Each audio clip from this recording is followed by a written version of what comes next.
It was stupid to be a werewolf without a pack. Yara knew that well enough. But even though she was born a natural wolf and her mother helped and taught her everything she knew of her kind before her illness took her, she never knew who her werewolf father was. According to her mother, her father was something like a loner, hailing from a pack across the country. She didn't go into details, and Yara never asked about him. Sometimes it hurt less if she knew less. But there are times she wondered what it felt like to live as a wolf among wolves. It's a longing as deep and old as her body is, which tugged at her very soul whenever the moon is full. Locked indoors, she could never go to them when they sing their songs, and once morning came, the memory of it was so fleeting, easily to ignore. But the truth is, she's been resisting the pull because she's scared, so scared of the unknown. She's always been alone, and she didn't need anybody else. Because really, what these other wolves can offer her? She knew that the biggest and strongest of them fought for dominance, and she's aware she can't challenge them. What was the point then? Join and be ridiculed for her inability to fit in? So she never tried to reach out. She kept a quiet, boring life, worked a mediocre office job, and paid her dues. She was doing well for herself. She has a stable job and content with how she's living her life. She doesn't need anything else, especially a pack, or so she thought. Miss Samuels, we've been reviewing your numbers for the past year and a half. Outstanding work, really. We're quite impressed. Yara glowed with pride. It wasn't every day or ever actually that her supervisor complimented her. Thank you, sir. The man behind the desk nodded his head. With that being said, we're thinking of transferring you to one of our lucrative branches. How do you feel about that? Oh, Yara faltered for a moment. Then, would I be working the same position? Not quite. Her boss leaned forward, observing her more closely. You see, Miss Samuels, a specific position recently opened up, and I'll be frank with you. We were ordered to find a replacement as soon as possible. You would be doing secretarial work for one of the highest-ranking members in the company. Would this trouble you? The answer was yes, it would. However, Yara could only blink, thoroughly bewildered. Wait, why me, sir? You have good numbers, a good mind, a good attitude. You're likable, Miss Samuels, and we need someone likable. The hair on the back of Yara's neck prickled. Oh, difficult clients or... No, the man sighed, rubbing his forehead. A difficult boss, actually. You haven't heard of Xander Knightley, have you? Of course you haven't. I'll be unprofessionally frank here, because I like you, but he is a very strong-minded individual. Your pay will increase, but for good reason. Normally, I wouldn't say anything, but you're a good kid, and I'm not keen on throwing you to the wolves.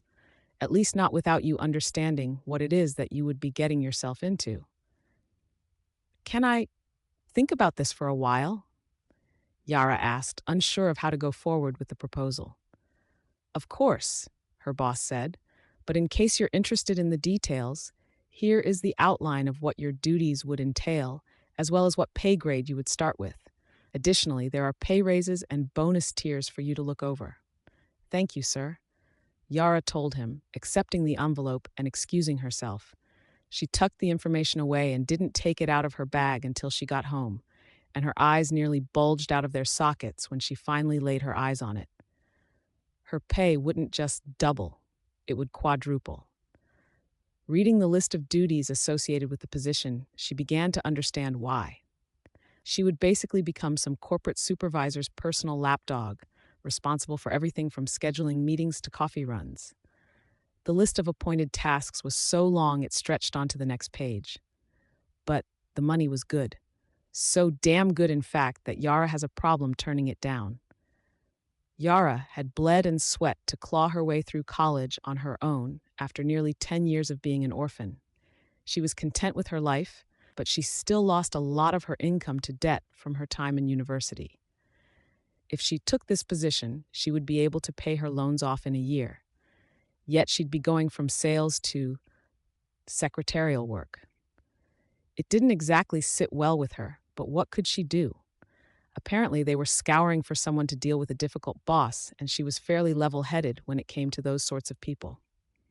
You had to be grounded in sales, after all, which she was beginning to suspect had more to do with her selection than her numbers did. It took her 2 days to decide, but there was nothing for it. She had to accept. It would have been unwise not to, despite the risks. "Glad to hear it, Miss Samuels," her boss said following Yara's agreement. "We'll have you settled in there by the beginning of next week." Yara just hoped she wouldn't regret agreeing. Moving on such short notice was a pain, but Yara was given the time up until her transfer to get her things arranged. She paid off the next month to her landlord along with her moving notice, made numerous phone calls to find a new location in her new town, and finally, the day arrived. Yara had all of her belongings boxed up. Men came and picked them up, and then she left one city for the next. Yara had this strange fondness for moving. It always represented a new start, a new life. Every time she moved, it seemed to mark a transition up in the world. It wasn't like she usually left much of anything behind either. Socializing outside of work had never been her strong suit. Although this time she was undeniably nervous. She had a weekend to get her apartment arranged, and it seemed to fly by because the closer Monday lurked, the more dread she felt. Then, just like that, her first day of work was upon her, and she was dressed in her best dress suit, but still felt terribly, terribly inadequate. Yet there was nothing she could do. Xander Knightley was a name she had ended up searching online, and while there wasn't anything obvious that stuck out about him, there were a few photos that gave Yara a bit of a start. For one, the man was beyond attractive, with a good smile, crisp blue eyes, and immaculately styled dark brown hair. He had broad shoulders and a perfect posture. Her new boss looked like the poster child for a good business representative, and Yara wasn't quite sure she enjoyed the image of herself stumbling around trying to serve that kind of man. In addition to that, a couple of uploaded videos proved he had an immense amount of charisma. Yara felt both attracted and severely out of her league, and that plagued her as she prepared for her first day, an awkward bundle of nerves and inadequacy. Arriving at the office building, she ended up taking a moment to marvel over it. It was larger than the one she had come from, towering up into the sky, and she stood there, gawking on the busy city sidewalk before starting up the elaborately designed steps. Unfortunately, her momentary distraction meant she wasn't looking forward, and she ran straight into someone's back. That someone was taller than her and had been speaking on a cell phone. They whipped around with a venomous, "Watch where you're going, idiot." Then, without another word, they were off towards the front entrance. Yara felt a lead weight drop into her stomach. That had been her new boss. Definitely him. There was no mistaking those blue eyes, now confirmed a frigid ice in color set beneath brown bangs. The glare had pierced through to Yara's soul, and for a second she found herself turning around and heading down the steps, away from the building.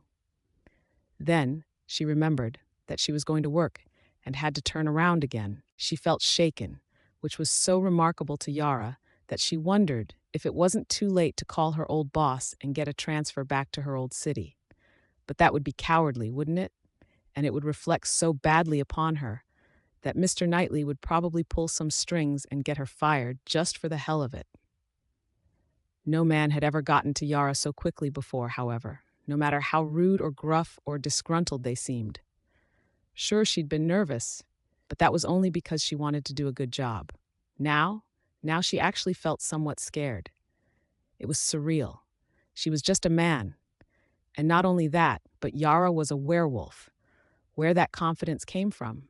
But if she thought about it, even though she's a small woman in her human form, she was still stronger than this Xander character, right?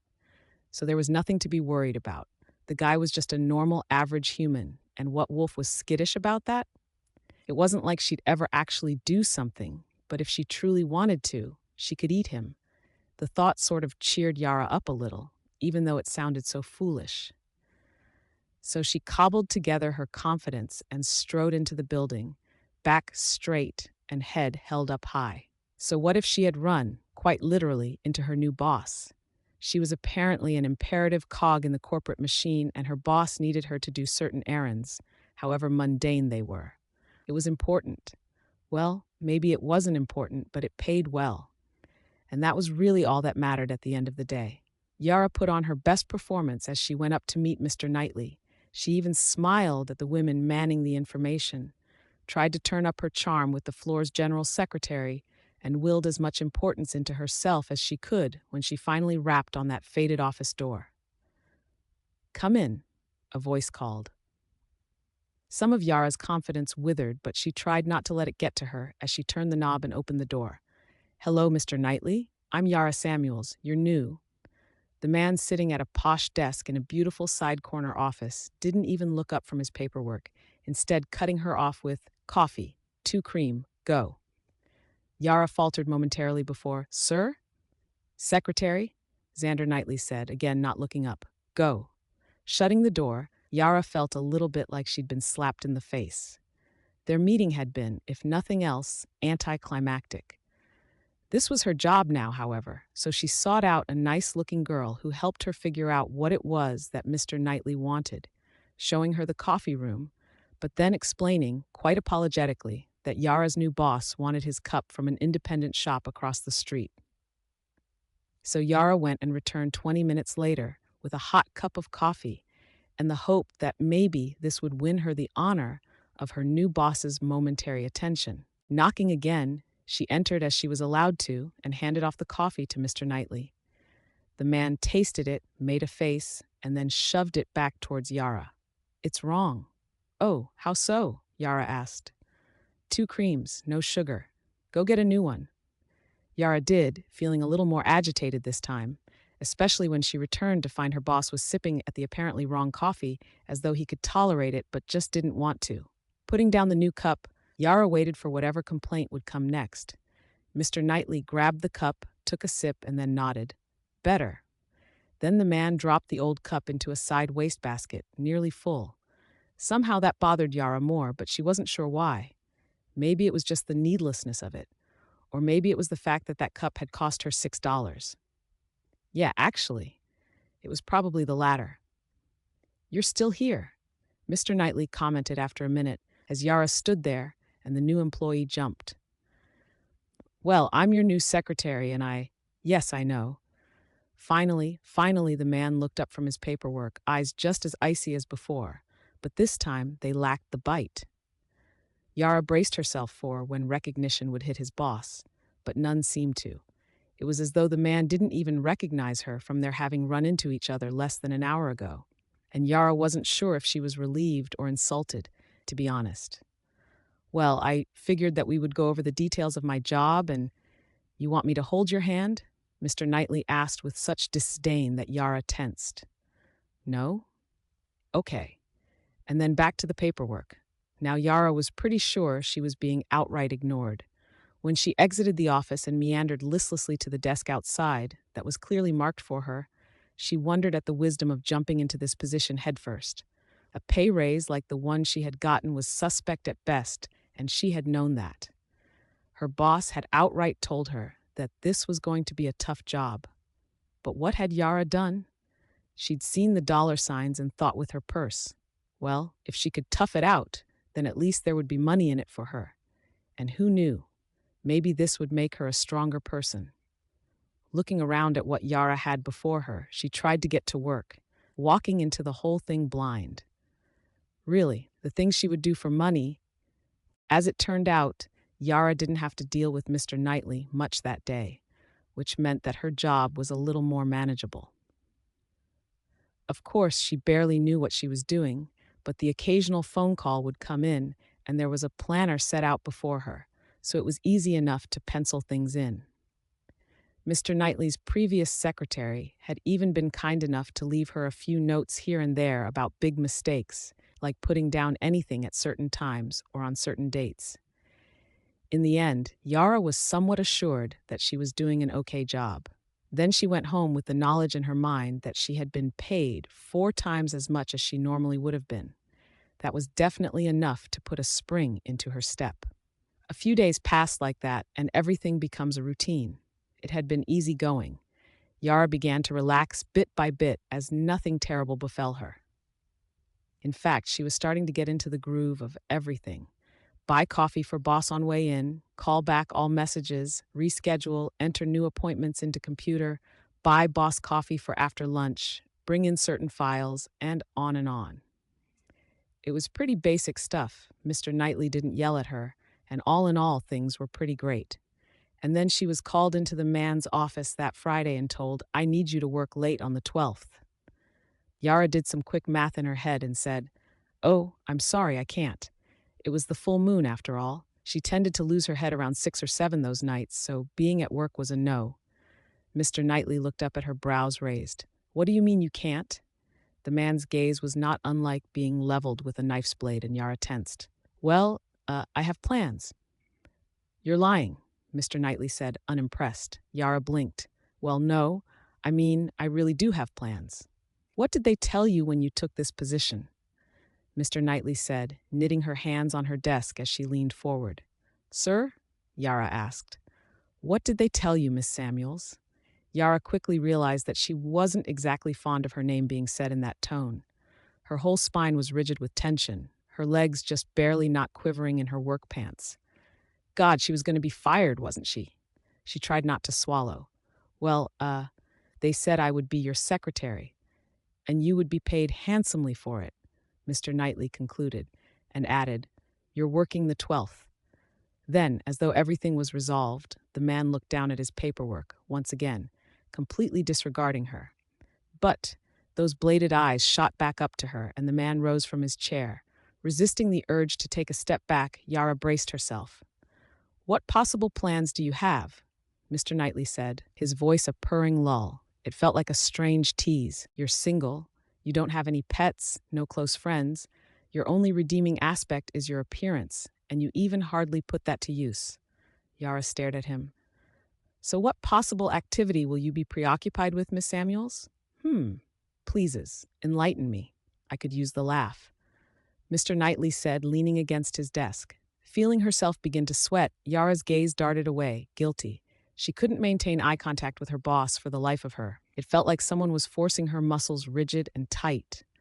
"I don't have anything. I'm sorry," she finally said after a second or two. It was true and not.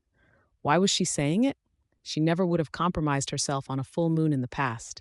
But now, just a little intimidation from her boss, and she's ready to put herself in jeopardy. Mr. Knightley nodded. "There we are. Isn't it so much better to tell the truth?" The man said, voice thick with condescension, "I hope we won't need to have a conversation like this ever again. Yes, Miss Samuels?" "Yes, sir," Yara agreed. "Then get out of my office. I don't want to see your face for the rest of the day unless I specifically call for you." "Yes, sir," Yara murmured, leaving as quickly as her legs could carry her. She wandered back to her desk in a daze, feeling the fog in her mind clear a little as soon as she was out of that suffocating room. It was like waking up from a dream, only real, and she sat down in her chair as her face went red with shame. What the hell had all of that been about? Today's Tuesday, and Yara's not feeling well. Normally, she would took day offs when it's full moon, which became a habit ever since she's little. And usually she would try to take the next day off too, just because. Something about the time period made her antsy, anxious, and jumpy, brain too dazed to function well. As she grew older, she'd keep it minimum at work, just barely making it to 5 in the afternoon each day. But now she was supposed to work late. It was only that morning that Yara realized why. Mr. Knightley intended to leave early, so she was supposed to pick up some of the slack by organizing a few dozen reports so that her boss could jump right into work the next morning.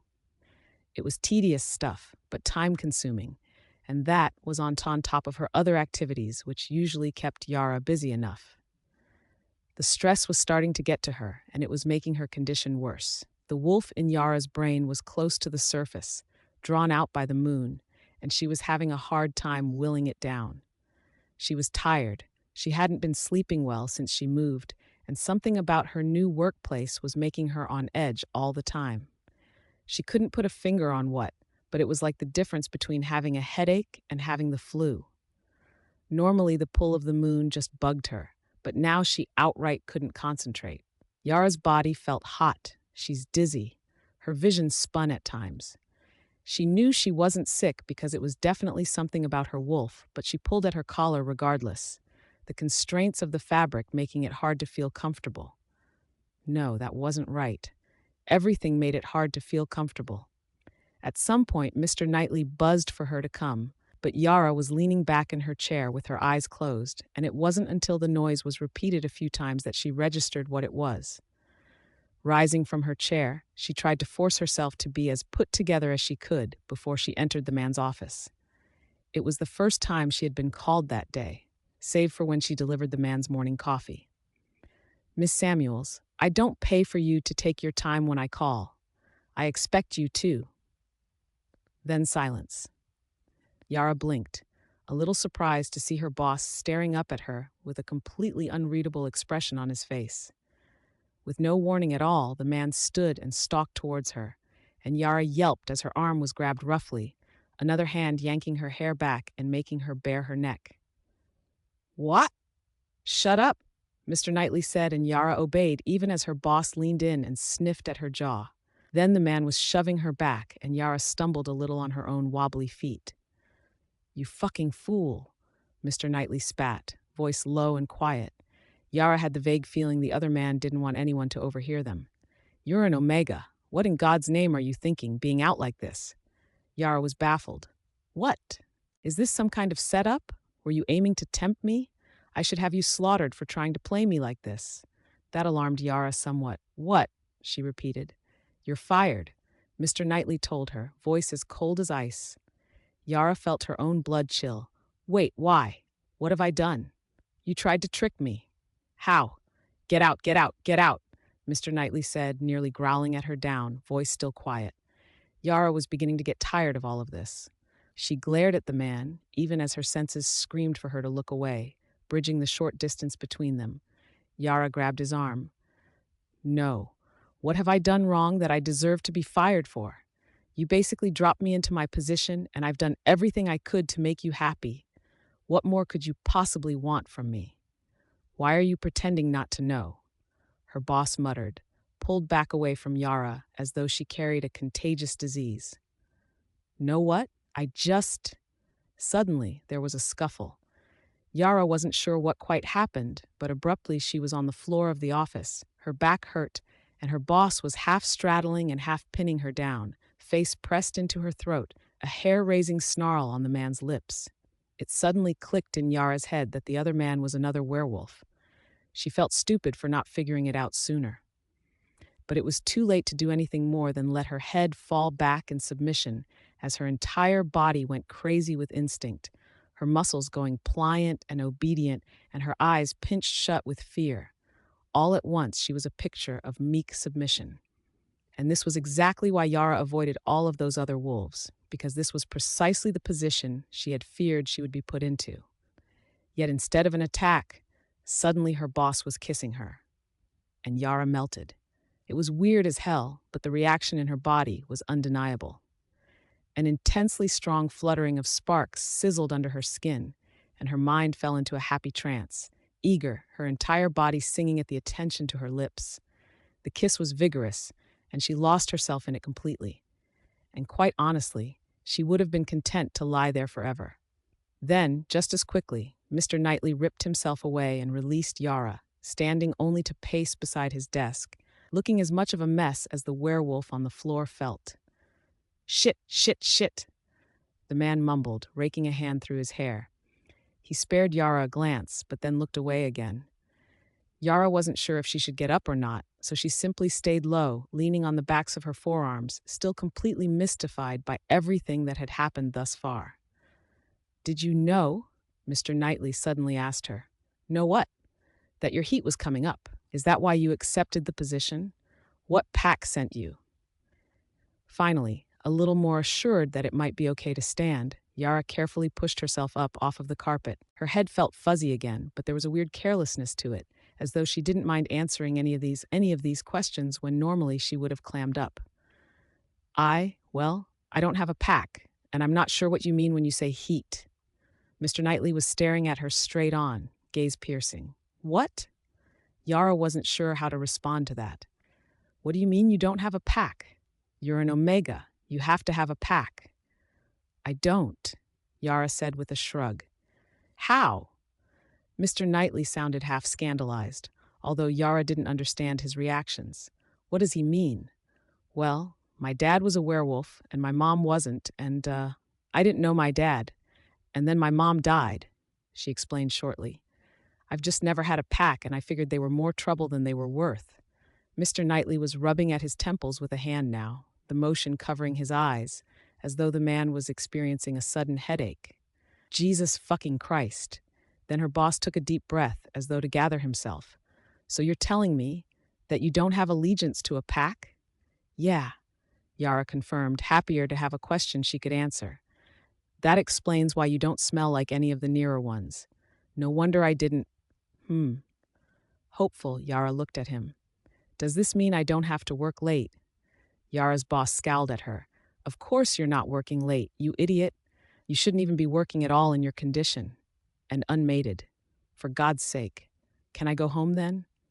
Suddenly her boss stopped moving, as though every complex trail of thought in the other werewolf's head had ceased at once. And then he looked at her. Wait, what? No, her boss told her. Don't leave. You shouldn't be out by yourself. I have to. A brief pause. I need to protect you, he suddenly announced as though deciding in it. Yara frowned. Why? In your condition, you'll attract all manner of lesser wolves. You don't understand what you are, do you?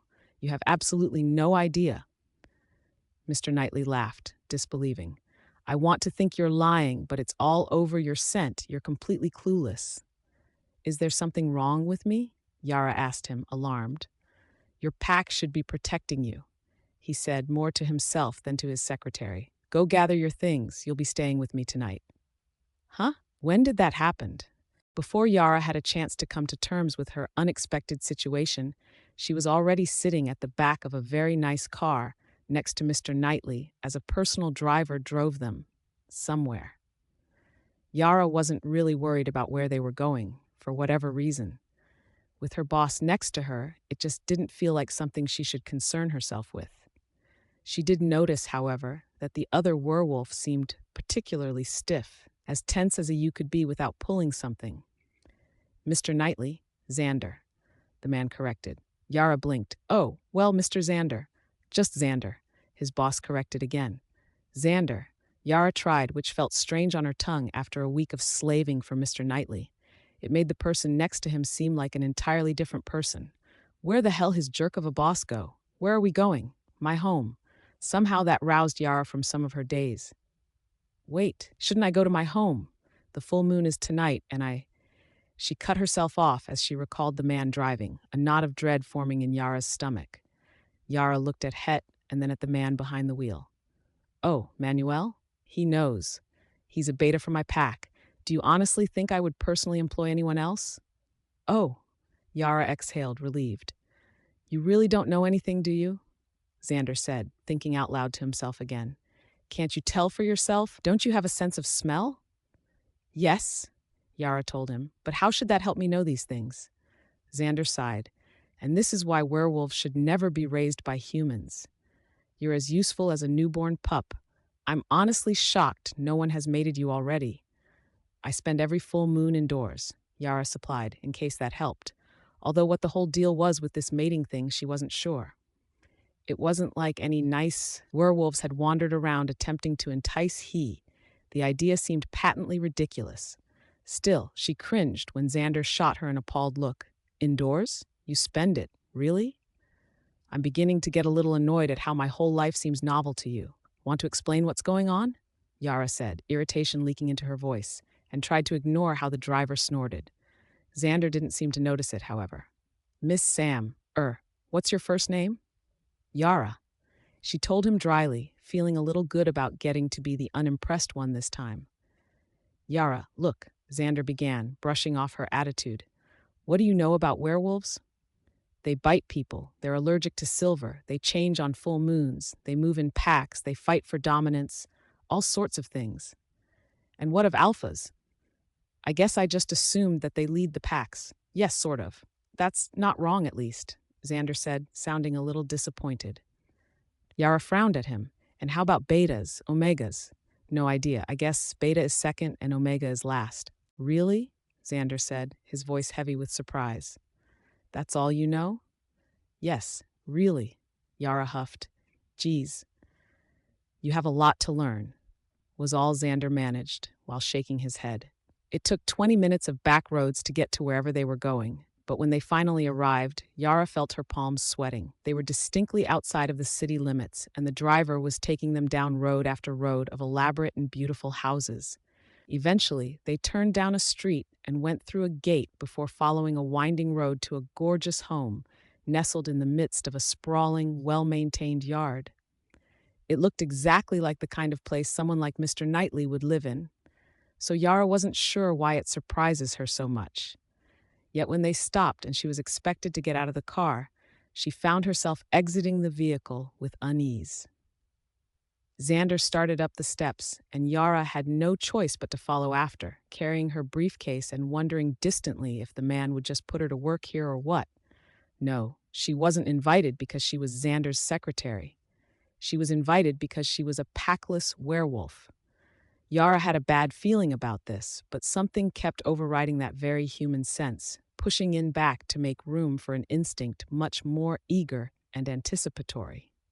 She was fairly sure the moon was messing with her head. She followed after Xander for a time, not sure at all where they could be going, as her boss led her down a decorated hall after decorated hall, but eventually they came to a room, and the man pushed the door open and said, "You can stay here for tonight. I'll have someone go to your home and pick up anything you need." Walking in, Yara looked around, bewildered.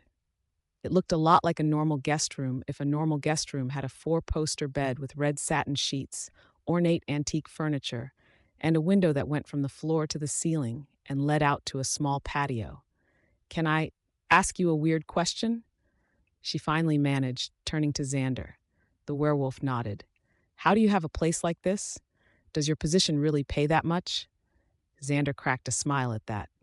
"You really are clueless, huh?" He commented before saying, "No, my position doesn't pay this much. I inherited the place from my father. Our family line has been head alpha of the local pack for the last 10 generations. There are certain perks that come with that, you must realize." "Local pack?" Yara blinked. "Every wolf in the surrounding 3 cities is part of my pack," Xander explained. "We cluster in smaller groups, but we're one allegiance. Understand?" "No," Yara admitted, "but I'm trying. Which is why it's so unusual that someone like you would be sent in as my new secretary. I only asked them for a nice ass. I didn't say an omega." "Wait, you mean my skills had nothing to do with it?" Yara balked. Xander cocked a head at her. "Well, you were in sales. Are you selling anything right now?" "No." "Then there you go," Xander concluded. "Now if you'll excuse me, I need to make a few phone calls." Quite honestly, Yara didn't understand why she was here. Mr. Knightley had said some stuff about her being this or that, and mating and packs and the like, but that didn't really convey the meaning behind being swept away from her nice, normal office job in order to be lodged in a mansion overnight. Everything was happening way too quickly for her to comprehend, and as time ticked by, and still Xander was nowhere to be seen, Yara can feel her wariness grew. The moon was beginning to rise even as the sun still lit the sky. This room had a view of it too. Her skin prickled more and more with every passing second, an itch lurking in her blood that she couldn't scratch. She would change here, in this foreign place, alone. It should have worried her far more than it did, but for whatever reason, she instead found comfort in that fact. All her life, Yara had dreaded other werewolves, locking herself up in her apartment and bolting the door closed, resigned to the desperate mess she would make, and the complaints from her neighbors over temporarily housing a dog. It was always a terrible, lonely experience, and she tried to put it out of her mind as quickly as she could get. Over the years, she'd gotten skilled as pretending as though nothing had happened, even as she swept up broken glass and repaired clawed-up furniture. For so many years, her human brain had kept the wolf as suppressed as it could, short of not being a werewolf. And now she was here, in this strange place, with strange people who were like her, and she couldn't muster as much discomfort as this level of vulnerability should have warranted. If Yara was being truthful with herself, she felt somewhat exhilarated. And then it happened. Pain burst through Yara's body, familiar in its severe intensity, and she floundered as she fell to the floor, winded and driven. fur springing up along her skin as though stuffing from the seams of a splitting teddy bear. It rippled over her, covering her bones melding and changing, her muscles tremoring into adjustment as the moon teased out her inner core. As usual, it was agony to be forced down into this body, the transformation so unlike a deliberate one, her mind sinking feral with every passing moment, until she was nothing more than an overly large wolf, sprawled out on an expensive carpet with human clothing stretched over and caught on various parts of her body. She always forgot to strip during the moon, every single time.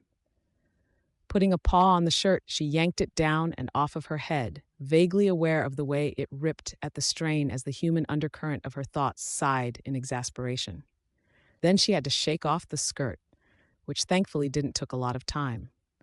Yara's mind thinned down to a dull point of wolf as she looked around the room, colors muted and off, things springing out at her. Sniffing the air, her head snapped towards the door and she watched it for a long time, muscles locking into place as though she had sensed a greater predator. Then the door opened by a human's hand, but more importantly, it was to allow another wolf to peer in at her. Whoever the human servant was, they quickly walked away, leaving just the two werewolves. The wolf in Yara froze, staring. It sniffed the air and then allowed its tail to wag slightly in greeting. The other wolf was larger than she was, and she recognized the fur and eyes as Xander's coloring, which meant it was probably him. Something about the creature was similar to her boss, and after a lapse of thought, she realized it was the same stock, straight posture the man usually had about him, reflected in his wolf form. Xander took a step forward. Yara, startled, took a step back. The other werewolf snuffed, as though perturbed by her reaction. Then, in a shot, the other wolf surged nearer, and Yara toppled over her own feet in distress before darting under the bed and pressing herself as far back as she could go beneath the mattress. Humorously, as flat to the floor as she was, the bigger werewolf couldn't follow her under, although he tried at first. Then Xander paced, occasionally glancing under the bed to stare at her with ice-bright eyes. Then he paced a little more before finally collapsing onto his stomach and just staring Yara down. When that failed, Xander barked at her. Yara knew what she was doing was silly, but the other wolf was larger and she had never experienced this kind of interaction before. Panic hadn't been a wise emotion to obey, but now she was stuck with it. Another bark. Then suddenly there was a shift in the air as Xander changed tactics with a little whine, pawing at the floor under the bed in invitation, raising his hindquarters in playful challenge as he tried to lure her out. To Yara's own surprise, she felt herself relax a bit, a strange part of her brain perking up at this with interest, as fear started to seep out of her. She felt her tail thump against the wall and the floor as it wagged, clumsy. Encouraged, Xander gave a smaller bark this time, and Yara found herself wriggling out from under the bed. The moment she was in the open, Xander pounced at her, but it was all play. Yara wasn't sure how she knew that, but she knew. Her brain just supplied her with the other information as the strange werewolf half-tackled her and they rolled, Xander mockingly growling harmlessly and yanking at the fur on her neck with his teeth in mimicry of defeating Yara at whatever the game the wolf believed them to be playing. Yara's tail wagged wildly at it, though, despite herself, excitement bubbling in her brain and obscuring any lingering human thought. The wolf in Yara took over completely, and she managed to struggle free of Xander, jumping up onto the bed and then off again as the larger wolf gave chase. Yara might not have been as big, but she was lighter-footed for her size, and so she did well enough playing tricks on the other wolf, darting one way and then the other. Then Yara discovered that the door was still open and she dashed out into the hall before suddenly Xander overtook her, barking in a gesture to follow. And it was so easy to do it, too, to just obey the other wolf. As he took off down corridor after corridor, the atmosphere about them so changed from the strange human interaction they had had before. Even the people they ran by didn't seem to pay them any notice, as though this kind of display were completely normal, and that only served to embolden Yara. Then they were outside, and everything felt powerful. The smells crashed down over Yara like a heady perfume. drugging everything bright grass and sun-soaked earth and a sinking sky that darkened overhead. She could smell all sorts of strange scents, some alluring, most off-putting, but the strongest being the one Xander trailed behind him, like a mixture of kitchen spice and wilderness, dragging Yara along in the aftercurrent. She didn't know where they were going, but they ran and ran until the sun dropped away and the stars appeared overhead, into country and between trees, jumping and clambering beneath fences and beyond pastures of horses and cows. Yara felt elation pouring through every fiber of her being, her mind not frantic with a need to escape like so many past full moons, but instead flooded with untamable liberation. It was so silly, but she even stopped at a hill and ran a circle around the peak and then tipped back her head in a howl. After a beat or two, Xander joined her in exuberant symphony. Had her human brain been in control, Yara might have understood where it was that they were going. But following after Xander, her wolf mind didn't bother with thinking too hard about it. No, she was content just to trail after, enamored with the darker werewolf that led her. They eventually arrived at a large, open field, and Xander dropped his speed down into a trot, wandering through the tall grass and flowers as though every stone and pebble were familiar to him. Then, from the trees came more wolves. Yara felt a spike of nervousness at their appearance, sticking close to Xander as they trickled out of the woodwork. By the time they were gathered up, there were at least 20 of them, all glowing eyes and large bodies, a couple even bigger than Xander, and most staring at Yara with open curiosity. For a brief moment, Xander just looked at them, a silent sort of kingliness about him. Then he turned to Yara and walked over, observing the smaller wolf for a second. Without warning, Xander swept in and rubbed his muzzle along Yara's, and she had no idea what that meant. But apparently the other werewolves did, because like a wave, they dove forward, tails wagging eagerly in greeting, sniffing at her and nudging her, and some even trying to invite her to play. Overwhelmed, Yara could only allow them to do as they pleased, flattening herself a bit in nervousness. The festive mood shattered, however, when a snarling broke out and everyone turned to watch as Xander fought with another wolf, the two clashing in a way that bespoke of deadly seriousness. The sparring was a far cry from the activities Xander had done with her in the room. Luckily, though, it was over in a matter of seconds. The larger wolf tumbled back at a particularly deft shove from Xander, and Xander came down on him, grabbing his stomach with his teeth in warning. Letting the losing werewolf slump away with his tail between his legs, Xander just exhaled a breath through his nose in wolfish judgment. Yara had no idea what had happened, but Xander was the only familiar thing here, and so she approached him, feeling a ripple of concern. Xander just looked at her, ears perking a bit, and then licked her on the nose before bounding away. That night had become one of the most spectacular nights Yara had ever experienced in her entire life. She found herself relentlessly confused, no lie, but that didn't stop the following hunt from being any less fun. The wolves darted through the trees like skilled warriors, even as Yara crashed loudly through leaves and bushes after them. A group caught and surrounded a deer, and although Yara didn't latch onto it like so many others did, she still felt awed by the way it flailed, fell, and died. And Xander the one who ate first. And then he looked at Yara. When Yara didn't seem to understand, Xander walked up and nudged him towards the still warm deer encouragingly. It didn't make any sense. None of the others had gotten to eat yet. But regardless, Xander was persistent. So Yara wandered up, trying to make himself a little smaller under the watchful gaze of 24 wolves, and took a few bites. It was odd to be eating this, but definitely not unpleasant. Still, she couldn't stomach too much with all the others waiting their turn, and so she retreated back to Xander after that, and observed as every other wolf came forward at once to partake in the kill, some bickering over specific pieces, but all in all, the mood merry. Xander just looked at her, unreadable, as Yara settled in near him. The rest of the night they traveled and howled and traveled some more until it was long past midnight, resting on a rocky cliff that overlooked a foggy valley below, most of the wolves panting from exertion, and some taking to a nap. Yara was exhausted, and she collapsed onto the stone, yawning and shut her eyes. They couldn't stay there for too long, she knew, but that didn't mean she couldn't rest for a short time. Then Yara was suddenly surprised when she felt a warm, furred body nestle in beside her and perked her head up, looking at who had taken to snuggling up to her. Xander, head down at the stone, had his eyes focused forward, but after a long moment one of those icy blues slid to look at Yara. Relaxing, Yara accepted this and lowered her head again, comfortable and tired and eager to give her aching muscles a break. She dozed for a time, peaceful, until a howling started up, and she roused to find that the wolves were bidding each other goodbye and breaking up into smaller groups. Xander was already up, and Yara joined him, until eventually Xander nosed for her to follow, and she did as the larger wolf commanded.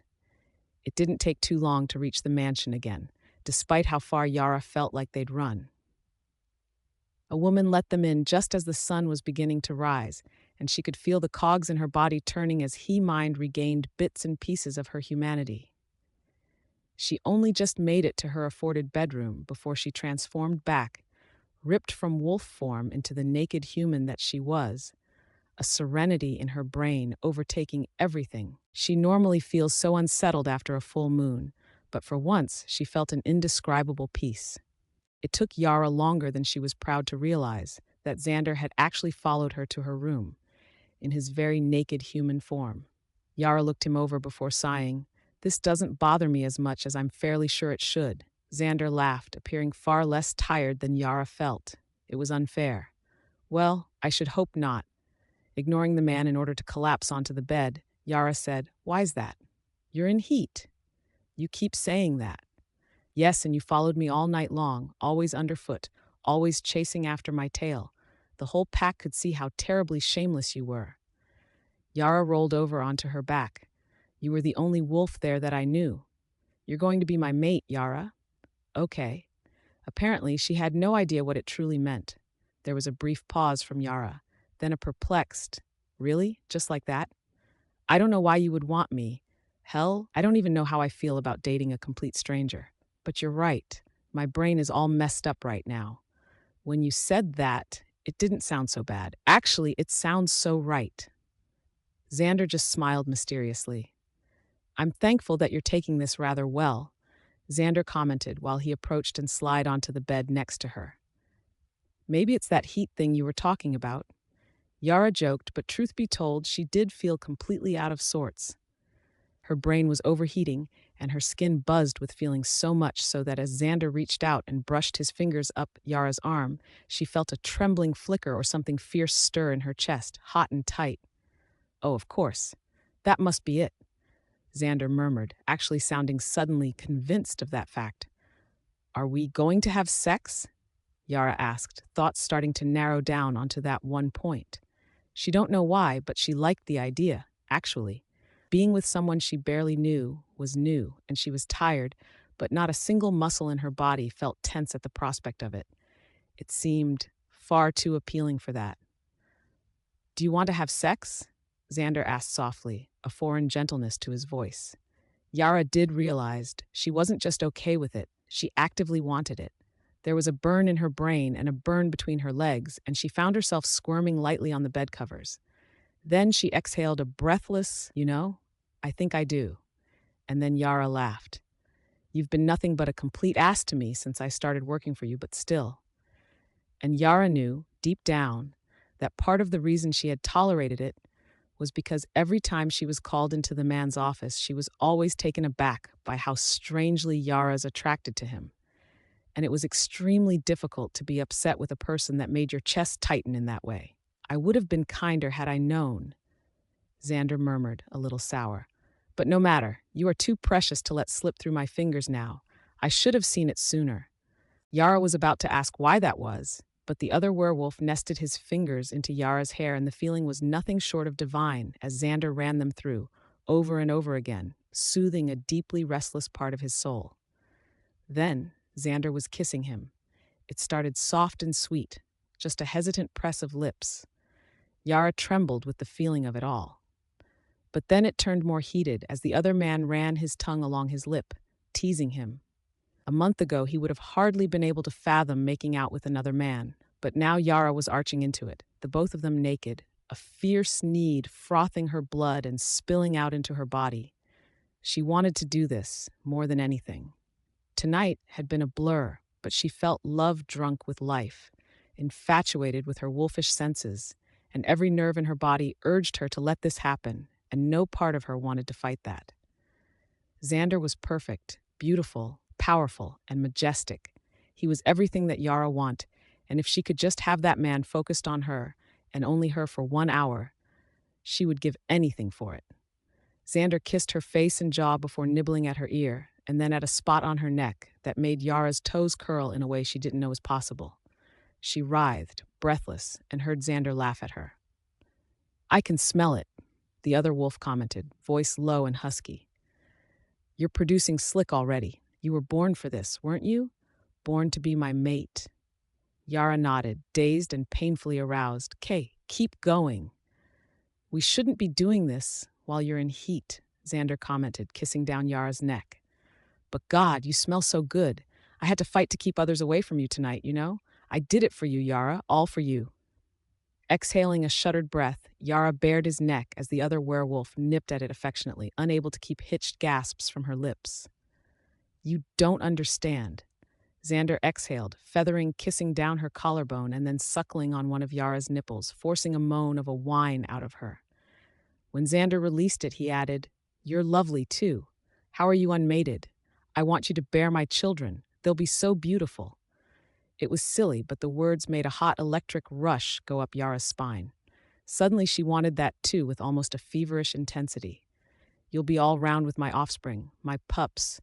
Xander continued as he kissed down her stomach. "Gorgeous, gorgeous." Xander, traveling ever lower, reached her most sensitive part and fondled it almost lovingly. "You're so perfectly omega. I've never been with one before. I'm surprised. I didn't think it would be this difficult to contain myself. But here we are." Yara keened as Xander fingers over her most sensitive part, senses high and crashing down over her like a wave. She felt a dampness between her thighs, noticing it just a few seconds before Xander yanked one of her legs up and slid a finger inside of her. "God, you're soaking," the other werewolf crooned in praise. The finger moved in and out, achingly slow, and Yara lost herself. She had never experienced something like this before, and the euphoria that picked up in her replaced any discomfort with mindless frenzy. Yara panted, sweat breaking out onto her skin. "Ah, that feels good." "Does it?" Xander said, fascinated, and when she looked up at him, those black pupils set in clear ice eyes were blown wide. "Do you want me inside of you? Do you want me to fuck you and breed you and make you mine?" The words were coarse and throaty, as though the other werewolf was just as lost in all of this as Yara felt. And they were so completely and utterly shameless that Yara nodded, eager for anything Xander suggested while using that voice. She swallowed and managed a rough, "Yeah, yeah." "Right now?" the other werewolf teased. Normally she would have found this annoying enough to be agitated over it, but all Yara could do was whine, the play too much for her, as her thighs quivered and that slickened finger pumped into her body, making his very thoughts stutter. "Please, Xander. Please, just do it." "God, yes. Okay. Anything for you." Xander rambled somewhat, leaning in to run his tongue up Yara's inner thigh. "You have no idea how good you smell. No idea." And then, onto your stomach. "We have to do this properly. Hurry." Yara obeyed, rolling over, and all at once Xander was leaning down on her back, the finger removed from her body. A shushing noise from the other wolf's lips kept Yara from whining as something a lot bigger prodded at her entrance. Then it began to slide in. It was unlike anything Yara had ever felt before. "Oh God, you're so tight," Xander muttered, voice an intoxicating lull. Yara's entire body teemed with feeling, yet her mind spinning with fire and scent, and she dug her fingers into the sheets better than she could have ever imagined it feeling, a gnawing sense of emptiness in her filling with every inch. It was as though divinity had seen fit to balm her aching heart. Nothing had ever felt so right before. And then Xander began to move. There was no slow and gentle period, just the sudden, rough rutting of the needy as they joined as one in the motion, as Xander thrust forward with a jarring wave of motion. Silence was drowned out by noise, but Yara didn't recognize his own. the panting, reedy moans that came into being both wolfish and animal. She never wanted this moment to end, and she was certain that she could have lived her whole life happy so long as it were like this. Xander was kissing her shoulders, her back, and occasionally her neck when Yara arched the right away, the other man groaning into her. A spiced scent caught in the air like a humid fog, and Yara drank it in, relishing it, purely and 100% Xander. She could have drowned in it. A rumbled mantra was murmured against Yara's skin by Xander, and her ears pricked to hear the whispered promises as he gripped her tightly, as though afraid Yara might disappear. Going to mate you, breed you, mine. His fingers were possessive and firm, fixed on Yara's hips hard enough to bruise as he pistoned into her, a ruthless pace that made Yara cry out. It felt like everything was reaching a drop, and she was suddenly falling over it. Stars burst behind her eyes, and she found herself coming, and it seemed to drive something home in Xander, because he groaned and bent into her, thrusts going shallow before he came, pouring his seed into Yara's womb and yanking her back so that he could drag his teeth into the skin below Yara's hairline. Then, Xander was biting him. It should have hurt, but it didn't. Everything was far too overpowering, nearly delirious, and Yara's moan arched into a drawn-out howl, loud enough that there was no question at least one person overheard. But she didn't care about that right now. She didn't care about anything. Only Xander and their joined bodies, only the way this moment swept over her like a current, tugging her into a dark, warm abyss of satiation and fulfillment. There was a breathless moment before Xander released her neck and Yara slumped, exhausted against the pillows, too tired to do anything more than collapse into a deep slumber. When Yara woke again, it was mid-morning. She had something drying between her legs, and she was naked and alone. Her brain buzzed with what felt like a hangover, unable to process too much of what had happened, sluggish and with only enough gears to rouse her into standing. She noticed her clothes had been cleaned and hung up on the wardrobe, prominent and obvious. Then her eyes slid over to the inviting open door of the room's private bathroom, and she slowly walked over to it. When she saw her reflection in the mirror, she could have laughed. It looked like she'd been involved in some kind of wild sex orgy if her mussed hair and numerous neck hickeys were any indication. There were at least 4 that she could see, and from the stinging pain on the back of her neck that felt like another one, albeit far more tender. There were a couple more on her chest, too. Yara knew she'd slept with Xander, but damn if it didn't look like he had tried desperately to stake his claim. Wow. Well, whatever. They would heal up in no time, and it wasn't like she was going to get fired if it was her boss. Oh, wait. Xander had said she was fired the day before. Yara paused as she turned on the shower, considered this, and then shrugged to herself. Maybe that was for the better then? Clearly, there was something wrong with Othar 6 being the man's secretary if she had flipped out like that. Something about an Omega, no pack. Maybe it was an issue with employing a strange wolf. She could understand that. Washing herself in the stream of water took ages, mostly because Yara stood there and reveled in the warmth, her aching muscles eased by the flow. She was pretty sure she was actually supposed to be at work now, but again, fired. So perhaps that was a lucky stroke. Exiting, Yara examined herself in the mirror again, but there was nothing she could do about the kiss bruises on her neck.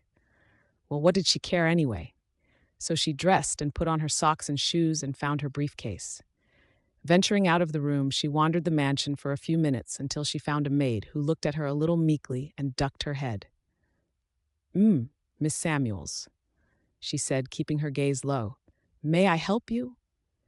Yara wasn't sure how she knew her name already, but she flushed red at the thought that maybe she'd heard her and Adrian, well, getting the nasty on. Poor girl. "I'm sorry, do you know where the exit is?" "Exit?" she repeated, blinking, but still not looking at her. "Are you leaving? Do you need a car?" "Yes and no, I should be okay. There's a bus system near here, right?" She chanced to glance at him, an odd look on her face. "Yes, there is. Would you like a car to take you there?"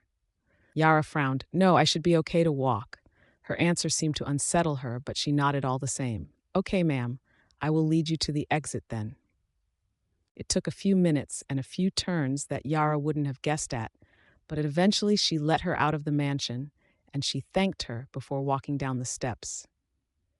It was a pretty nice day out, and despite her sore muscles, she felt kind of rejuvenated, so the walk didn't bother her overly much.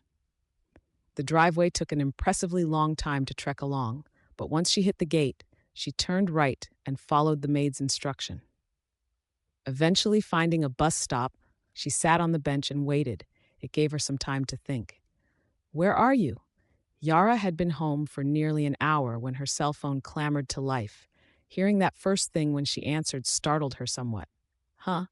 There was a sudden exhale on the other end of the phone. Then, "Yara, where are you?"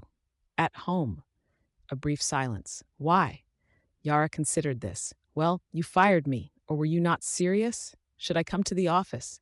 It was a little after 2 in the afternoon, but if she hurried, she could probably squeeze in a few hours and make up for sleeping in that morning. Yet the noise Xander made, like a choked growl of frustration, gave her a pause.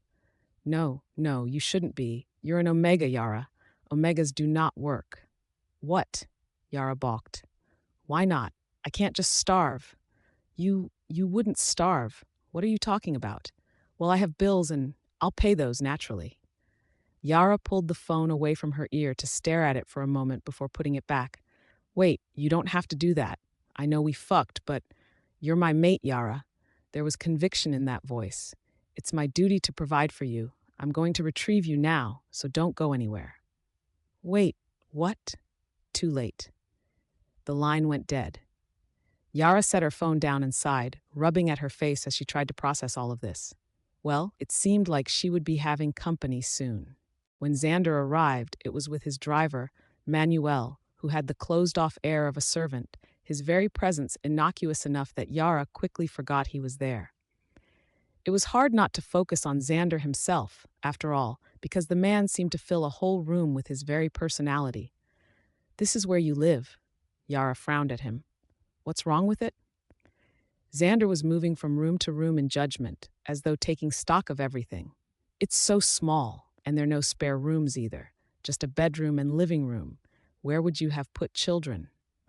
"I wasn't intending to have children here." Xander seemed to understand this because he nodded. "Oh yes, of course. You would move in with your alpha. Sensible." There it was again, this stuff that Yara was having difficulty grasping. "Okay, I'm a little confused. What do you tell Marissa to hire a moving crew? I want everything sent over before the day's over." Xander told his manservant, who immediately pulled out a cell phone and wandered off to do as he'd been bid. "Xander?" Yara tried, still trailing after the man. The other werewolf wasn't paying her the slightest bit of attention. "We can put you in West Hall with me. The appliances can be put into storage." Yara grabbed his arm and yanked him, which finally made Xander turn, blinking owlishly at her. "Yara? Look, I need you to explain some things to me, okay?" "Oh, sorry. What do you need to know?" Xander asked her. And then, to Yara's surprise, the man grinned broadly at her. "I'm a little excited, and I tend to get carried away." "Excited?" Yara repeated. "Well, yes. Mating is quite exciting, isn't it? I mean, Mother's having a fit because I didn't have you meet with her and Father first, but sometimes these things happen." "Mating?" Yara said, beginning to feel like a broken record. Xander hesitated. "Yes, what we did just this morning. I left my bite on you and everything." There was a beat, and then the other werewolf's icy eyes widened. "You do know about mating, right?" Yara winced and slowly shook her head. "I'm kind of not following any of this, actually. But you agreed to, and you were in he. Oh no." Xander covered his eyes with his hand a moment, collecting himself, and Yara allowed it because she had the distinct feeling that she had dealt the man a grave blow. "Okay," Xander exhaled. "Okay, I'll explain things. You might want to sit down. In fact, I might want to sit down too." So they did just that, sitting on the sofa in the living room. Xander requested that Manuel leave and the guy exited, which admittedly made Yara feel a little better about whatever life-changing conversation they were going to have. "Yara, you're an Omega," Xander began. "Okay," Yara agreed. "It doesn't mean that you're the bottom of the pack. Quite the opposite, actually. Omegas are valued dearly and they're incredibly rare. Perhaps 1 in 20 werewolves is an Omega, if you're lucky." Yara nodded, trying to follow along. So she was apparently special then? Omegas are very fertile and can breed immediately when they go into heats, like the one you were in this morning. Conception is nearly guaranteed if an omega breeds with an alpha during this time. Conception? Pregnancy, Yara. You're going to bear a child, my child, specifically. Wait, Yara balked, but we only did it once. Werewolf omegas can do it regardless of times they had sex. Xander said slowly, watching her. I can't, I'm... Yara, you're making a mistake here. Xander grabbed her shoulders, holding her there and forcing Yara to stare into his eyes. Yara, please. I'm telling you the truth. You're bound to me now. It was reckless. I should have known better than to bring you to my pack last night. But it is what it is. And I'll take care of you, okay? Through everything. You'll never need to work again. Everything will be taken care of for you. Xander took a breath, resigning himself to his next words. Can you live with that? Can you live with being mated to someone like me? He asked Yara. Yara hadn't been able to give him an answer right away. She was in shock, really. It was a lot to take in all at once. The news that she was werewolf married, the news that she was going to conceive and bear a child, the news that her continuously difficult life was now about to transform into a doted one of luxury. She didn't know how to feel. But it didn't seem like she had too much choice in the matter. What had her life been before? Lonely? Miserable? She scraped by with wages that were adequate, and her new job was tough on the best of days, even if it paid better. But was that really living? She didn't go out at night. She didn't have any close friends. She woke, went to work, came home, watched television, and slept. Was that life? Full moons spent indoors, having chained herself to her bed's footboard in an attempt to minimize her restless wolf's damage? Was that a life she wanted to live? Or was she better suited for a mateship with Xander, tended to in his mansion as she became rounded with his child? A loving, well husband and a gaggle of children? Yara had never thought of herself as the mothering type, but the idea was a warm one, gentle, and she found herself growing fond of it, no matter how absurd it rubbed her. If this all turned out to be some kind of elaborate prank, then perhaps she wouldn't feel all that surprised. But if it was real, if werewolves were really like this could be her life. All she had to do was step into it. What are you doing? Yara jumped, whirling around to see Xander in the doorway of her new room. Ah! Don't startle me like that. Xander hardly looked apologetic, instead stating, You're wearing a dress suit. Yes? Why?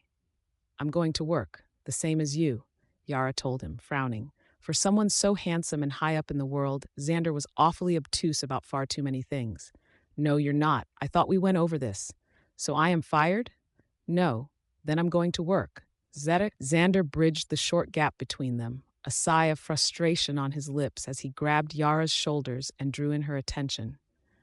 Yara was beginning to realize that whenever the other werewolf got this close, it made it hard for her to think. The man carried a scent she was beginning to narrow down to vanilla, cinnamon, and steak spice. She'd only moved in just last night, but it was uncanny how each time she caught a whiff of it, and her chest would went inexplicably tight. Xander caught her chin and tilted it up slightly, peering right into her eyes.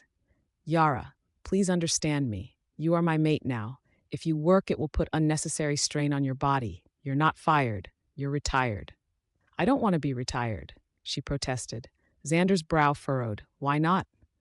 Well, why do you work if you inherited all this stuff? Yara asked. She knew she was pouting, but she didn't really care. The maid you sent last night answered some questions for me. Apparently you started in that company from scratch. Couldn't you just become the CEO head or something already? But you don't, and you go to work, and that makes you happy. Blinking at her observations, Xander just shook his head. I'm a werewolf. Any position of high importance is going to put too much light on my personal activities.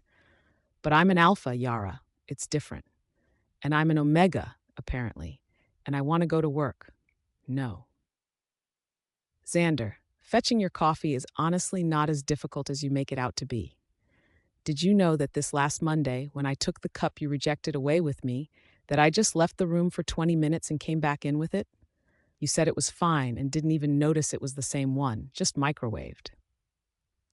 For a moment, Xander's face flashed with scandal, but then he seemed to collect himself, although from the looks of it, he was beginning to sulk. I see. There was a brief moment of silence.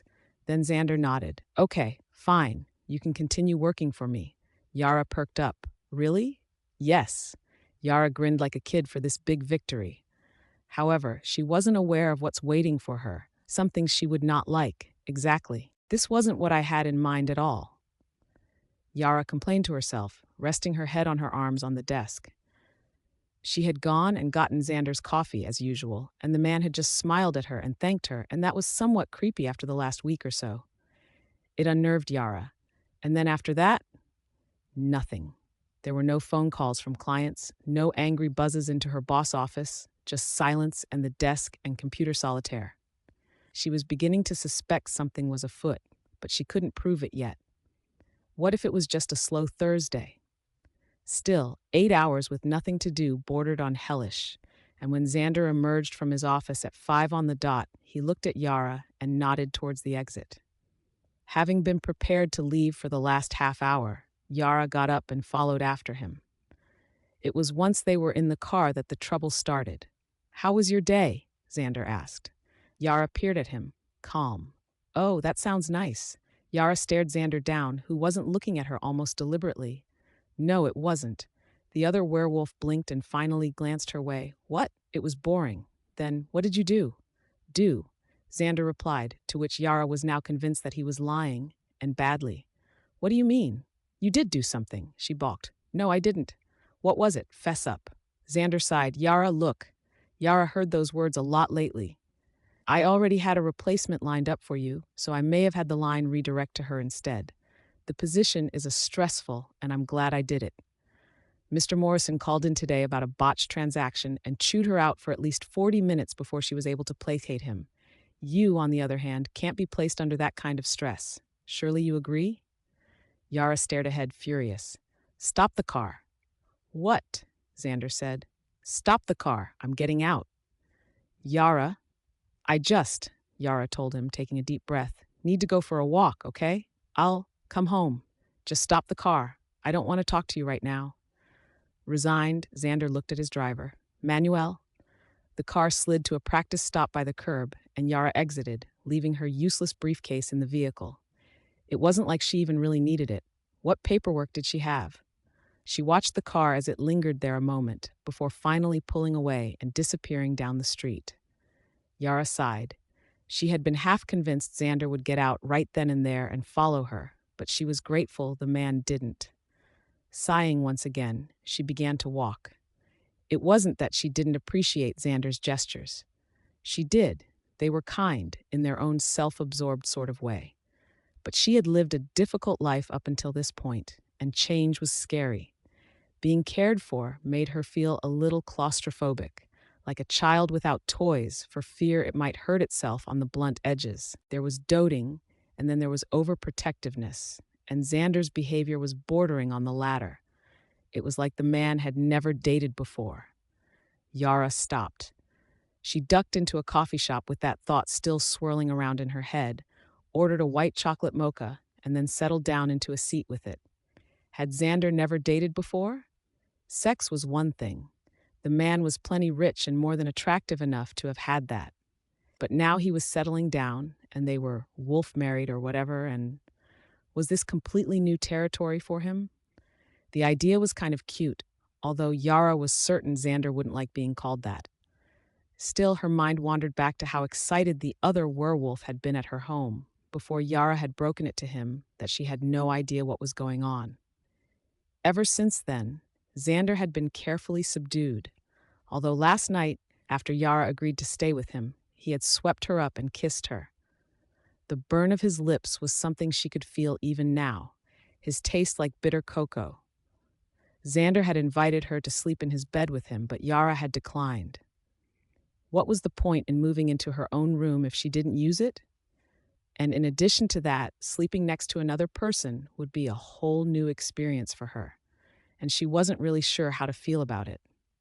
A prickling sensation ran up her neck and she looked around, suddenly aware of one of the women behind the counter staring at her.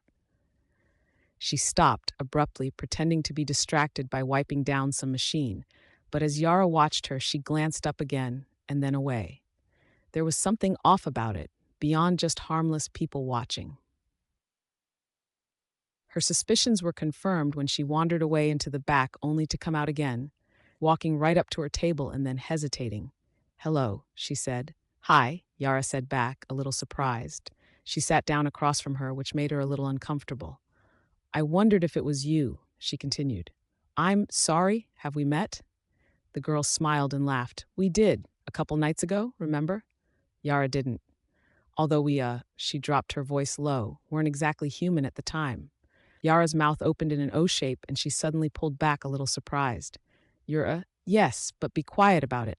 She shushed her, showing her the inside of her wrist. She blinked at the tattoo of a wolf's paw with some odd symbols in it. It was fairly elegant. "We're packmates." Yara showed her bare wrists helplessly.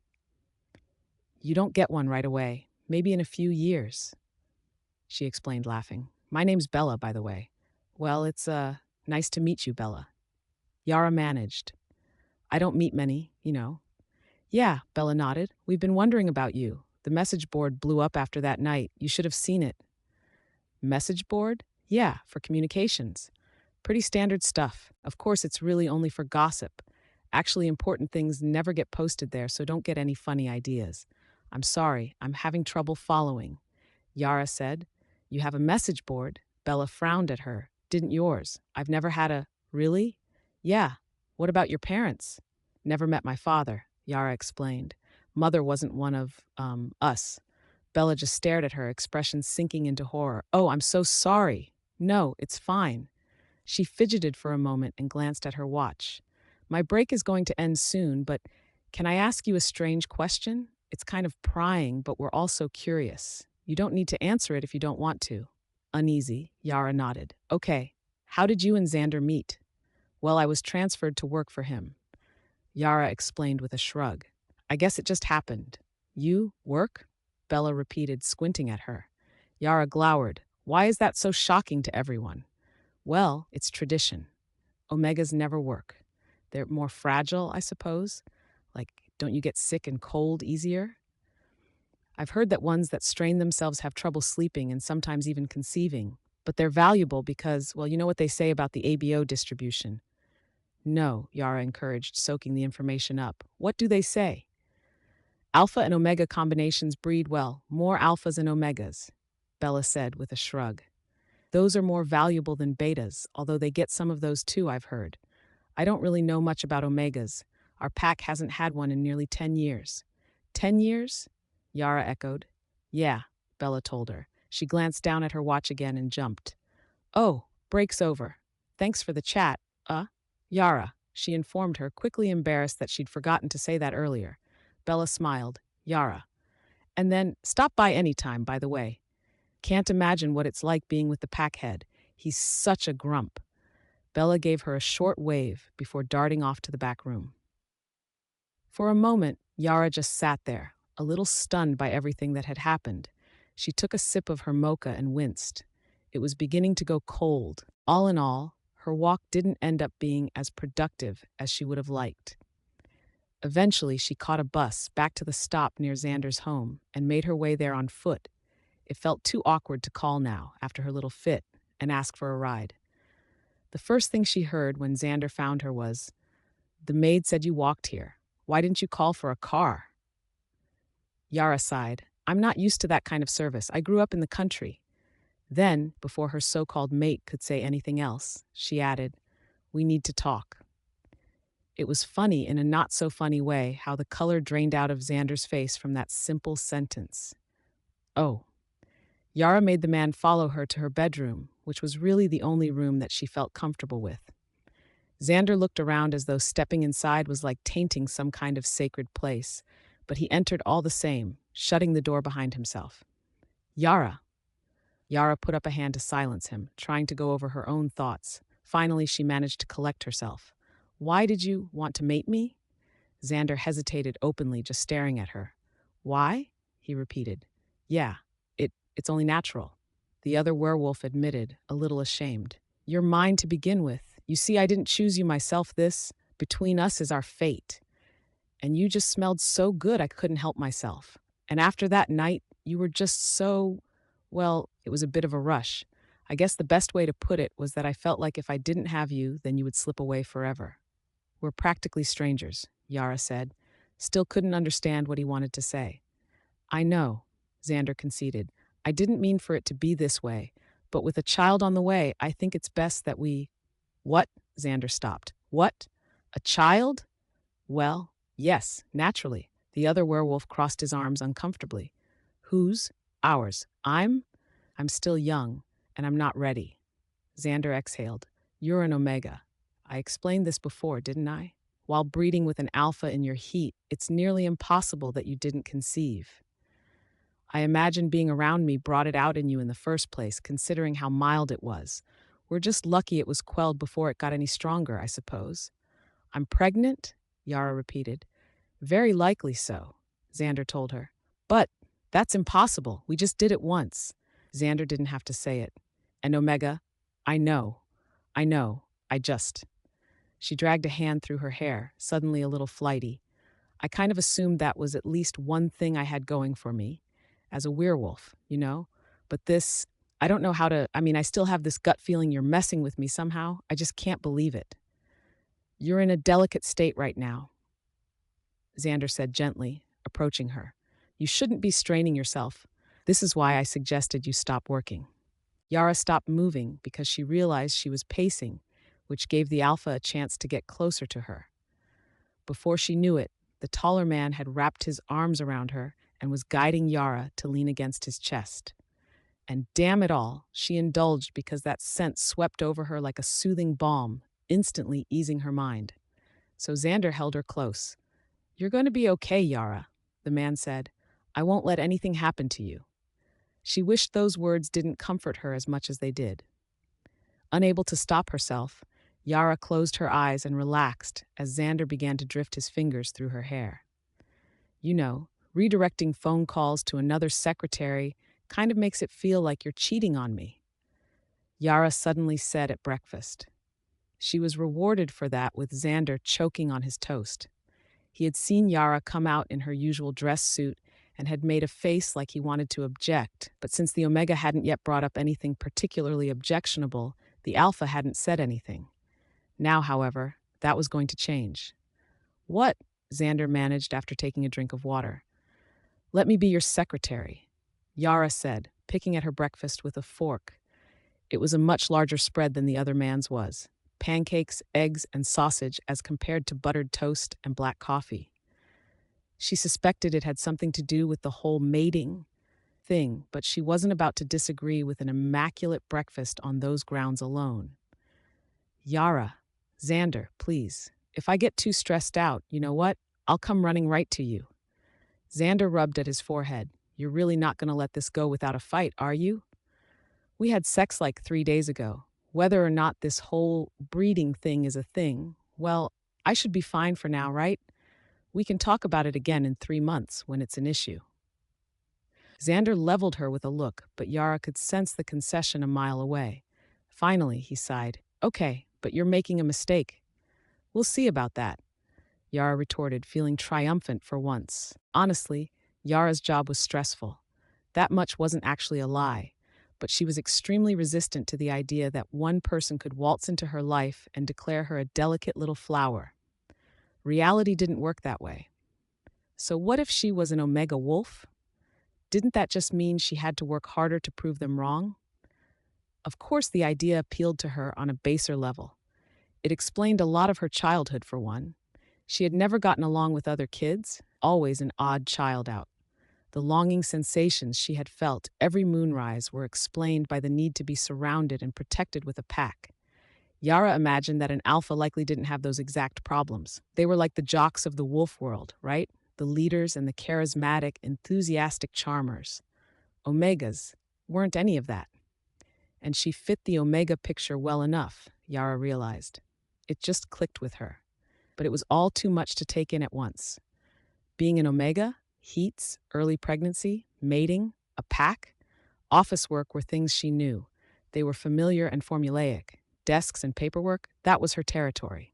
Ever since her school days, when she was able to be away from her foster home for a few hours, she found comfort in the rightness and wrongness of filling in answers.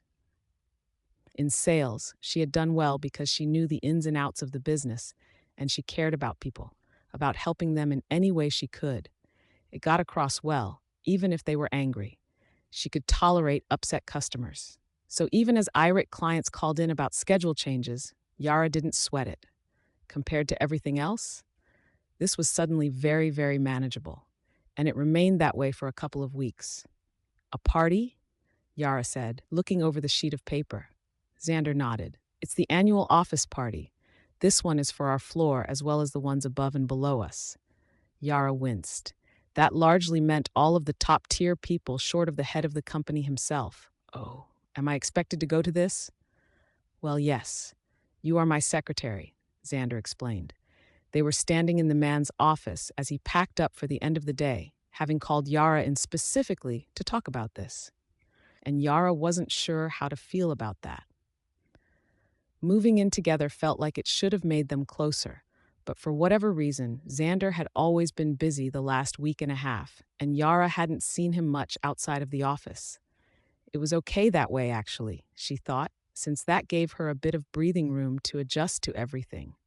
And so far, Xander hadn't suggested she retire again, so she prided herself on having done a good job keeping things in order. Save for this announcement, her job and her life were starting to fall into a nice, comfortable routine. Yara scanned down the page and then frowned. It's tomorrow? I intended to tell you sooner, but it slipped my mind after we, mated, Xander admitted, which is why I called you in here. We're going to go to a tailor and have them make you a dress. By tomorrow? Yara said. Not from scratch. We'll have to settle with something resized to fit you for now. Yara's lip twitched because when Xander said things like settle, it often gave her the impression the man was still talking within the terms of thousands of dollars. However, there wasn't much she could say, so she shrugged. Well, okay then. The party turned out to be immensely more extravagant than Yara was prepared for. Both men and women seemed styled from head to toe, and she didn't know any of them, save for maybe one or two faces she often observed passing her desk. Cradling a glass of a decidedly non-alcoholic beverage, Xander had gone on and on about the dangers of alcohol on an unborn fetus during the car ride over. Yara stood near the food and tried not to sweat. But she was failing. This wasn't really the kind of event where she could trail at Xander's heels, and no one was to know that they were a couple, so she had to keep her distance, if not for her sake, then for her boss. A scandal was the last thing Yara wanted to provoke. She sipped from her glass, smiled at a woman who passed in a flowy red dress, and tried not to suffocate. Eventually, she retreated out to the balcony for some air. No one else was there, which eased her nerves a little. Well, that was until someone came out to join her. Nice night, isn't it? Said the man. He had dark hair that was graying, but his face was clearly young. Not unattractive, but there was something about him that immediately put Yara on edge. The man must have sensed it because he laughed. What? Did I say something wrong? Oh, no, sorry. Yara apologized automatically. She wasn't sure who this man was, which was probably a grave error on her part. It was best to be as nice as she could until she could ask Xander later. I'm just not used to this kind of gathering. The man laughed again. I could kind of tell, I'm afraid to say. Yeah, Yara said, trying to mimic his mirth. You're Knightley's new assistant, is that right? Secretary, but yes, Yara confirmed.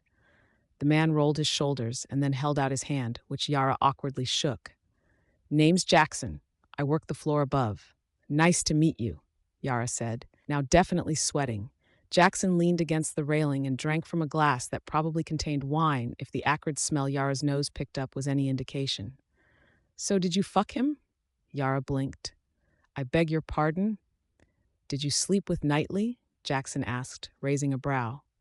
It's not a secret that someone like you was his type, you know, and don't lie, I'll know if you do. His voice was so serious that all Yara could do was stare, but then he laughed as though it were all a joke and patted her shoulder. Don't look so pale. I'm not going to eat you. Yara swallowed. Yeah, sorry. But I am serious. If you haven't had sex with him yet, I wouldn't suggest it. For whatever reason, once people go down that path, they don't last long at this company. Oddly, Yara's first instinct was to believe that probably had very little to do with Xander himself. Is that so? You seem like a good girl, so I figured I would give you a fair warning. Jackson continued, looking her over a little too much. If you sleep with me, though, that will only improve your job security, I can assure you. Alarm started to seep into Yara's blood, sudden and swift. Pardon? Jackson took a step forward, leaning towards her. He reached out to cup Yara's cheek. I'm the CEO's son, just in case you're wondering, so it would be wise of you to think about my offer seriously. It felt like something had broken in Yara. She just froze. Her entire body, from every muscle to every nerve to every drop of blood, went absolutely still. Her brain hesitated, as though hitched, a fear flooding her so severe and potent that it almost felt as though she were trying to become a statue. Inside her chest, however, her heart picked up to a pace that was raw in its intensity, hammering between her ribs, and time seemed to slow. And then someone was dragging Jackson away from her, and Yara blinked and motion came back to her, although the racking pain that surged into her body caused her to stumble back against the railing, winded. You son of a bitch, Xander snarled. There was no audience because the patio door had been shut, but all the same, Yara's mate had the CEO's son by his collar and was shaking him. If you ever touch my wife again, let go, you maniac. I said I was sorry, Jackson pleaded, all of his confidence and self-assurance suddenly gone. I didn't know. Well, now you know. Xander told him in a low, cold voice. If I see you ever touch her again, I won't. For God's sake, man, it was just a little flirting. Xander released Jackson, appearing so utterly reluctant to do so that Jackson watched him with wary eyes, backing away until he was able to escape to the patio door and flee into the party. Yara watched the scene, owlish. Then Xander was at her side, pulling her against him and stroking her back. It's okay. It's okay. Yara tried to speak, confused by the sudden onset of concern from the other werewolf, but her throat was thick and her limbs were quivering and her brain just couldn't conjure the right words. So she allowed whatever this is. Xander took her wrist and guided her down some side steps. We'll go home now. Somehow Yara couldn't find words to respond to that. When they reached the bottom of the steps, her mate took off his jacket and put it over Yara's shoulders. The scent should help calm you down, he explained as he led her outside. There's already a car waiting for them, and Yara was gently ushered in, her entire body still in the process of relaxing. It took a full 5 minutes of focusing on her breathing before Yara could gather enough of herself to say, "What happened?" To her own embarrassment, her voice was weak, like a creak from a floorboard. Xander looked at her, expression unreadable. You had a panic, he said. A what? It's like a panic attack, but different, Xander continued, looking straight ahead now as the car navigated the dark city streets. His hand was on Yara's thigh, his thumb rubbing circles into it. When an omega feels particularly vulnerable, they'll induce a panic system, especially if one knows its mate is nearby. Every alpha in the area will feel it and come to aid. Yara was silent. After a heat, Xander continued, his voice a little quieter, omegas are particularly vulnerable, which was why I insisted that you take it easy. That could have happened at the office. Yara murmured. Yes. Yara pressed her eyes shut. You threatened the CEO's son. It'll be fine. Her eyes snapped back open to look at the other werewolf. What do you mean it'll be fine? That was the CEO's son. I made you do that. You could lose your job, Xander. I won't, the man said. There's more at play here than that. They can't fire me. If asked, I will merely tell them what happened. He was sexually harassing my wife. Any attempt to go after me in particular will backfire on him, and he knows that. I doubt we'll be hearing of any of this on Monday. Still, Yara muttered, face a little red at being called someone's wife. Even if it was kind of true. I caused this. Xander didn't disagree, but the hand on Yara's thigh squeezed in comfort. The rest of the car ride was completed in silence. When they arrived at the mansion, Yara felt reluctant to leave Xander's side. The man must have sensed this, because he grabbed Yara's hand and led her. She didn't even care where they were going. too relieved to just have his mate to follow. Soon enough, they arrived at a door and Xander pushed it open, revealing a bedroom. Vanilla, cinnamon, and spice hit Yara in a wave, and she blinked before glancing at the other werewolf. "Your room?" Xander smiled at her softly. "I thought you might like to come here." She was led inside, and the door was shut before they both sat on the edge of the bed. Biting her lip, Yara shook her head. "I'm not in the mood for sex, if that's what you want." "No, of course not," Xander told her. "However, I think it would be best if you slept here tonight, beside me. We can discuss the rest in the morning. How does that sound?" "That would be all right." Yara conceded, flexing her fingers in the dark blue bedding that covered her mate's mattress. It was soft and smooth to the touch, made of some fabric she probably couldn't recognize. "I can also have the maid bring some tea if you would like." "How about hot chocolate?" Yara decided. Xander's lip twitched. "Hot chocolate, it is." That night, Yara slept more peacefully than she had in several months. It felt like the difference between resting on a flat mattress in an alleyway and slumbering in the chambers of a heavily guarded king. She drifted off, stomach warmed and body relaxed, still in her dress, and when she woke up it was mid-morning, and she was blearily blinking away a fog of sleep that wasn't quite ready to leave her just yet. She woke a little more when she noticed the pressure of a warm body at her back, an arm slung over her side, hot breath exhaled against her neck, and also the fact that she was only in her panties meant that someone else had stripped her down. "Damn it. Yara, I'm really very sorry about this, but my mother wants to meet you." It was Saturday. Yara was barely conscious enough to drag her spoon through her cereal, and she peered at the other werewolf as though trying to fish free the joke. It wasn't there. "Now?" Xander snorted. "No, not now. Tomorrow, though. She's been quite insistent. I can have it put off until next weekend, but that will be close to the full moon, and she gets a little testy around that time. It would be best if done tomorrow." "Was she at the last, pack meeting thing?" Yara asked. "No, she doesn't attend those anymore." Xander sighed. "Bad hips."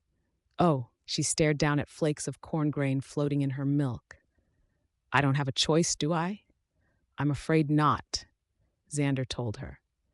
After experiencing her first ever panic on Friday, Yara wasn't keen on any more stressful events. Nothing was so world-shaking as feeling the vulnerability she had in that moment. The only way she could accurately describe it was that it was like playing dead for a hungry bear and hoping that it was the type of bear that kind of trick worked on with the very real possibility that it wasn't. It had felt as though death was coming for her. Of course, it was somewhat ridiculous to think she would get the same feeling from meeting a little old lady, or werewolf, or whatever she technically was. But from the way Xander's expression tightened in dread when she was mentioned, Yara braced herself for the absolute worst. The 2-hour drive to her home, which happened to be even larger than Xander's own, was a tense one. When they arrived, Yara wasn't at all prepared to be rushed by an energetic woman in her early 60s who cried out, "Oh my, aren't you just the cutest thing?" before pulling her into an emphatic hug. "Mother, please," Xander said, but the woman ignored him. No, instead of listening, she pulled back and cupped Yara's face, looking her over with only the giddy kind of a joy a proud mom could. "She's so beautiful. Xander, how did you get a girl like this to agree to be your mate? And an Omega, too. Oh my, no wonder you couldn't keep your hands off of her." Then, to Yara, "He's always been a greedy thing, ever since he was a little boy. When his brothers had something he wanted, he just took it. But I suppose that's what makes a head alpha these days." "Mother." "Oh, shush," his mother scolded, to which Xander actually looked a little embarrassed. "You never showed an interest in any of the arrangements I tried to make for you, and now you spring all of this on me at once. Let your old mother have a little fun." She turned and winked at the bewildered Yara. "I'm going to show you all of his baby pictures." "Mother." "Shush," Yara chuckled. Feeling warm inside, true to her word, they spent the next hour looking at baby pictures. Yara wouldn't have predicted she would find something like that as interesting as she did, but with Xander it felt like an exception. And this one? Oh, that was his first transformation when he was 2. Wasn't he just the cutest puppy? Xander did, in fact, make an exceptionally cute puppy. The man himself hadn't stuck around for their little get together, instead throwing in the towel around 20 minutes in, when he realized that he had absolutely no control over what his mother said to Yara, whether he was there or not. It was only after he had been gone a while that Xander's mother shut the photo book and looked around conspiratorially. Then she peered at Yara with a soft smile and took her hand, running her palm over the back of it. "Now that we have a moment, how are you faring, dear? Is my son treating you well?" Uh, Yara hesitated, which seemed like the wrong answer, so she quickly added, "Yes, I mean, as well as I think he should be. He's quite, doting." She nodded and sighed. "Alphas tend to be, bless them. Then you're expecting already?" Yada tensed slightly, a little bewildered. "Well, I don't know." Xander's mother blinked at her, frowning. "You don't? We haven't checked or anything," which meant that he could still live out the idea that he was a man, as he had always known, and there was no way he could carry a baby. Yet the woman looked perplexed. "Dear, it's in your scent," she told her, cocking her head. "Omega scent gets quite heavy with various signs of it, you see. It's nearly impossible to ignore, which may be why my poor son is so overprotective.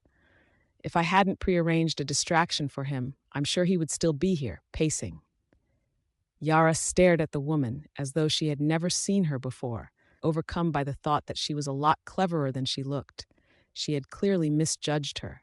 She laughed and patted her cheek. "Oh, don't look at me like that. I just know my son's is all. A mother has to, after all." She nudged her. "We Omega must stick together." "You're an Omega too?" Yara asked, surprised. A frown wrinkled her forehead. "I am. You didn't realize it?" Yara shook her head. "Dear, are you new to other wolves?" she asked carefully. "How could you tell?" Yara joked, a little sheepish that she had been able to figure it out so quickly. She simply smiled, warm and kind, and offered an encouraging, "Would you like to tell me about what all has happened to you?" And so she told her. Yara didn't know why she felt like she could trust this woman when so much of everything else had put her on edge.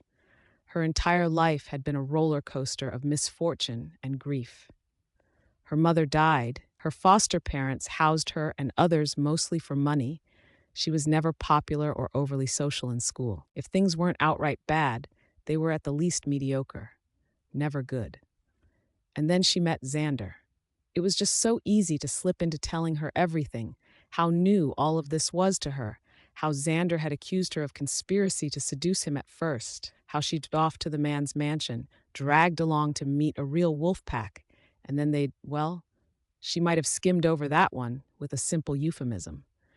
Then the awkwardness with Xander, the panic, and meeting her. It was just so easy because she would squeezed her knee at all the right parts and hummed and nodded and watched her with such kind eyes that she fell into a disarmed lull. Actually, she would have told her nearly anything if she had simply asked, and she wasn't even sure why.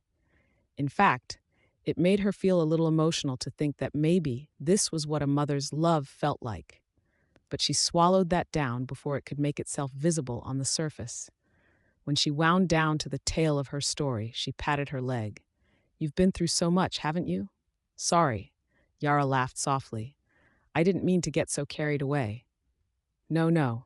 I asked and you answered," she said, smiling at her. And then her gaze flickered to the closed doors.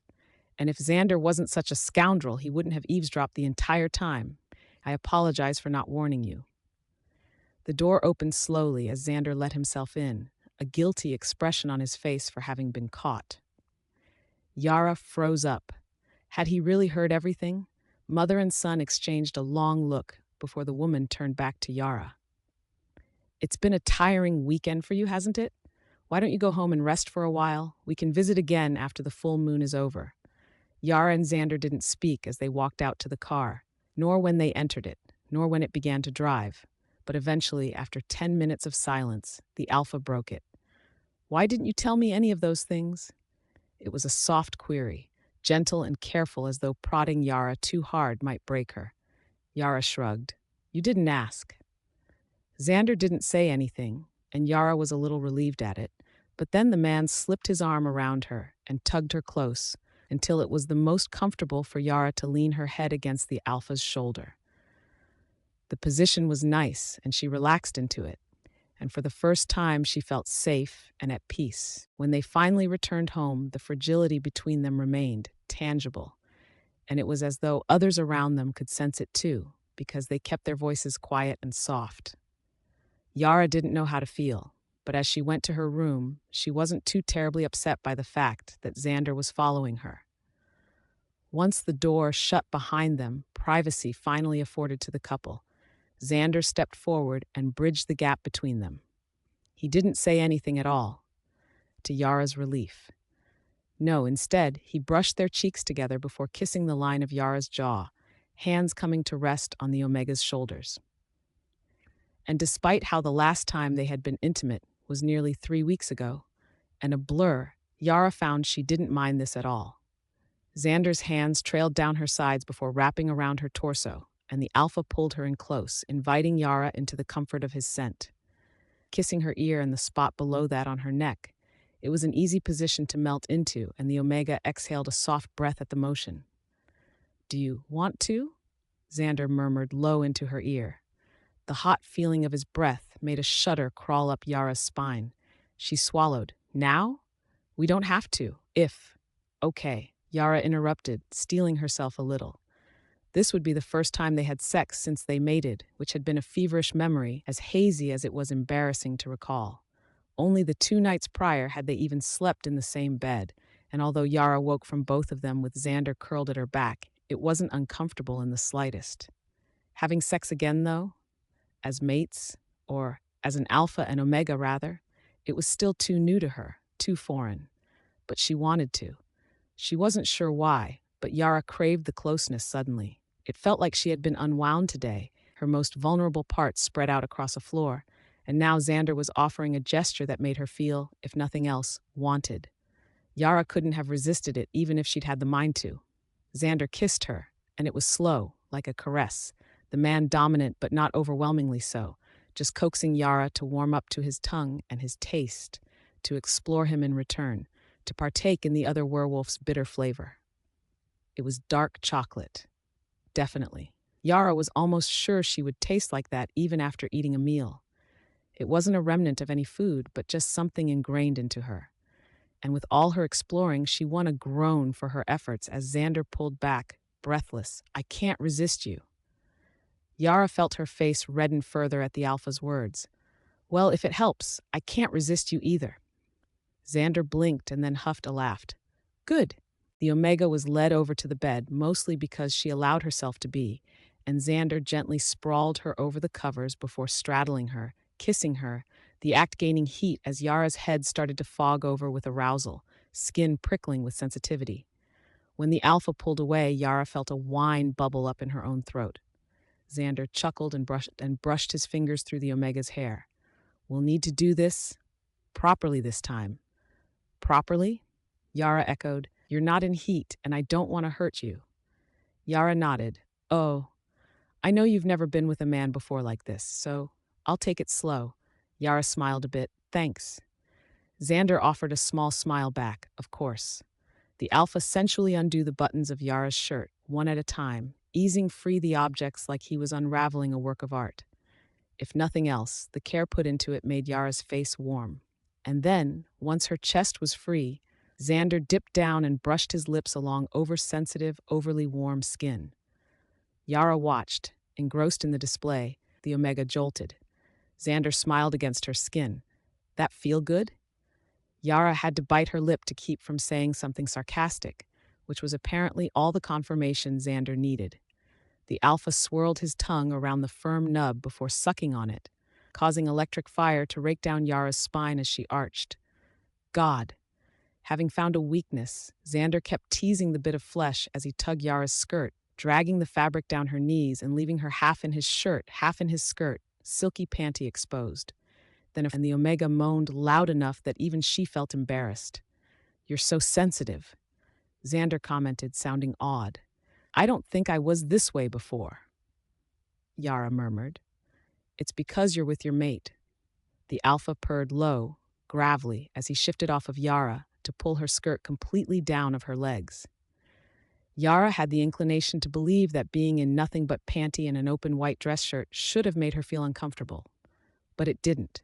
Then Xander tugged his own shirt off, and Yara realized that this was kind of her first time getting to openly observe the alpha like this, when her head was somewhat clear.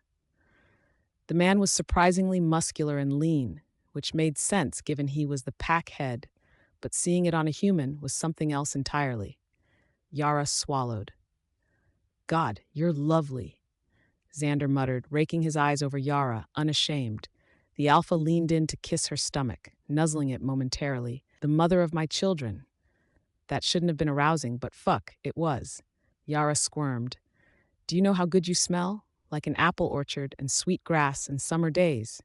Xander continued, inhaling deep as he kissed her chest, working his way back up to Yara's neck, which he ravished briefly with teasing suckles of lips. "I can't stay away from you even now, even as you smell pregnant. Do you know what it's like? Butterflies. You smell like butterflies and hummingbirds. I want you to always smell like that." Yara had no idea what that meant, but in the moment she didn't care, nodding vaguely as Xander worked her up, the alpha finally finding her lips and kissing the omega senseless. "My omega," Xander rumbled against his mouth, erotic, a possessive edge to his words. "Mine, all mine. Yours, all yours." And Yara couldn't fight the rising emotions within her. And in that exact moment, she felt like nothing was more true than that statement. Yara had been prepared to go to work on Monday morning. It didn't matter if on Friday the man named Jackson had sent her into a panic. It didn't matter if the weekend had been long and she was still sore from the romp Xander and her had had the night before. Yara was a diligent worker and she liked having a job. Her plan was to go. That was until she got up, felt a sway of nausea, and ran for the bathroom. Unfortunately, Xander had stayed with her in her room that night, so the alpha was there in the doorway in a heartbeat, hovering as Yara threw up into the toilet. "Are you okay? Should I call someone?" he fretted, reminding Yara of a dentist that talked while he had his fingers in your mouth, because there was no way in hell the omega could respond while she was gagging up bile.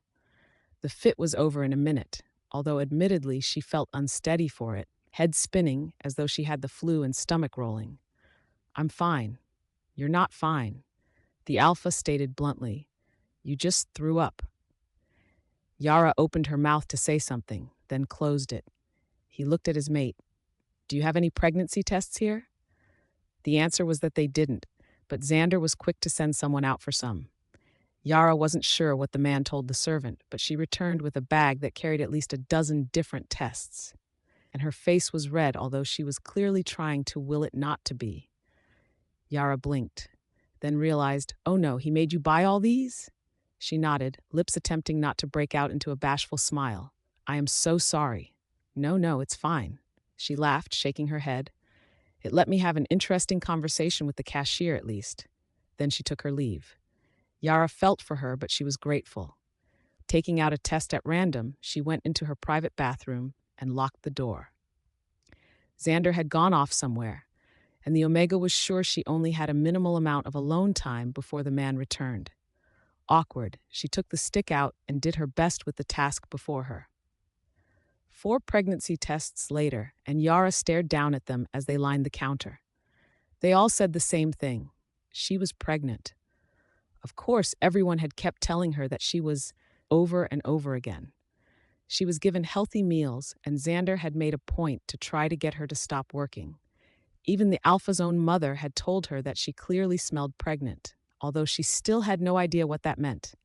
How the hell that happened? She didn't plan for this. She still didn't achieve anything in her life. And now this happens. But she couldn't deny it anymore, and all the tests agreed that she had at least 8 more if she wanted to keep running through them all. If she desired it, she was sure Xander could get her the entire stock from a drugstore, just to satisfy her need to convince herself. But there was such a big difference between words and this. Words had been easy to brush off. They were just words. People used words in ways that weren't reality all the time, so it was easy not to think too much about them. She had worried a little that if this whole thing turned out to be a mistake after all, that Xander might feel betrayed somehow. But no, The alpha had been right. Yara stood there, realized that she was beginning to feel dizzy, and sank to the bathroom floor. She stayed there until Xander knocked from the other side, openly worried about her. Xander, Yara said, pacing. The alpha was sitting on her bed, where she had told him to sit, watching her. I have some news. Xander frowned. Okay. I'm pregnant. The alpha gave her a look of disbelief. Yes, I know. I know this might come as a shock. It doesn't. But despite doing it once at the first time we did it, I think I'm going to produce a child. You are. Yara looked at him and gestured with her hands. And now what? Would it help you come to terms with this if I bought you a book about it? It could help you understand more about us, about yourself, and about everything there is to learn. There are books? In the end, Yara conceded to not go to work that day. It was more because at breakfast she'd taken one step into the dining room and then turned right back around and made for the nearest bathroom. Whatever sickness had crept up on her, it had arrived with a vengeance. And she was a little upset they called it morning sickness when it clearly had nothing to do with the morning. It lingered for the rest of the day, particularly bothersome whenever she tried to eat. Maids kept bringing her different dishes too, at the behest of the chef, who had probably been ordered by Xander to find something that Yara could eat. It was nice of the alpha, definitely, but it was also like a merry-go-round of, I'm going to throw up. Being a werewolf, Yara was starting to realize that she could smell food a little stronger than humans could, which probably wasn't helping at all. Eventually, she ordered an end to the food roulette, when the only thing that seemed not to bother her was plain bread, and even that was pushing it. At least Xander had also sent someone to gather books for her, so she wasn't completely bored as she sat up in bed and nibbled on her toast, working her way through such stunning titles as An Omega's Guide to Pregnancy. It seemed her dilemma were unwanted, all the answers laid there for her to see. As she read, she slowly understood the mechanism of it all. Apparently, the answer, as far as she could discern, was magic. No, that was a lie. It wasn't magic at all, just some innate weirdness. Omega, when in heat, were like normal human females when they come to a point where they're most likely to get pregnant. But Omega wolves took it in the extreme. Getting pregnant is 100% probable when they have sex with alpha males. That's the reason why she got pregnant instantly. Not like she was complaining about it, but there was some science thrown around that she didn't understand herself, something about moon cycles and pack relationships, being unaffected by alpha siblings and shielded from alpha suitors for the most part. Yara was beginning to glean from all this that it was Xander's presence which had triggered her heat, which, if the book was to be believed, had been tame at best. It made sense, however, why Xander kept wanting to protect her. Every single book read the same way, with the assumption that Yara was a guarded creature, kept from the evil claws of all who would do ill to her. It was silly, but this seemed thoroughly ingrained in the culture. Completely enlightened, she wanted to smack herself for her stupidity. Why hadn't she gone to books before? How are you feeling? Xander asked as he entered Yara's room. It was 5:30, which meant that he had to have rushed straight home from work, although there was a calm air about him, as though he was trying to hide that fact. Yara wondered vaguely when she had started to notice all these little quirks about the alpha. I'm pregnant. Xander came further into the room and settled on the edge of the bed, observing the spread of books Yara had out before her. Indeed. This whole time, I guess, I just thought it was a joke, A joke that reality was playing on me. Whenever someone mentioned it, I just felt like they were talking about someone else. Not me, though. Never me. How could I be pregnant? I kept thinking that, right? I mean, I obviously could, but at least not right now. And I never, in my wildest dreams, imagined that this could happen right now. Xander was quiet. Then, are you having second thoughts? It took Yara a moment to discern what he meant. What? Oh, no. No. I don't think I could do something like that. I mean, I understand why people, but I just don't think I could. She stopped talking and gathered herself.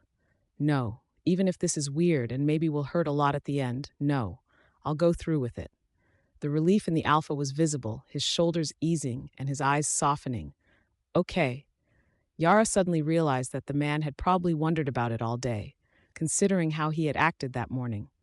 Swallowing nothing, Yara jokingly added, "But you have to take responsibility for it, all right?" Xander's lips curled into a pleased smile, gladly. Yara didn't attend work the entire week. She couldn't. Every morning she roused with the intention to go in, but every breakfast she was defeated by illness. Coffee was the worst offender to her senses, which Xander had accommodated, but there was no way Yara could go into a building that damn well stunk of the substance. A smart boss would send her home before she infected the entire floor. And Xander was her boss, who knew that she was in fact pregnant, but wanted her to stay home either way. The Omega was too tired to protest. Omegas, especially those in their first pregnancy, always have difficulties. Xander had told her one evening, stroking her hair. They had slept together every single night since the first one, and Yara was starting to get used to the company. If nothing else, it helped ease her discomfort, and for that, the alpha was welcome to join her, or alternatively, she would join Xander in his bed. Either way, they stopped parting ways for sleep. It was nice. But tonight, however, was the full moon. "Will you be okay going out?" Xander asked for not the first time. "You know if you aren't, we can simply stay here. The pack will understand." "I get that the moon is making you fussy," Yara said, to which the alpha frowned. "But I'll be okay. Worst case scenario, I can't eat any hunt or whatever. If you can stomach it, eat your fill. You need the strength." Xander murmured as he undid his tie and hung it over the Omega's desk chair. They were in Yara's room for no other reason than that that was where the alpha had gone as soon as he arrived home from work. "I'm still not really on board with the whole raw meat thing, but we'll see," Yara said, which was as polite as a decline as she was going to be able to give. Xander just hummed, but didn't say anything. The moon rose ever higher in the sky. When it was finally time, both Yara and Xander were preemptively naked, but it felt more clinical than romantic. Not unlike waiting in a doctor's office, it was almost a relief when Yara felt the first few brushes of wilderness in her mind as her human side sank away into the darkness just as the sun disappeared beyond the horizon, the werewolf inside taking over. It was painful, but possibly less so than the time before, because Yara wasn't struggling against it. As she eased into the wolf form, fur bursting out over her skin, she could hear the same happening to Xander on the other side of the room. And then it all stopped, leaving her a breathless, aching mess on the floor. Yara was content to just stay there a moment until she heard the pat of paws as Xander approached her. Then the alpha licked the side of her head, by her ear, causing the Omega to shift slightly. Finally sighing, she picked herself up off of the rug. Xander's tail wagged, and the alpha began licking her face in earnest, washing Yara over with canine kisses until the Omega had to back away in both humor and overwhelm. But the alpha wasn't done, and he butted his mate with his head in affection.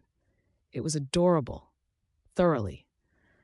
A man came to let them out of the room, and immediately Xander began to run, so Yara did too, keeping at her heels as they dashed out of the mansion and into the sprawling back garden. Then the alpha exited through an open fence and the Omega followed. Unlike the first time they had done this, Yara felt more in control. Before he had been compelled to follow Xander, no matter where the man or wolf went, but now was different. As she ran, pushing herself to keep up, muscles singing for the use, she felt free. She wasn't caught in some heat-ridden lust or locked up in her bedroom. No, she was a real wolf, struck to 4 legs beneath the embrace of moonlight. They ran and ran until they came again to that clearing, and once more wolves surged forth from the trees in greeting. Some meeting with others, but a few in particular eager to see Yara. They wriggled at her, licked her face, and butted her, eager and excited over the new, smelling on her pregnancy and her closeness with their leader, and showing due respect. It was awkward and strange and warm and inviting, this unity, as they did their utmost to make her feel welcome. One of the wolves, Yara realized, must have been Bella. It had the same colored fur as her hair, and aside from that, she simply knew. There was no other way to describe it. This was family, and she was a part of it now. Had they been humans, she would have felt consumed with a need to make a good impression, but things were much more simpler than that at the moment. They were wolves, both in brain and body, and Yara was unquestionably one of them. On the hunt, she still lingered at the back, Xander near her this time, and keeping her from thinking she needed to join in. There was a guardedness about the alpha, unlike before, drawn out due to his condition being clear in Yara's scent. She wasn't just an omega in courting now that needed to be separated from other intervening alphas. She was a pregnant mate. One of the wolves caught a rabbit as the others were working to tire out a buck, carrying it over to Xander and Yara before looking at the two of them and setting it down. Xander tore of some of the fur but didn't eat it, instead nudging Yara over to the fresh kill. Yara politely tried it. It was the first thing she had eaten in a week that didn't make her stomach roll, and her blood turned ravenous wolf the moment she tried it, until there wasn't much left but bones. The meal was small, but she wasn't sure she felt up to anything more, and to her delight, no one prodded her over it. After they traveled to a field of flowers, a dance of play overtaking the pack, and Yara flopped down into the greenery and rolled until Xander half-pounced her, nosing her stomach and neck and licking her muzzle. This was Yara's life now. She nuzzled the alpha back and squirmed in delight, and her heart raced, because there was a feeling flooding her in a way it never had before. It stayed with her for the rest of the night, continual like the presence of air. It was only as they started back home, the sun soon to rise, that Yara's thoughts became human enough to put it into words. She was falling in love with Xander. She's starting to feel the bond between them, and she's helpless with the emotions it brought to her. Yara roused to the soft feeling of someone kissing her neck and hummed, shifting under the covers with a sleepy sigh. Someone's being sweet this morning. Perhaps, Xander conceded against her neck. It's nice, the Omega added. She noticed a few moments later that there's a hand idly stroking her stomach that wasn't hers. You're getting bigger, the Alpha commented as though reading her thoughts. You noticed? Of course. The maids haven't. The maids don't get to see you naked, Xander told her, a touch of fond possessiveness in his voice. Yara hummed again. I suppose that's true. How long has it been now? 3 months and a week, Xander informed her. And it's about time you saw a doctor. A wolf doctor? Yara mused. Heh. Yes, a wolf doctor, the Alpha said. I hardly think a human doctor would be appropriate. Yara peered at him through her eyelashes. Oh, you were serious. That stroking hand flattened out against her stomach, soft but firm. Of course I am. We should have had you see one earlier. Why didn't we? The only one I trust was out of town when you first came to live here, Xander informed her, kissing up her neck to the mating mark and causing a shiver to travel down Yara's spine.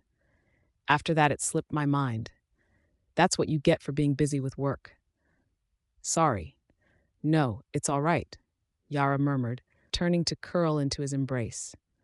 Mornings like these, where Xander wasn't already off at the office, were rare enough. She wanted to enjoy this one a little longer. It seemed that what a wolf doctor amounted to, as far as Yara could tell, was an older man with glasses who was a werewolf.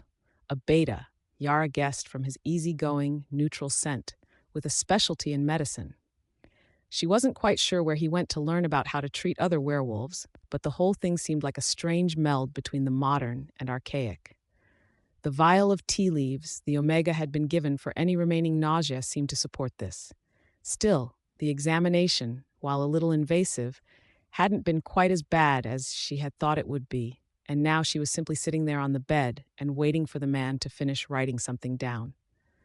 The doctor mumbled, going through his papers. Interesting. What is? Yara asked, wary. She was sat in a medical gown in one of the guest rooms, mostly because Xander didn't want any strange men in Yara's room. So this one had to do for now. The Alpha himself had been called out for an important call, otherwise he would have probably still been standing there, hovering like an overprotective mama bear and watching for any untoward motions or remarks. Which was nice of him, but not exactly conducive to a proper medical examination, especially not one that involved childbirth. Well, you're developing normally, I would say. Actually, better than that. Better than normal, the doctor rambled. You're a bit bigger than you should be. I don't have an ultrasound machine on hand at the moment. Didn't think we would be needing one this soon. My mistake, really. Yara cringed. They've been feeding me a lot. Then, you really think I'm that big?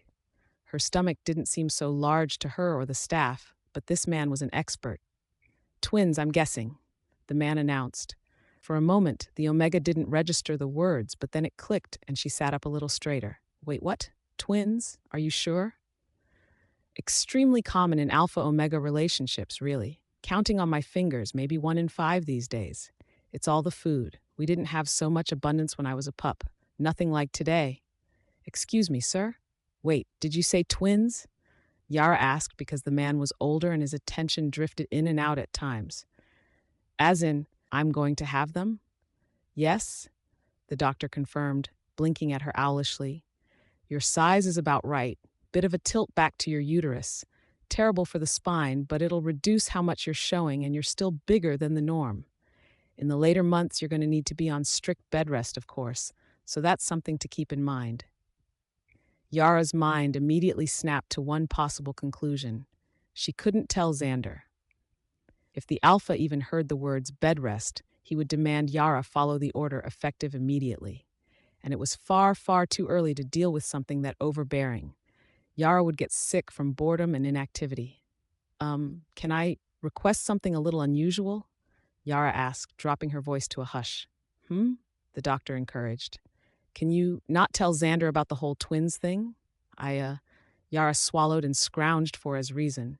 I want to surprise him later on, I want to tell him myself. The doctor looked perplexed for a moment before his lips spread into a wry smile. Kids these days, he said, laughing to himself as he nodded. Yes, I won't note it down. I understand how love is. Need to keep that boy on his toes.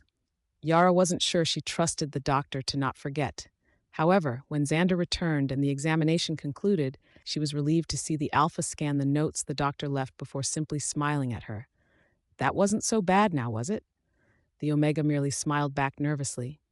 No, it wasn't bad at all. Twins. One child was something, but two, and carrying both, giving birth to both? Xander would probably be over the moon, no pun intended, but Yara wasn't mentally ready for this. She had somewhat adjusted to the idea of one baby over the last couple of months, but a second one was a whole different ordeal. 2 babies, 2 infants, 2 crying mouths to feed, 2 bodies to fret over, and they would both keep her up all night, and she still wasn't sure of what she had to do. Oh God. In the span of 4 months, she'd gone from thinking she would die alone to preparing to have a small family, and now the babies in the little fantasy she entertained had multiplied. But when she thought about it, it kind of made sense in its own supernatural way. She was a werewolf, after all, and wolves had puppies, and usually for real canines that entailed more than one. So if she was doggish, even the slightest bit, then more than one offspring made some sense. For a full day, Yara was plagued with the idea of giving birth as a wolf, but that struck her as fundamentally wrong somehow. It was probably better off to start with them as humans. She wasn't sure she knew how to care for actual puppies, and trying to get them to change into humans was... No. Xander's mother had talked about his first moon transition at 2 years old. Yara had to be a human for this, she was fairly sure. That was just how things were. They were people first and wolves second. Yara? What? Yara jumped, spinning around to see Xander walking down the hall. What are you doing? The maid said you were pacing up here. Is something wrong? I needed to think, the Omega told him quickly. And I like the view, which was more or less true. The windows up here gave her a perfect view of the garden in full summer's bloom, although to be fair, she hadn't really been looking at it. You smell of panic, the Alpha observed, brow furrowing. No, I don't. Yara, Xander sighed. I was just, thinking about the whole birth thing. The Omega admitted, which was partially true, so she didn't feel quite so much like a liar. Her mate's expression softened. Are you scared? Yes, Yara said, because technically that was the case. The Alpha moved forward and pulled Yara into his embrace, kissing her temple with a soft brush of lips. I'm sorry, there isn't a whole lot I can say, but you'll be fine. I know you will. You're strong. Normally, that would have been comforting, but guilt was creeping up in the Omega, and it was making her squirrely. Xander's presence only made her tense. She hesitated. I haven't been. Xander pulled away to look at her. Yara? I'm not. I've been keeping something from you. The Omega finally managed. The Alpha frowned, openly concerned. What is it? Are you not feeling well? Do you need to lie down? And then Yara remembered the comment on bed rest and shook her head. No, I feel a lot better, actually. My morning sickness is gone. Xander blinked. That's all? Well, you kept leaving me those stomach tablets in the morning, and I thought it was nice of you. So Yara trailed off, consumed with the regret of a dirty liar. The Alpha chuckled. Well, it's no good if you don't need them. Yara worked up a smile for him. No, I suppose not. She kept the secret. It wasn't like she didn't want to tell Xander. Really, she wanted to tell the man more than anything. But the idea of twins frightened Yara down to her core, because who was she even supposed to talk to about something like that? But if the Alpha knew, then he would act accordingly, and the protectiveness would increase exponentially. Bearing twins wasn't easy for humans to do, but for werewolves, it sounded rough at best. At worst, it sounded like she was going to break under the strain. And it wasn't really a lie if she didn't tell Xander anything untrue, was it? It was just an omission. Yara would tell him eventually, she reasoned, since there was no reason not to. Just, perhaps, a little closer to the due date, when bed rest would be a more reasonable request. Yeah, it wasn't a secret, just a delayed surprise. Maybe when she was 6 months along, and it was really obvious, she would spring it on him and they could go get the sexes revealed or something. That would be okay, wouldn't it? It would be fun. It wasn't a lie. She just wasn't telling him right away. What do you think? I think they both look like the same shade of blue, Yara said, frowning at them. Xander stared down at the tiles on his home office desk, puzzling through the different colors. No, this one is sky blue and this one is robin's egg blue. The Omega cocked her head. Use both then? The Alpha scoffed. You can't use both, I was joking, Yara told him. Besides, we don't even know if it'll be a boy or a girl yet. It's a boy, Xander murmured, picking up one of the tiles to look at it more closely. I can feel it. Isn't that the mother's job? The Omega asked, mentally noting that the Alpha couldn't feel a whole lot of anything if he wasn't even aware that there were probably 2 babies inside of her. Father's intuition. That isn't a thing, I'm pretty sure. Xander just brushed off the comment with a grunt. Yara couldn't help but smile a little at his expression. You're really excited, aren't you? I've only seen you look this dead serious when trying to rewrite a business proposal in your favor.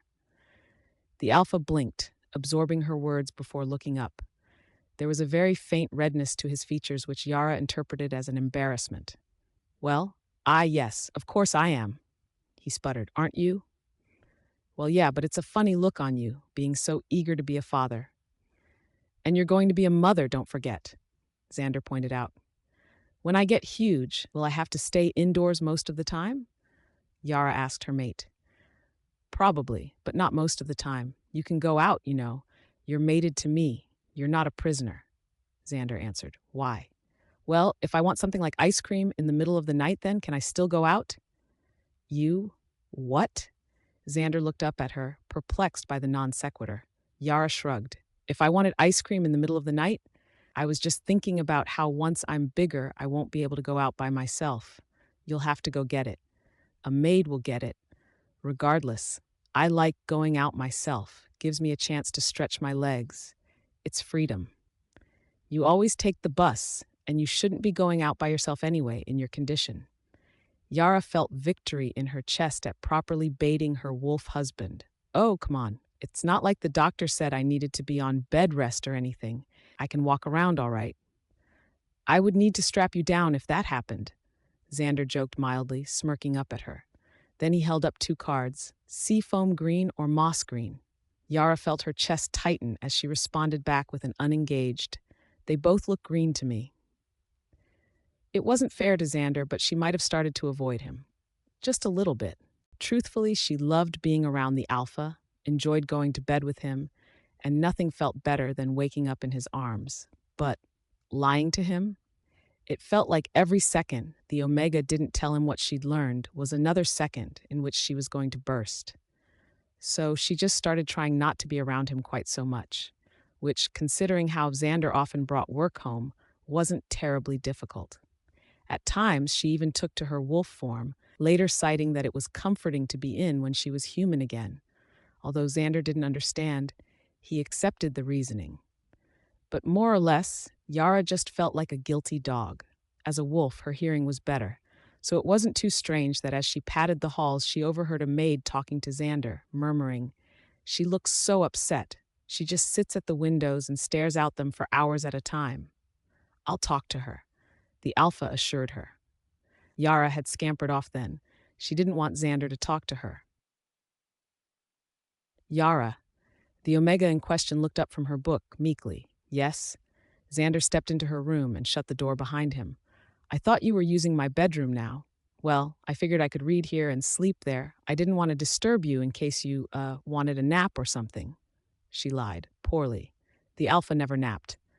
Xander sighed as he sat on the edge of the bed. "What's wrong?" "Nothing." Yara told him. "Nothing's wrong." "Are you sure?" "Yes." The alpha peered at her, his expression studying. For a moment, Yara thought he was going to press her further, but then the alpha sighed. "All right." Standing, Xander made for the door. "You'll join me for bed tonight, won't you?" "Of course," Yara told him.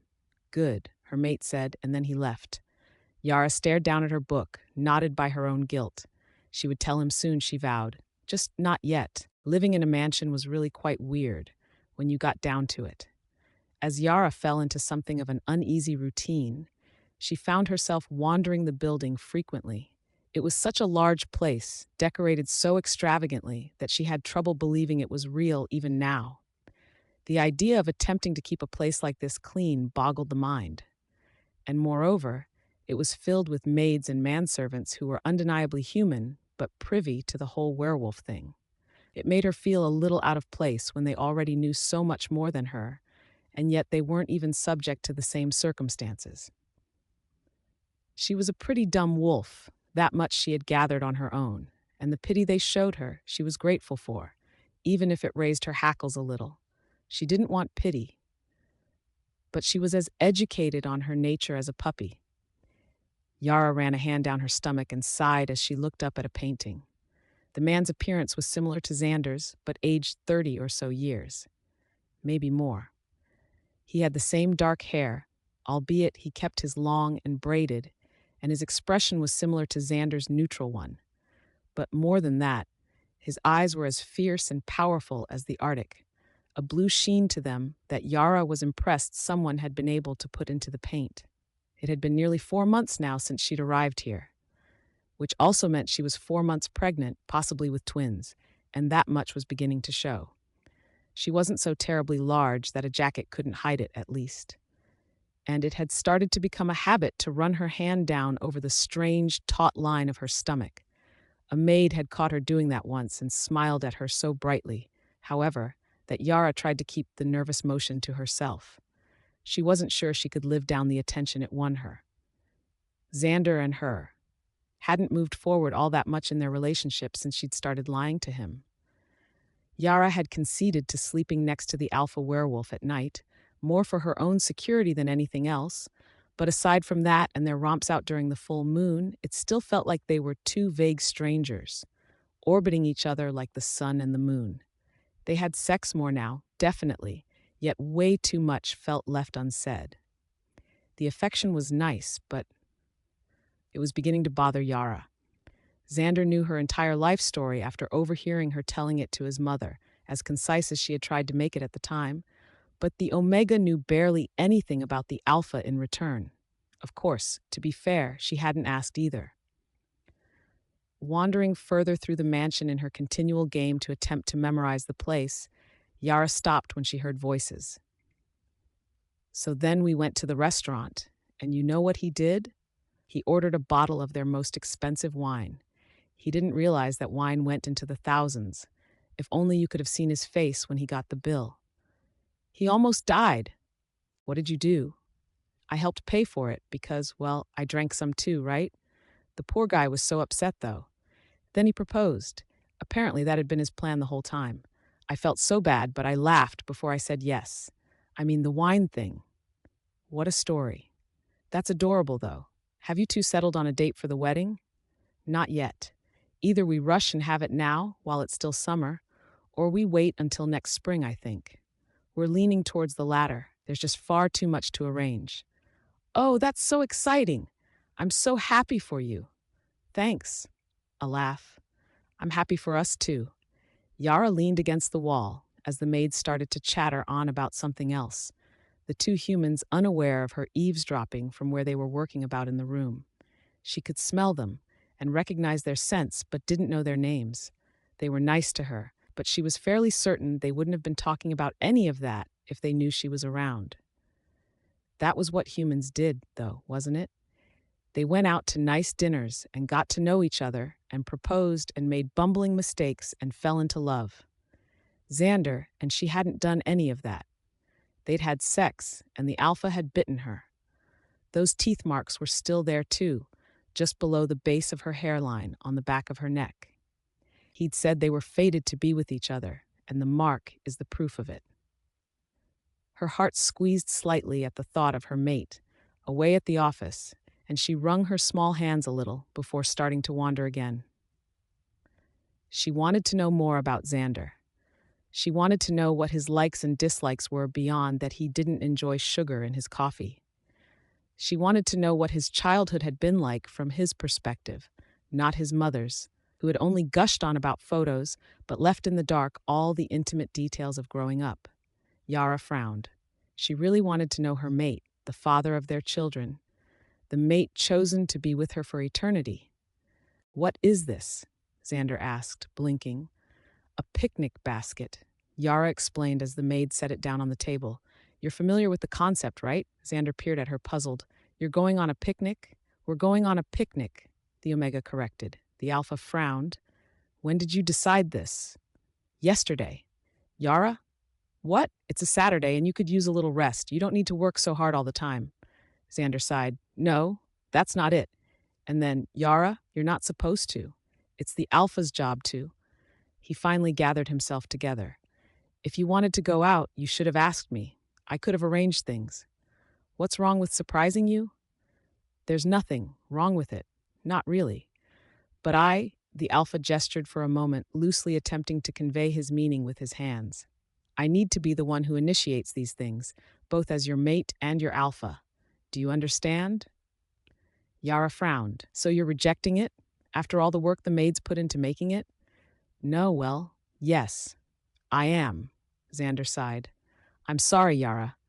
I don't understand you, Yara muttered, feeling herself begin to sulk. She'd been excited and now this?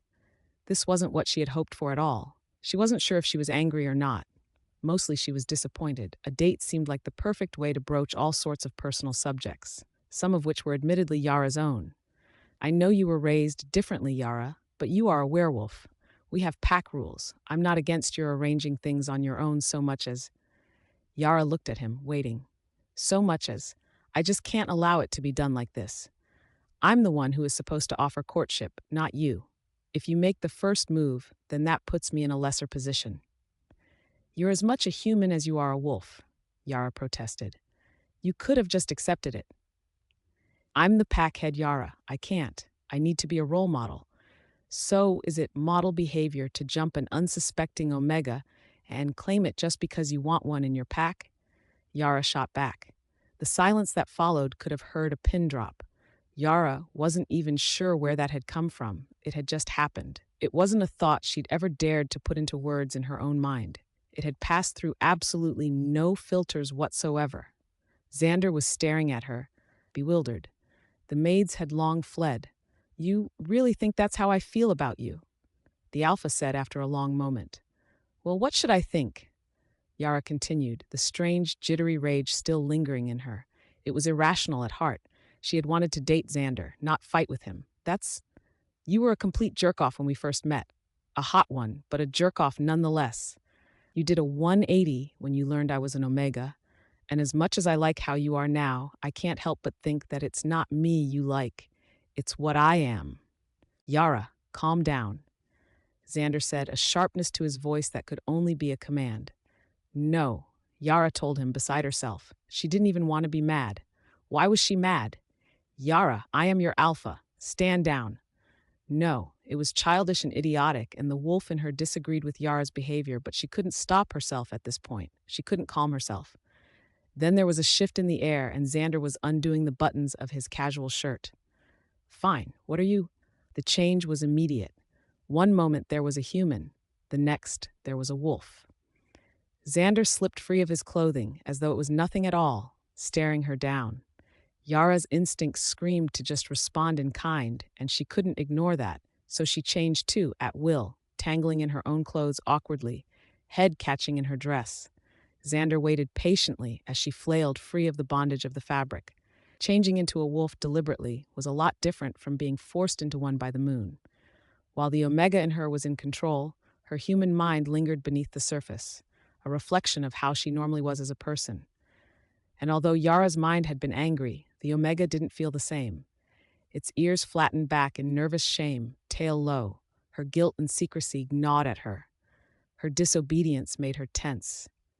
Xander growled at her once. Then the Alpha darted forward and they collided, chest to chest. Yara shuffling up on her hind paws as she tried to compensate with the motion before rolling over onto her back, submitting. Xander nipped at her neck and stomach, and Yara rolled back onto her paws and hopped away. The cycle repeated a few times until finally Yara just stayed down and lied there.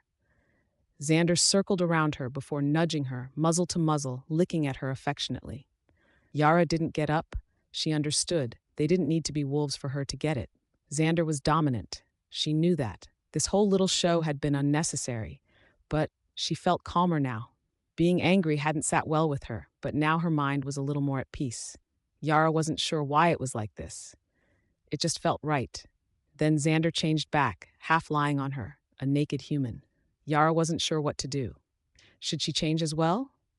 But Xander was running fingers through her fur and ruffling the area around her neck, so the Omega relaxed and waited, and mostly hoped that none of the maids made the mistake of coming back into the room. Yara, I know it's archaic, but hierarchy is important to werewolves. Xander exhaled as though it was difficult for him to speak. It's not something we follow just because it's tradition. Hierarchy is the difference between life and death. Then, if the pack saw how you usurp power from me on a daily basis, how you speak with me, it could give the other alphas ideas. No matter how friendly they seem, they're bloodthirsty, Yara. They would have taken you as a mate just to have a chance to raise a stronger family than mine. I understand how you are, but most werewolves aren't as patient as I have been. Yara absorbed this, silent in her wolf form. It was rare for Xander to speak so openly, and she was afraid that any movement might stop him. My mother was a lot like you, actually, Xander continued, tweaking Yara's ear. And that was what got my father killed. Yara stiffened. Xander must have noticed because he ran his fingers through the fur around the Omega's neck, not unlike how he sifted them through his hair as a human. She was headstrong, and she still is, but his death nearly ended her life as well, both literally and figuratively. I was young and stupid, and I jumped in to fight the wolf who had beaten my father. And somehow I won, and he was dead. If I hadn't been there, if I hadn't acted rashly, I would have lost everything. And that wolf, he only did what he saw fit. If a leader becomes weak, even to their own mate, they become unfit to lead other alphas. You have to understand this. Yara whined in her throat, the noise one of sympathy. I know. I didn't want to tell because I didn't want to push you into being, unlike yourself, but I have to say these things if you might listen, if it might protect you. Okay? If anything happened to you. Yara chose that moment to return to being a human, ignoring how they were both very naked, Xander half lying on her, the scene anything but sexual. So you do care about me? Xander frowned. Of course I do. More than just because I'm an Omega? You, being an Omega, made me act when I normally wouldn't have, Yara, Xander admitted awkwardly. I can't say that things would be the same if you weren't one. I'm not exactly the best person when it comes to romance. What happened to your previous secretaries? Yara asked. It had been bugging her, and damn it, now was a better time than any other. I fired them. Jackson said. Xander sighed. All right, they were after my money. It's I don't normally interact with very many people. There's a certain level of familiarity that I afford my secretaries because they need to know me in order to work for me. But too many of them took advantage of that closeness to try to gain things from me. So I stopped caring about them. So that's why Yara trailed off. What? Treated you the way I did? Yes. Then I discovered that you were an Omega. It was as though you were a representation of all of my worst fears. Xander exhaled, the side of his lip quirking as he pressed his face to Yara's neck. Instead, you turned out to be no more conniving than a newborn. Hey, I trust you, Yara, Xander murmured, face hidden from the Omega's sight against her neck. So please try to trust me. You have a lot to learn, and you may not enjoy all of it. I'm sorry. Of course, Yara murmured, this time getting to be the one who ruffled her mate's flawless hair. I'm not aiming to work against you on this stuff. Just let me work with you, okay? I'll try, Xander conceded. Yara smiled. That's good enough. Then, was all of this because of pregnancy hormones? The Alpha asked her. The Omega scowled. Watch it. Xander just smiled at her, raising a brow. Yara glanced away, sheepish. I don't know. Maybe. Xander really cared about her. Yara knew she should have assumed that, but it was another thing entirely to hear the man sort of say it in his own way. It made her feel giddy, like a small child with a crush, which was a tad absurd for a 4-month pregnant werewolf Omega, but she wasn't about to sweat the details. And when I put my head on your shoulders, in wolf form, that's a mark of dominance. Really? Yara balked. I thought that was a wolf hug. Xander sighed. I'm really surprised you didn't at least know this much. What? It really seems like a wolf hug. Have you ever watched an animated movie with animals in it? That's how they hug. No, I haven't. Okay, now you're just lying. They were in the car, going somewhere. Xander had told her it was a surprise, and so Yara decided it was in her best interest not to ask. The impromptu car ride lesson was a spur-of-the-moment thing brought about by Yara's curiosity. But as the vehicle eased to a stop and she looked around, she found herself floored. Wait, we're going here? You don't like it? Xander asked, appearing genuinely concerned. No, I mean, yes, isn't this a bit much? Well, I'm certainly not taking you for fast food, Xander told her as he exited the car, amused. Fast food is a far cry from the most expensive restaurant in town, Yara muttered as she exited after him. Also, she was pretty sure a place like this required reserving a table months in advance. Their squabble over the picnic had only been last weekend. Xander just smirked at her from over his shoulder, and the Omega felt a rush go up her spine. Stupid, sexy alpha. The doorman asked their names and allowed them in at the words Xander Knightley. As they walked up the steps and further into building, they were guided by another attendant to a glass elevator. She didn't speak a word to them, merely gestured them inside and hit the button for the top floor. Yara, uncertain, didn't ask. When they arrived at the top, they were let out and another attendant greeted them and showed them to their table, a pair of seats which happened to overlook the city via a floor-to-ceiling glass window view. The moon was visible, nearly full as it hung in the sky. Yara had to keep from gawking as they sat down. Wow, Xander, this is incredible. The Alpha's face was just very slightly red, but his words were cocky. I know. Yara laughed quietly. I can't believe you got us a reservation here. I have my connections, the man said confidently. It's a pack member, isn't it? Xander just smirked. When did you become so clever? Yara rolled her eyes and shook her head. It really is amazing, though. You're impressed. Well, yeah. Good, Xander said, but the word was softer, as were his eyes. I was hoping you would be. Admittedly, Yara had never been treated to a meal like this before, and she was overwhelmingly grateful she hadn't caused a fuss until after her morning's sickness had ended. She wasn't sure what she would have done if this had all occurred over a month ago. But now it was immensely enjoyable. It just felt natural. Xander was alpha, through and through, and Yara's dumb heart was beginning to love him for it, even the less than desirable parts. Sure, she had been attracted to people over the years, which usually were humans, but her feelings for Xander were on a whole entirely new level. It was as though her gray world had snapped into vivid, sharp colors. If she were still in sales, she might have likened it to upgrading one's TV. Nothing could really describe it accurately. She just felt it, like a pool in her chest, warm and continuous. It was a strange oneness. "And you're not listening to me at all, are you?" Xander asked, an amused lull in his voice. I'm listening," Yara hummed. "What did I just say?" Yara didn't know. She'd been watching Xander's mouth the whole time, chin propped on her palm and elbow crooked on the table. Um, Xander huffed a laugh. "What has you so distracted? My devilish good looks?" "Yeah," Yara admitted, because he was right. The amusement in the alpha's face softened. "Yara, I really like when you say my name," the Omega told him. Xander smiled a little and put his hand over the one Yara had flat on the table. "Do you?" Well, Xander didn't finish that sentence. Yara sensed it just as her alpha did, another wolf's scent. She had gotten better at catching them over the last few months, and now she tensed because she could feel that this was an alpha, one which she wasn't familiar with. Likely not a pack mate. Additionally, Xander was frowning now, which didn't speak of anything good.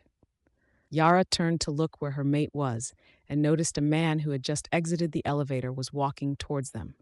The Omega retracted her hand from Xander's and sat back, not wanting to let some other wolf see their affections so openly.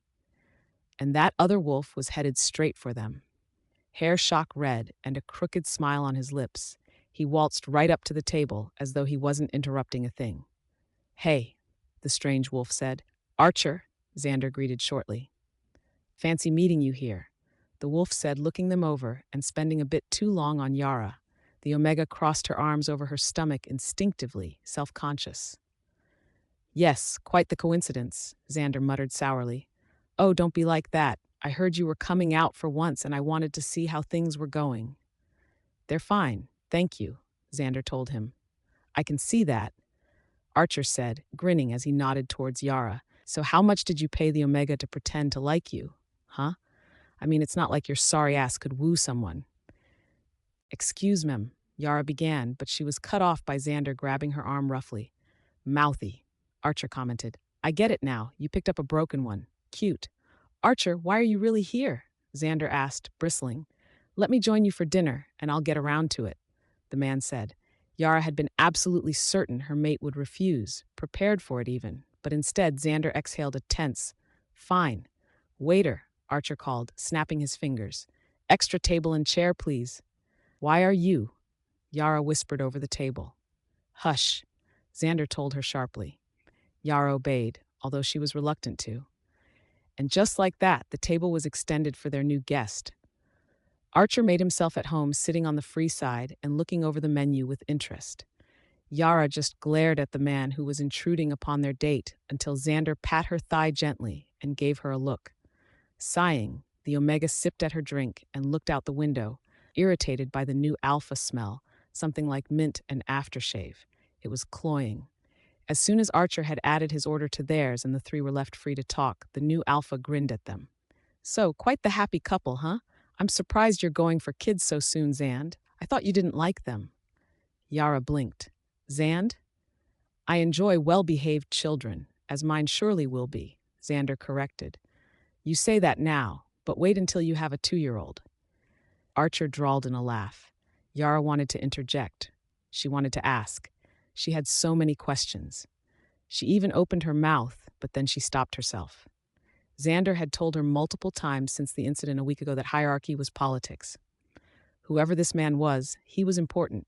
If Yara started to act up, it would look bad on Xander. And then what? That was weakness.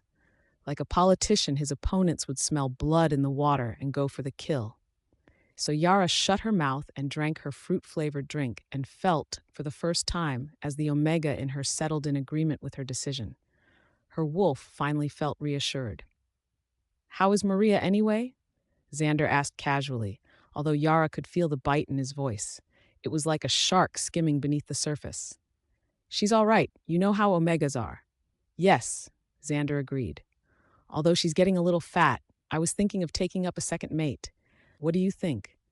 Xander didn't even twitch. "Do whatever you wish." Archer looked at Yara and smiled. "Fat Omegas are the worst.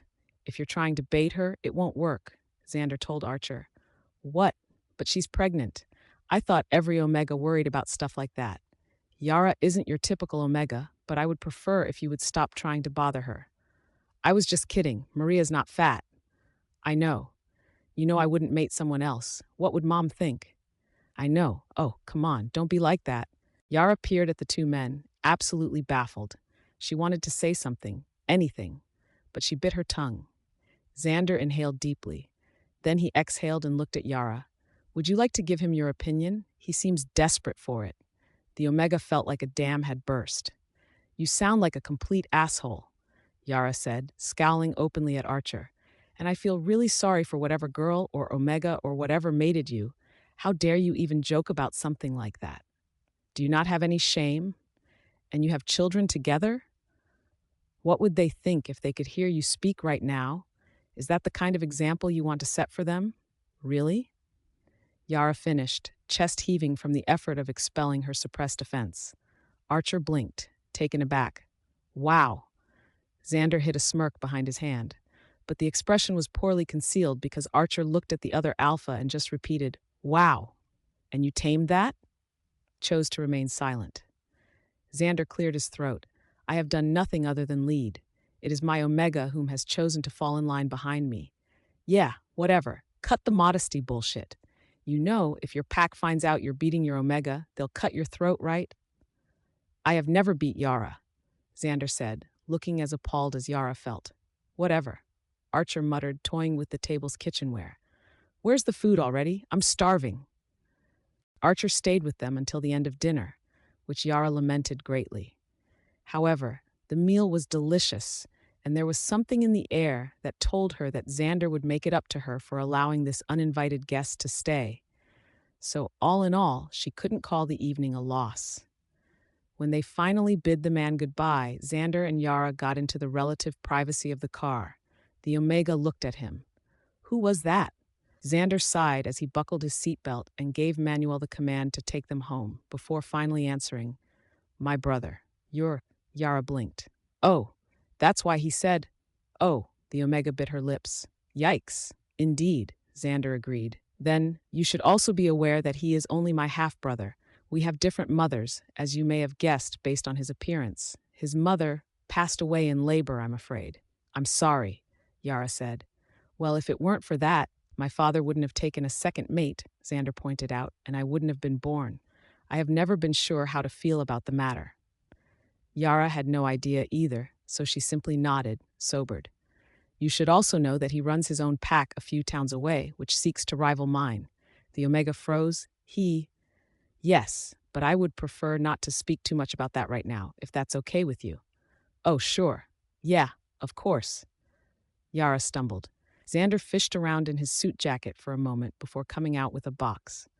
You know, I'm awful at this kind of thing, so I'm fairly certain giving this to you now is a mistake, but I can't really help myself. The Alpha smiled at her. I have never been so turned on as when you shot down my brother. He wasn't expecting it in the slightest. I'm impressed, Yara. The Omega flushed red, eyes caught on the box. Well, you said I needed to be a bit more submissive, but then you told me to say something, and I just couldn't. Submissive to me, Xander corrected, laughing. I couldn't give a rat's ass how submissive you are to rival head alphas. And then he shook his head. But you showed me due respect, and then you just destroyed him in a breath. It was glorious. So I have to insist on giving this to you now. The little box was pressed into Yara's hands, and she looked down at it, mystified. Is it a ring? Open the box, Xander said, mirthful. It is, isn't it? Yara murmured, doing as she was told.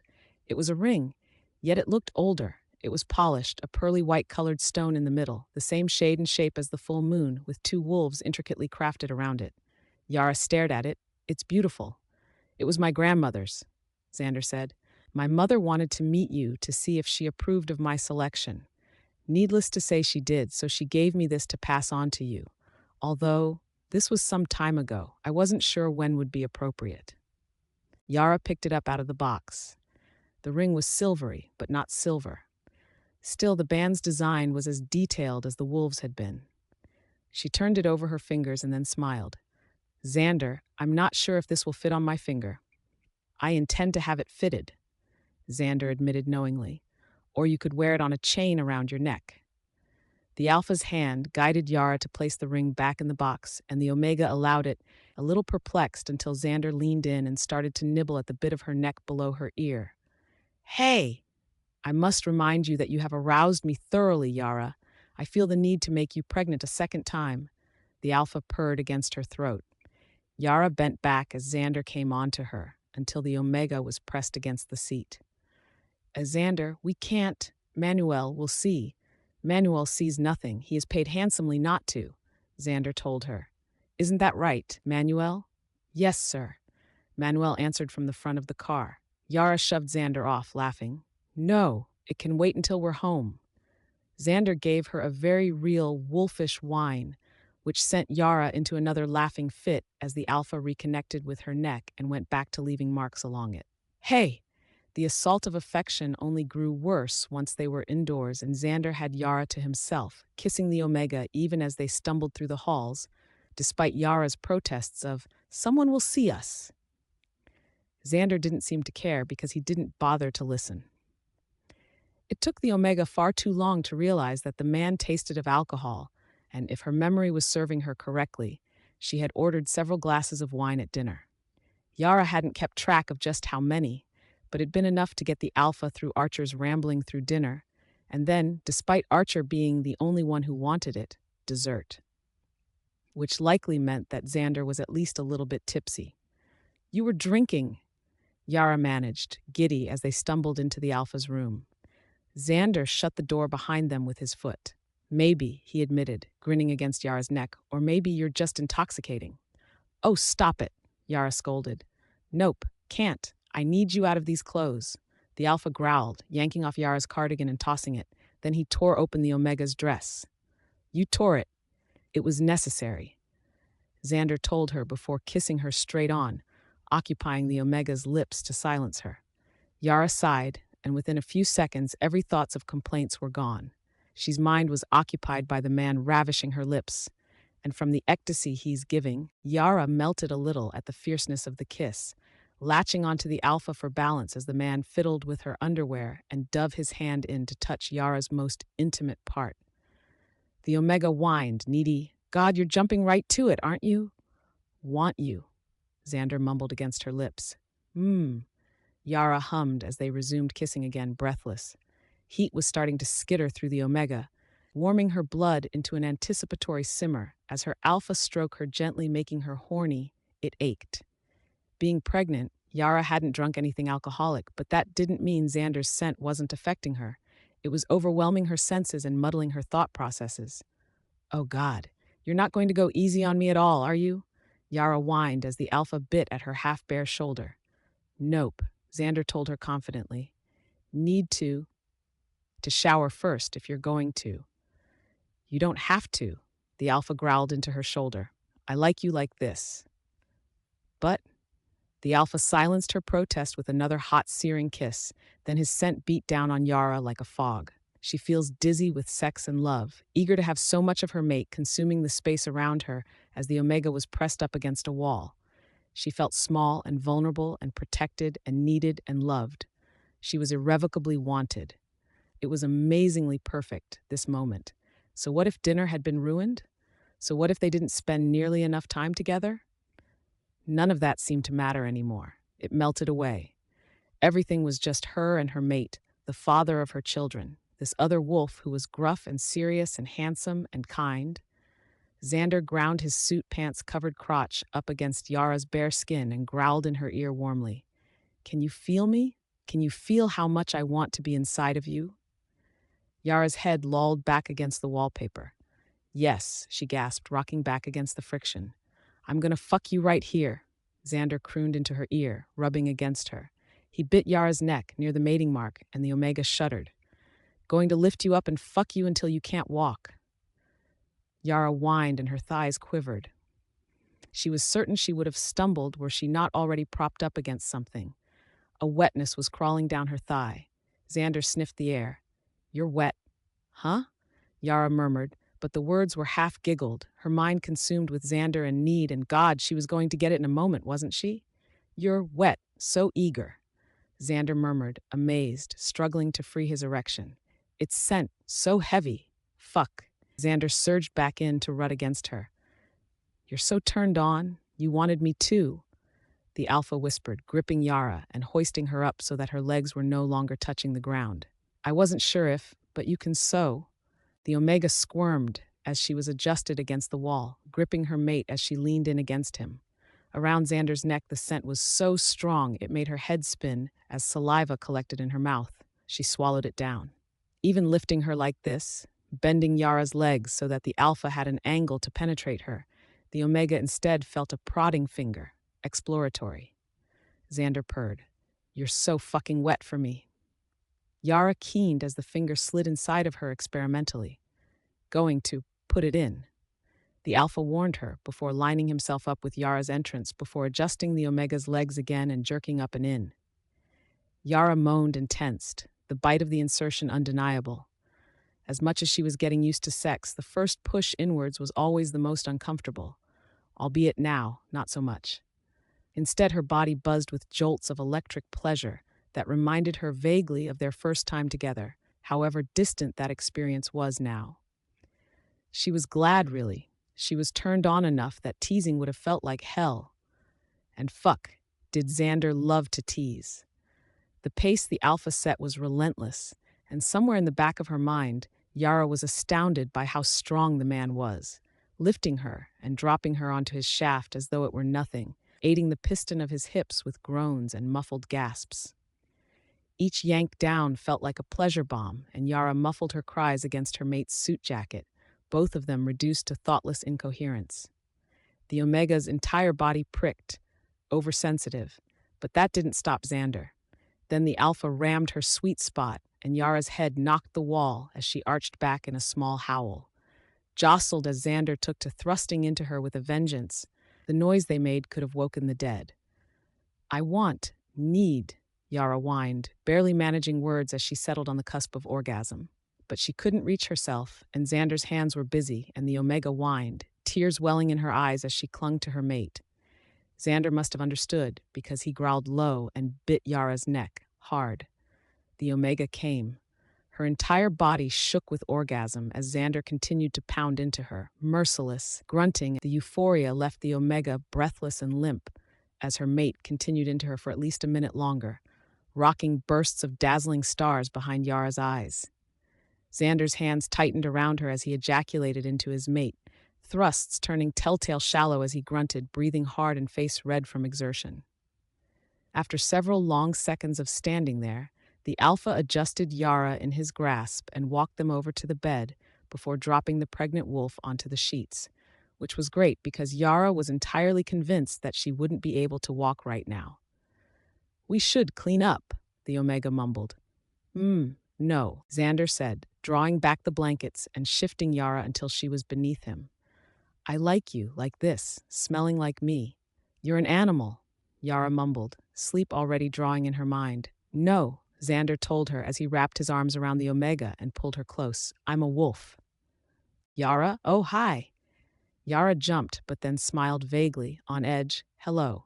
Bella leaned against the counter and looked her over. Wow, look at you. I know, Yara said. 4 months plus 1 week, and her shirts were starting to be extremely difficult to button down. She had taken to wearing t-shirts, which Xander liked quite a lot more than she had expected the man to. They were easy to remove, the alpha cited, but a coat still concealed the bulk of her, making it possible to go out without attracting too much unwanted attention. Save for those that knew, of course. I actually came here for advice. When does your shift get off? In 6 hours, but I can take my lunch now, Bella told her, accepting the whole thing in stride. 1 second. Yara waited patiently as the girl went into the back and then came out again, motioning her towards the door with a, let's get some lunch or something. Sandwiches? Okay, Yara agreed. She didn't know Bella very well, but being a werewolf in Xander's pack, she was one of the few people she could come to with this kind of problem.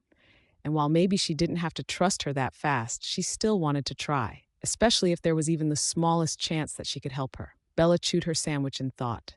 So, you lied to him? She said, mouth half full of food.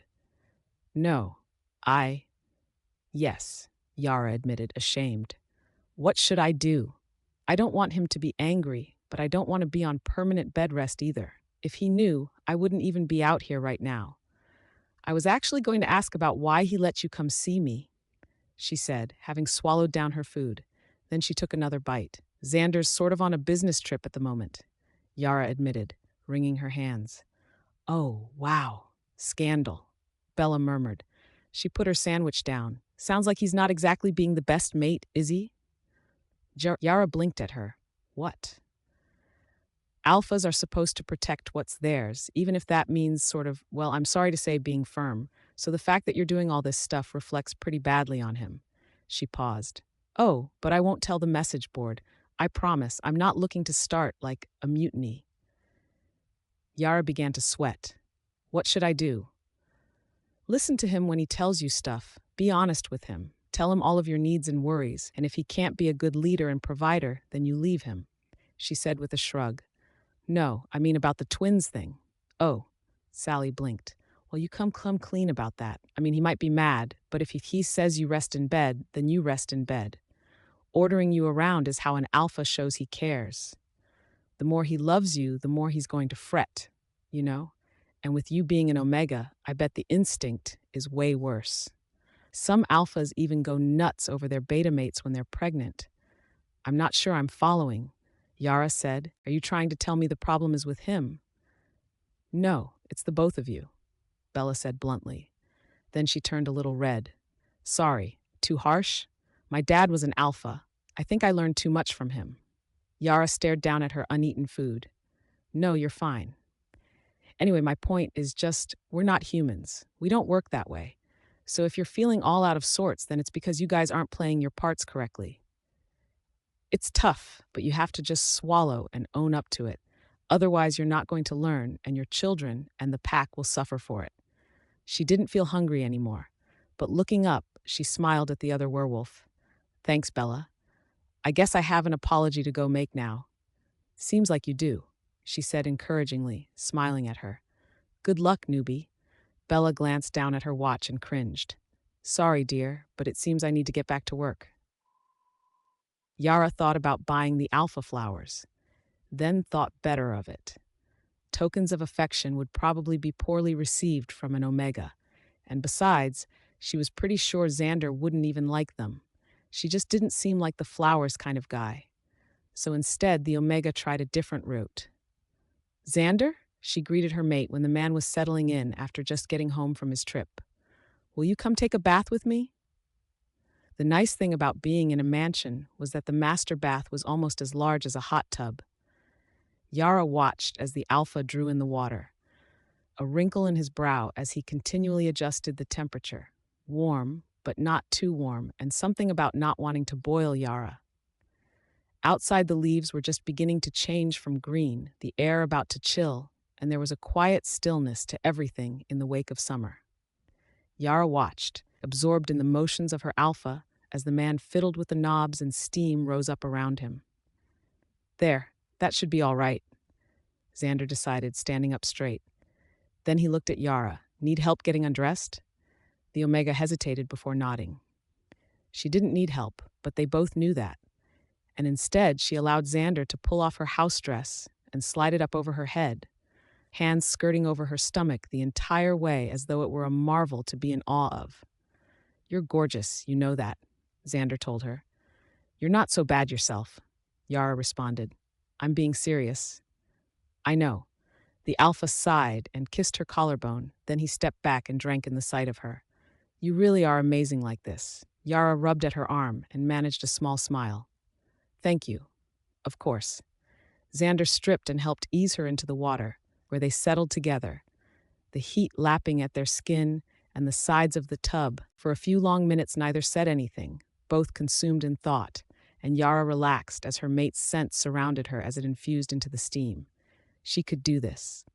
It would be okay, whatever happened. She had kept the news from him for too long. She needed to trust Xander, like Xander was trying to trust her. I wanted to say something. Oh? The alpha murmured, curling his arms around Yara a little more tightly from behind as he pressed a kiss to her hair. What was it? I lied to you, kind of. Yara managed, throat going thick. And I wanted to come clean. She felt the alpha at her back immediately stiffen. Oh? This time his tone was more guarded and cautious. Yara could practically feel him bracing himself. When the doctor came, he told me something, and I thought you would overreact. Then tension in the air shifted all once, and Xander held her. What is it? He asked, low, tone heavy with barely concealed concern. I'm pregnant with, well, twins, he thinks. Silence. Yara began to sweat. And I thought, well, he mentioned something about bed rest later on, and you're just so you. So I was worried you would take it too far, and that was wrong of me. I know that now. I shouldn't have kept the news from you, but after I told him not to reveal it, I didn't know how to. Yara, Xander murmured, rubbing her shoulders to try to ease some of the tension out of them. Calm down. You're going to faint if you keep this up. I'm not, the Omega protested. Just how fragile did her mate think she was? Let me process this for a moment, all right? Yara bit her lip. Okay. And then for a full minute there was silence, save for the gentle shift of bathwater. Xander exhaled a noise. Then twins, the alpha murmured. Twins, Yara confirmed. But we haven't checked for sure yet. He wants to do an ultrasound at my next appointment. Isn't that this weekend? Yeah. Twins. Xander breathed again, clinging to her. You're not mad? Yara finally asked, craning around to look. Alpha shot her a brilliant smile. Mad? Why would I be mad? Because I lied? I thought you were plotting something, Yara, or that you were miserable here, or that you hated me. Do you know how stressful the last month has been? And it was twins? I'm ecstatic. This is wonderful news. Bewildered, Yara was barely able to respond as she was pulled into a breathless kiss, the alpha running a hand reassuringly down her stomach. Twins, the man repeated when they broke apart. Yara hadn't seen her look this happy since they had been at her apartment right before she'd been moved to the mansion. This time, however, she wasn't keen on destroying that fragile burst of excitement. Twins, the Omega told him with a nod, feeling tears prick in his eyes. It was kind of exciting, wasn't it? Somehow, with hiding it, she had forgotten it wasn't a burden she was supposed to bear alone. And Xander seemed more than eager to pull his own weight. Twins. It was too much. Maybe it was the hormones or the relief or the culmination of everything that had happened up until this point, but the tears pooling in her eyes overflowed until they were streaming down her cheeks. Embarrassed, she ducked her head and tried to hide her face in Xander's chest. So I see we have the happy couple here for the appointment. Good, good, the doctor murmured as he set up a small machine. How are you two doing? Was the last full moon all right for you, Yara? It was okay, the Omega told him, which was probably the best way to describe it. She had been a little slower than normal, but other than that, there hadn't been any real difficulties. Xander had spent a lot of it circling her protectively, and that was before he knew it was twins. Now her mate was insufferable. But that was okay. That was how things were supposed to be, right? And through the growing pains, Yara was beginning to appreciate it. That is good, the doctor said. And look at that stomach. Definitely twins. Oh, he looked at Xander then. I know already, the alpha told him. The doctor laughed nervously. Thought maybe I had ruined a surprise, but then I suppose you wouldn't be here then. Now, Yara, I'll need you to lay on the bed and push your shirt up. The ultrasound won't take too long. Do you have to touch her? Xander asked. No, I'll let you coat the gel on. The doctor told the alpha easily, handing him a tube. You need to keep the stuff fairly thick, okay? All right, Xander agreed, also accepting the rubber gloves that were offered to him. He squeezed some of the substance onto Yara's stomach. The Omega winced. That's cold. Is it? And sticky. I'm sorry, Xander told her, but bear with it for a little while. Yara nodded. Because really, what choice did she have? It was necessary for the ultrasound, and it wasn't really that bad. She just felt like complaining a little bit. Then she noticed the alpha smirking at her and fingering her belly button with the gloves and the gel, and Yara scowled. Stop that.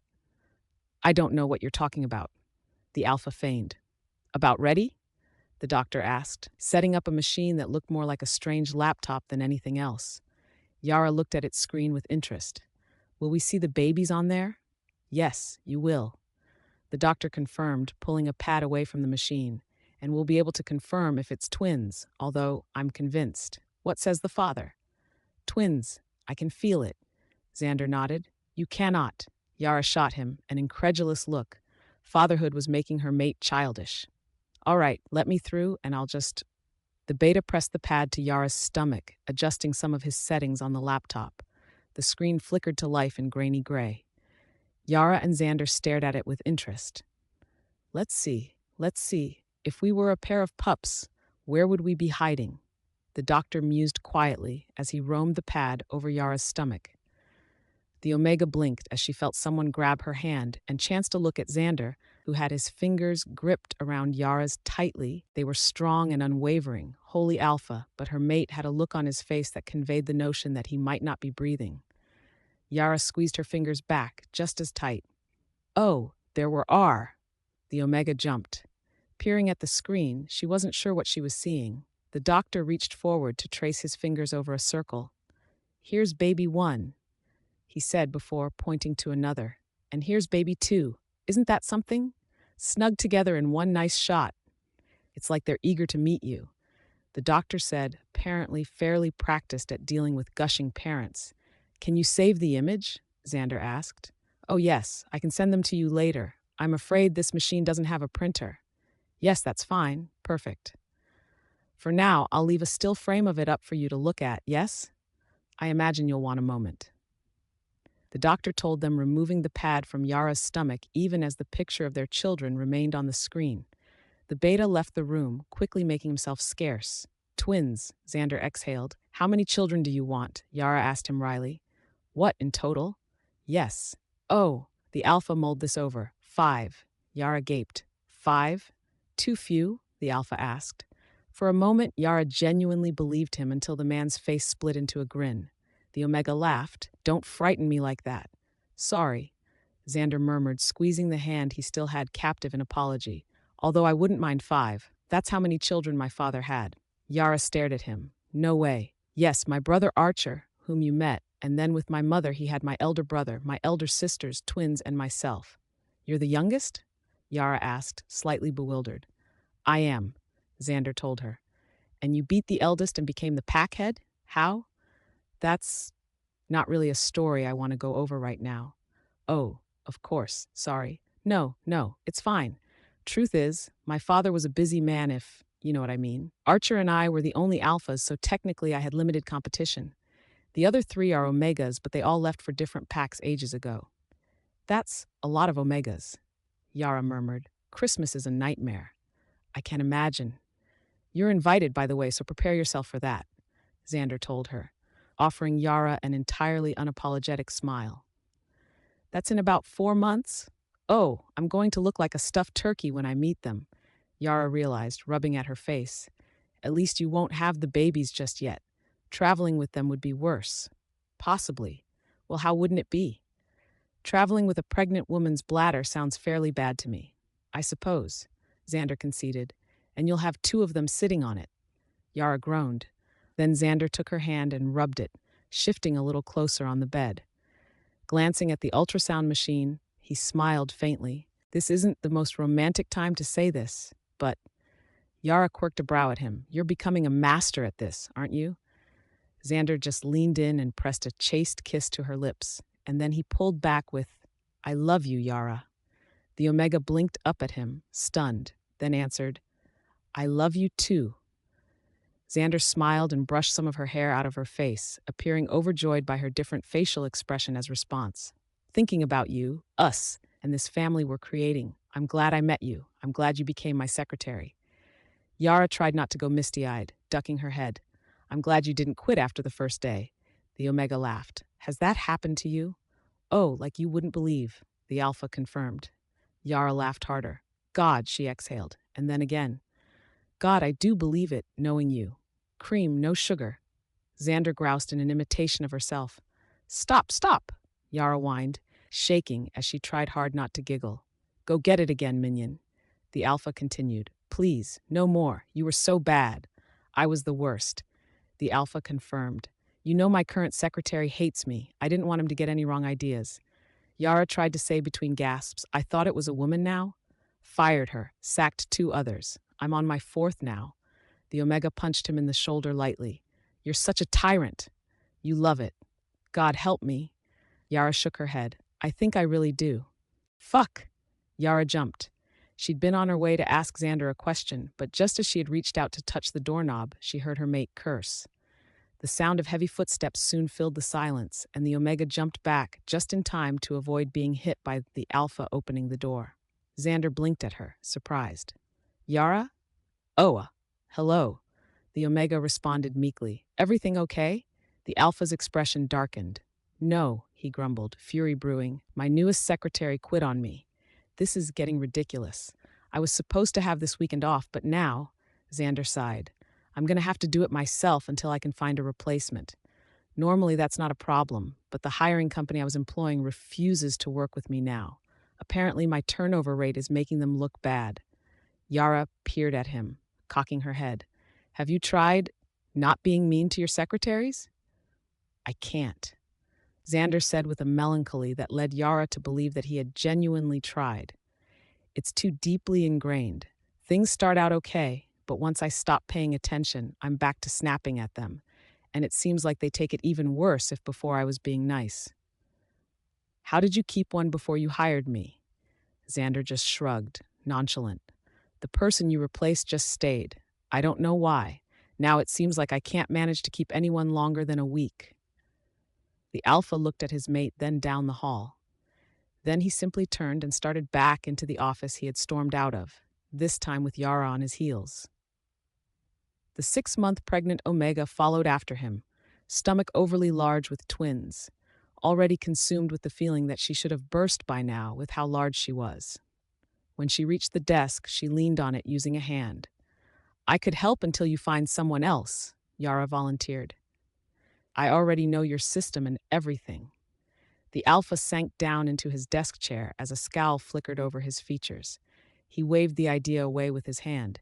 No, you need to be relaxing, preferably in bed. The doctor said 7 months, thank you. Until then, I'm a free-range wolf. Additionally, you can't go into the office looking like that, Xander concluded. No, but you wired to another person before, right? When you were messing with me, remember? You could just have the line redirect to your home office, and I could work from here. No, absolutely not, the Alpha concluded. Yara wasn't about to go against his decision, but as she leaned forward, she said, okay, but that means you're going to have to spend all weekend either finding another secretary or going through your schedule yourself, as opposed to just having me make a few hours of phone calls. The Alpha glowered down at the antique wood desk. He shut his eyes as he exhaled a resigned sigh. Yara? Yes? Thank you. Yara grinned, pleased to be of help. Even heavily pregnant, taking up the mantle of Xander's secretary wasn't all that bad. The man's clients weren't always the nicest to her, mostly because they had to deal with her Alpha on a regular basis, and Yara could sympathize with that, but sitting at a desk with a phone beat being confined to her bed. Xander had tried to herd her into the whole bed rest thing early, likely one step away from actually chaining her to a headboard, but Yara had thus far resisted. Now, sat with a planner and her mate's home office phone, the Omega settled into the cushioned luxury desk chair and twirled her pen. If you're canceling on the 22nd, then the earliest I can pen you in for is January. Yara listened to the client for a moment. I understand that your project is time-sensitive, but unfortunately, Mr. Knightley will be out of town until the 2nd of the new year. More listening. I understand that. And again, Yara made faces at the ceiling as the client rattled off a laundry list of excuses. I understand how difficult that must be for you. Then, but unfortunately, Mr. Knightley will be out of town until the 2nd of the new year. Finally, the client came around. All right, I'll put you down for the 5th at 2 in the afternoon. The client grumbled at her, but Yara just grinned at the wall. Have a good day, she told the person before hanging up.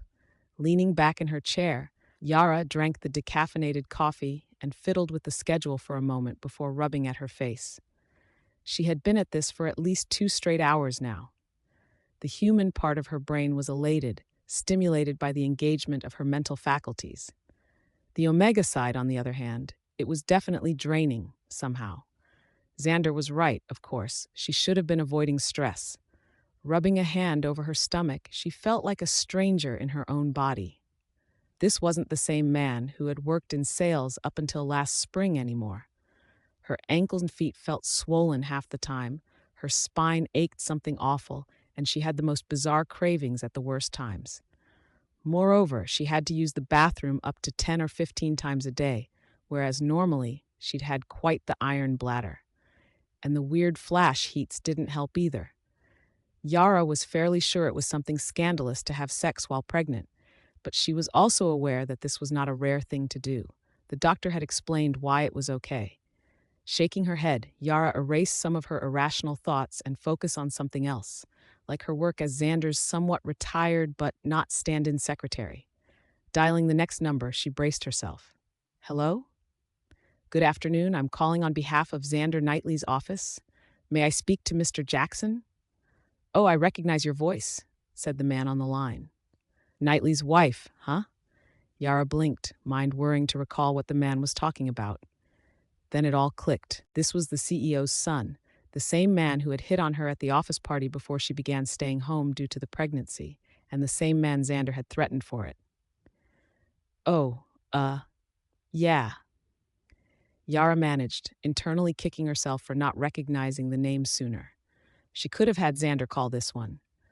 I was calling due to a scheduling conflict. Would it be possible to move your appointment on the 21st of October?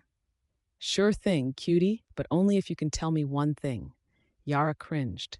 Pardon? Why is it that Xander said that you two were married? I looked it up. Guy's as single as anything.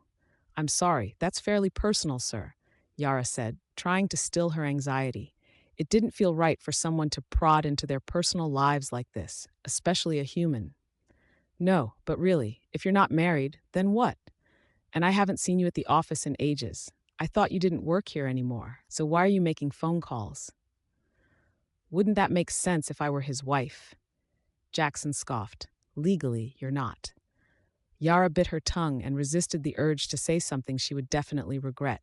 You know he's just going to use you up and throw you away, right? I tried to warn you, and now look at you. You're not even on the payroll. But you're what? His bitch. Come on, you're cute. You could do way better. Jackson, Yara interrupted, so happy that the man was over the phone and not in person this time. Has anyone ever told you that you are a terrible human being? Stunned silence. I don't know what you have against Xander or why you feel the need to keep hitting on me, but I'm not some dime store hooker up for grabs, okay? I'm my own person. So if you would kindly let me reschedule you and move on with my day, that would be great, because I have a lot to deal with right now, and I would prefer it if you didn't act quite so hostile towards me and my loved ones. Got it? Jackson laughed. Fiery. No wonder Knightley likes you. Are you available on the 22nd at 1? 1 second. Then, how's 4 instead? Done. All right, and tell your boyfriend or husband or whatever hello for me. Okay, Yara agreed, even though she wouldn't. Have a good day. The Omega hung up. That was enough secretarially work for one morning, Yara decided, getting up in order to go in search of a maid. She needed a painkiller and possibly some ice cream. Gosh, with the day she has, she deserves it. Oh, there you are. Yara glanced up from the laptop she had set up on the bed, which was playing a sad movie. She paused it. Oh, Xander, you're home. Just finished golfing with some new clients. The Alpha explained, shrugging off his coat as he walked into his room and tossing it over the back of the chair. The Omega was lounging on the bed, which was really the only positive point of pregnancy this late and that she'd found. I didn't know you golfed. I hate golf, her mate admitted, unbuttoning his shirt. There is this tiny sliver of werewolf in me that wants to chase the ball. Yara laughed and nearly choked on a bite of her ice cream. How did the scheduling go? The Alpha asked. Yara could scent the concern about her, which was a skill she was getting a lot better at as the days went by. It wasn't like she needed smell to tell her things like that, but sometimes it conveyed the invisible, which was invaluable when it came to someone like Xander. I finished for now unless something changes, Yara told him. You're a lifesaver. Xander said emphatically as he shifted onto the bed, shirtless and smelling like fresh-cut glass. The Omega accepted the Alpha cuddling up to her and nosing her neck. "You smell," she did inform him, however, because the man carried with him a faint smell of sweat. "I'm about to take a shower." Her mate breathed hotly against her neck. "I'll make it a bath if you would care to join me." Yara pretended to consider it, even going so far as to take a contemplative bite of her remaining ice cream. "Then okay." The Omega ruffled her mate's hair. "But no funny business. I'm tired and I don't think I could handle it right now." Xander's arms slid around her, possessive and heated. "I would never dare." "Nope, no, you're not convincing me. No way." A nip to her neck sent a shiver down Yara's spine. "Of course not." "Xander." The Alpha rubbed at the Omega's pregnant stomach and looked up at her with eyes that said, "What? I am completely sincere and honest. I have absolutely no ulterior motives." Yara rose a brow. Xander huffed slightly, amused and defeated. "Okay, okay. No funny business. Although you're difficult to resist like this, you know. I feel like a whale," Yara complained. "But you're the sexiest whale." Eating it, Yara laughed and twisted around to nip her Alpha's neck with a mock growl, inciting the man to clutch her tighter, holding her prisoner. It took them 20 minutes to untangle from each other and finally start a bath. "Are you nervous?" Yara looked at her mate uneasily. "Nervous? Why would I be nervous?" The Omega laughed. "We're only just going to meet your extended family. How could I possibly be nervous?" "Oh, God." Xander reached across the car and gripped her hand. "You'll do fine. They'll love you." Yara simply smiled. "I look like someone shoved a pumpkin under my shirt, but thank you. My siblings love babies. You have to remember that 3 of them are Omegas. And they're all werewolves.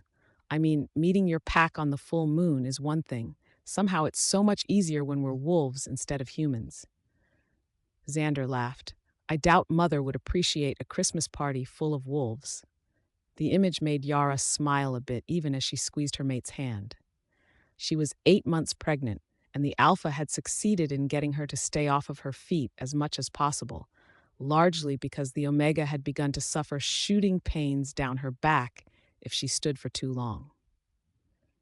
Yara would have been inclined towards bed rest with or without her mate's intervention, really. But it was nice to let the Alpha think he was having his way with her and winning. To the Omega's credit, sitting meant that she could still function as her mate's secretary so long as the calls were directed to their home number, even if Xander was in the office. The Alpha had so far been unable to find a decent replacement, citing something about wanting to hire someone that wouldn't quit. Yara hadn't suggested she stay on as a permanent, not with twins on the way. She was certain Xander wouldn't take well to the idea of her actually returning to work and leaving their children in the care of a nanny or something of that nature either. Being an Omega meant that she already wasn't supposed to be doing any of that, apparently. And Yara had somewhat made peace with that fact, mostly because she knew she would have her hands full, as it were, being a mother. Still, she enjoyed helping Xander where she could.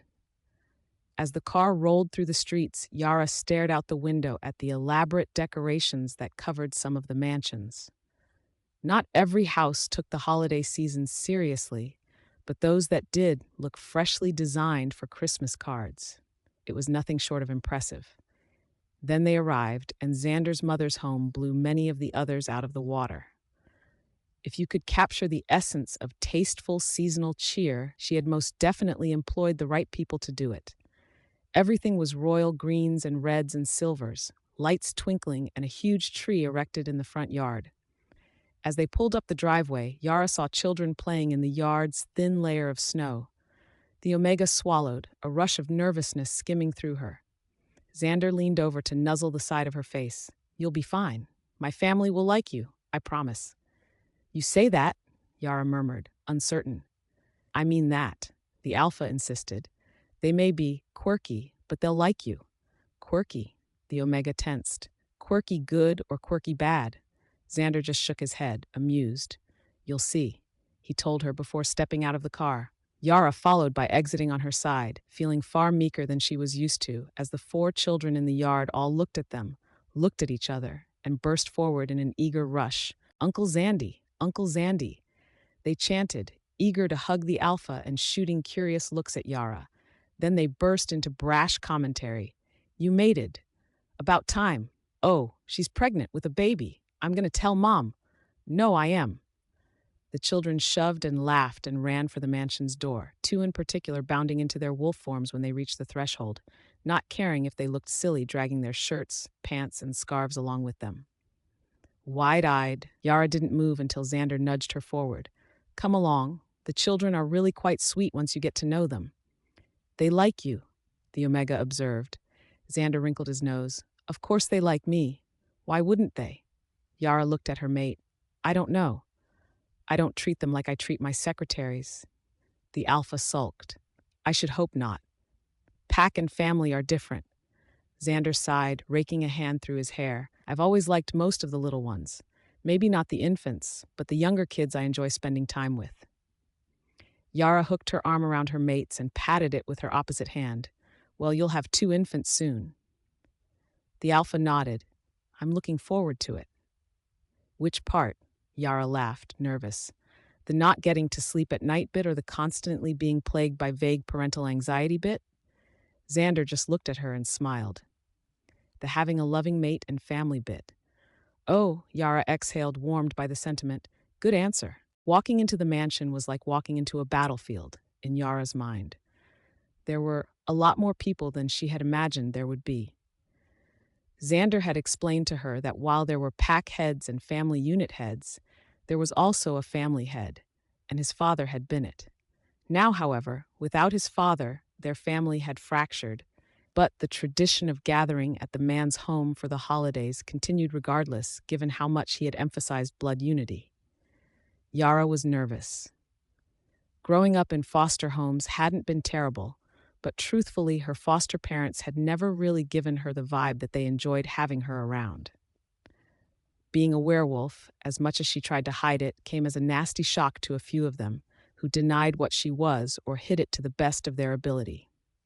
Yara had never considered herself shameful, despite that, but the way everyone was murmuring and mingling and collaborating, as though interaction between them was warm and natural, made her tense. Then they began to notice her, or rather, her mate. Xander, oh my God!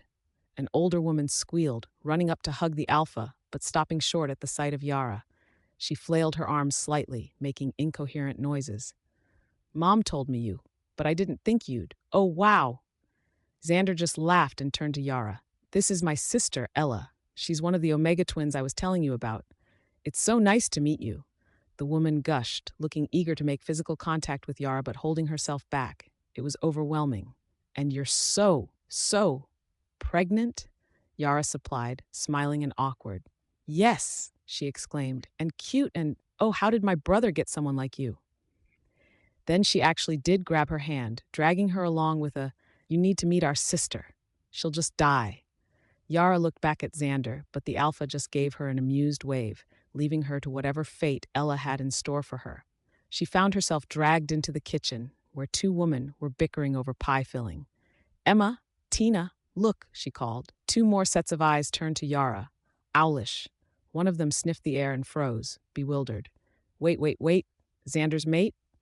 Oh, the other girl said, eyes going wide. Yeah, she smells so much like him it must be. Wow. This is our youngest sister, Tina, and my twin sister, Emma. Ella told her and Yara observed that the other twin wasn't identical, which was good because she wasn't sure she could handle something like that. The new siblings descended on her. Emma gestured at her stomach. You're so pregnant? Yara filled in again, wry. Yes, she said, just like her sister. Are you sure you shouldn't be giving birth like right now? It's twins, actually, she informed them. So not quite yet. The 2 girls, twins themselves, exchanged excited looks while Tina grinned at her. Wow, Xander goes big or he goes home, huh? I can't believe he hid you from us for so long, Ella said. I know, I only learned he had a mate a week ago when Mom told us. I've known for a while, Tina informed them happily. Emma frowned at her. You don't count. A much older man entered the kitchen, looked around, and wrinkled his nose. So this is where all the Omegas are hiding. I thought you lot were protesting the kitchen stereotype? That's Uncle Scott, Ella informed Yara. An alpha, Yara realized, suddenly aware that of all the people in the room, she was the only one who carried a strong scent like musk and spice. The others were softer, demurer, and she wondered vaguely that if they were all omegas, then what did she, herself, smell like? Need a beer? Tina asked, fishing one out of the fridge for him. Yup, you know me too well. Scott laughed, accepting one. I wish they'd keep the maids around for this. It's the holidays, Emma said. They have family, Scott. I like it, Ella said. Gives us all a chance to make dinner together for once. It's not that bad when you have so many hands.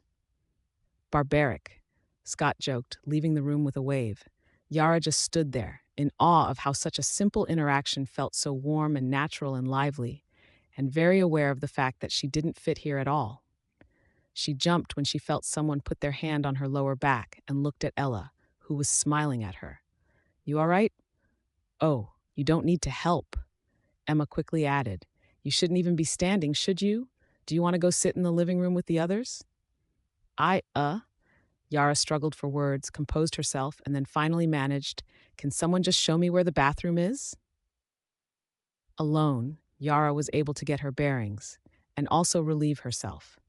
Being pregnant was wearing her down. Dragging a hand through her hair, she regarded herself in the mirror and tried to envision fitting in with the lively groups clustered throughout the house. There had to be at least 30 people already, children included, if not more, and she wasn't sure where Xander had gone.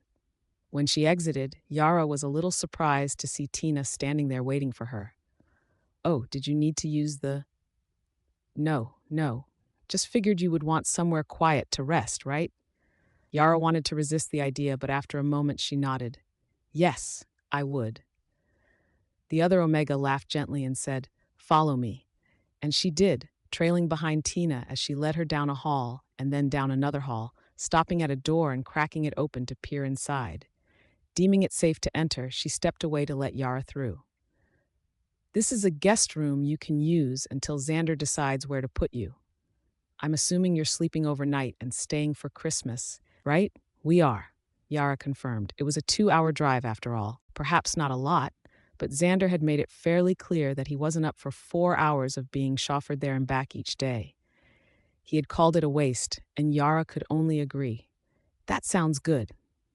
After that exchange, Yara ended up lying down and, strangely, nodding off on the guest bed, despite the fact that it smelled of neutral cleanser and not of herself and her mate. Exhaustion had gripped her, fierce, as though somehow the drive over and the mere 20 minutes after their arrival had robbed her of all her strength. She woke to someone stroking her cheek. Yara blinked the sleep away, bleary-eyed. Oh, sorry. Did I wake you? She heard Xander murmur, but the Omega was already relaxed because his presence had been realized innately, the gentle lull of cinnamon and spice surrounding her. Yara looked at him. What time is it? Dinner is almost ready, so I was sent to fetch you. That late already? You slept a few hours, yes, Xander said. I came in earlier after asking where you were, but you didn't wake. I figured you could use the rest. Yara rolled over. I'm going back to sleep. Xander leaned in, chuckling. Oh no, you don't. The Omega grumbled as she was coaxed out of the warm cocoon of blankets she had made, stepping onto the floor and wondering at when her shoes had been removed. She wasn't sure she remembered taking them off, even if they were padded slip-ons, because pregnancy had made her unable to bend down in order to put on anything more complicated than that. She felt uneasy on her own feet these days, shuffling in a way that reminded her more of a waddle. And as they wandered through the halls, Xander's hand on her arm to steady her in case she needed it. Yara tried to will down the yawns and the odd aches that permeated her being, as though she fossilized just a little every time she stopped moving for more than an hour. As they rounded a corner and stepped into an elaborately decorated banquet hall, Yara found herself suddenly very, very awake. Being a werewolf, the first thing Yara's mind really registered was that the hall was filled with scent. Not only did it smell like a variety of cooked meats, sides, rolls, vegetables, gravies, sauces, and wines, but the people smelled too. Yara's head spun as she was reminded vaguely of pack meetings, although those were indoors and not quite so much of an assault to her senses. If nothing else, she felt it adequate to blame her pregnancy for her sudden sensitivity. Xander led her to a chair, and all of it felt like a blur. But Yara was so incredibly relieved that to her right sat her alpha and to her left sat Tina. She liked Tina. "Feeling a little better?" the Omega asked her, no one yet quite digging into the meal yet as they settled into their places. Some ways away there was a smaller table for the children, of which there were at least a dozen. Yara nodded. "Yes, thank you." Tina smiled and then leaned back some to indicate her mate, a darkly tanned man with black hair. "This is my alpha, Grant." The man nodded at Yara. Yara nodded back. "Nice to meet you." "You as well," the alpha grunted, giving Yara the impression that he didn't talk very much, but when he did, it was limited only to what needed to be said. It was a strange match for someone like Tina, but at the same time, it seemed to fit. Tina indicated the children's table. "You see the two boys fighting over that girl's doll?" Their ages appeared 7 and 8. "Those are ours. The girl crying is also ours." She appeared 4. Tina smiled fondly and turned back to face her. Yara stared at the kids. "Shouldn't you do something?" "Oh, heavens no. If we intervene, it'll make everything worse. The boys are alphas, you know. You can imagine what the girl is." "Omega?" Very common for females. Speaking of which, do you know the sexes yet? Or is it a surprise?"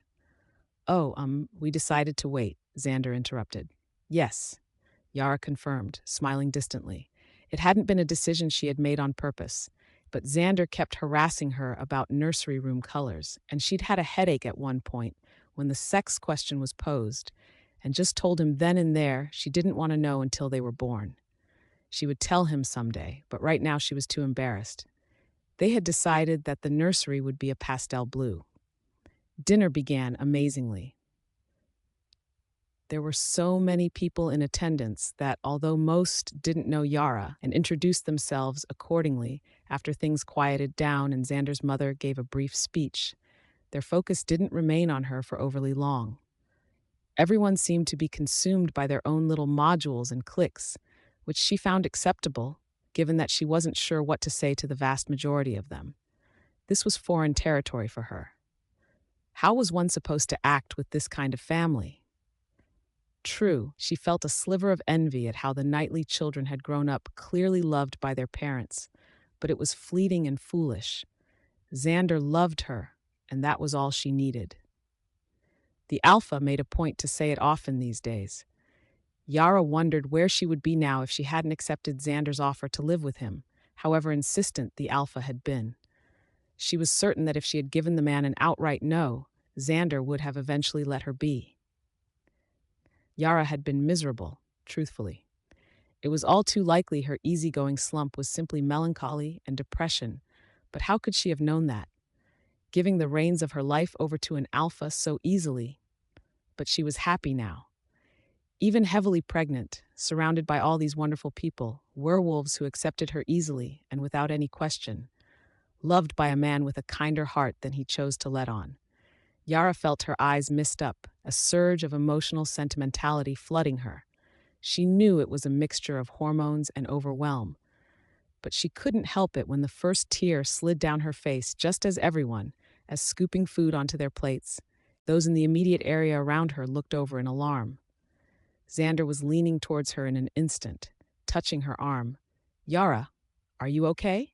he asked, low, a hush seeping through the crowd at the scene she was making. Yara was pregnant and crying and somehow didn't care. She nodded, rubbing at an eye, distantly aware that Tina was turned towards her too in case she needed some kind of Omega support. "Sorry, I'm just happy," she said quietly. Not quietly enough to fly under the radar of werewolf ears. She flushed red as she heard somebody say, "Aw." Xander shot them all looks, and the others pretended to not be paying full attention to them by fiddling with their plates and picking out rolls from the platters. "Do you want to go into another room?" her alpha asked her. "I'm fine," Yara sniffled. The damage had already been done anyway. She laughed, an elated warble of a noise, and allowed her mate to carefully dab at her damp face with a cloth napkin. She really was happy, and it was such a surreal thing to realize it. It hadn't occurred to Yara that anyone could be missing from the dinner until the main door opened and someone new arrived. And when she saw Archer stroll in, a tired-looking wife in tow and two children at her heels, both 10 to 12 in age range, one girl and one boy, Yara felt her hackles rise just a little. It was an automatic reaction and one she quickly smoothed down, but from the reactions of a few others, she soon understood that she wasn't alone. Tina, beside her, had a very guarded expression, for one. "Is that any way to greet the eldest?" Archer laughed, undaunted. Some of the kids at the kids' table became excited as the man's children left to join them, but aside from that, most of the main table was silent.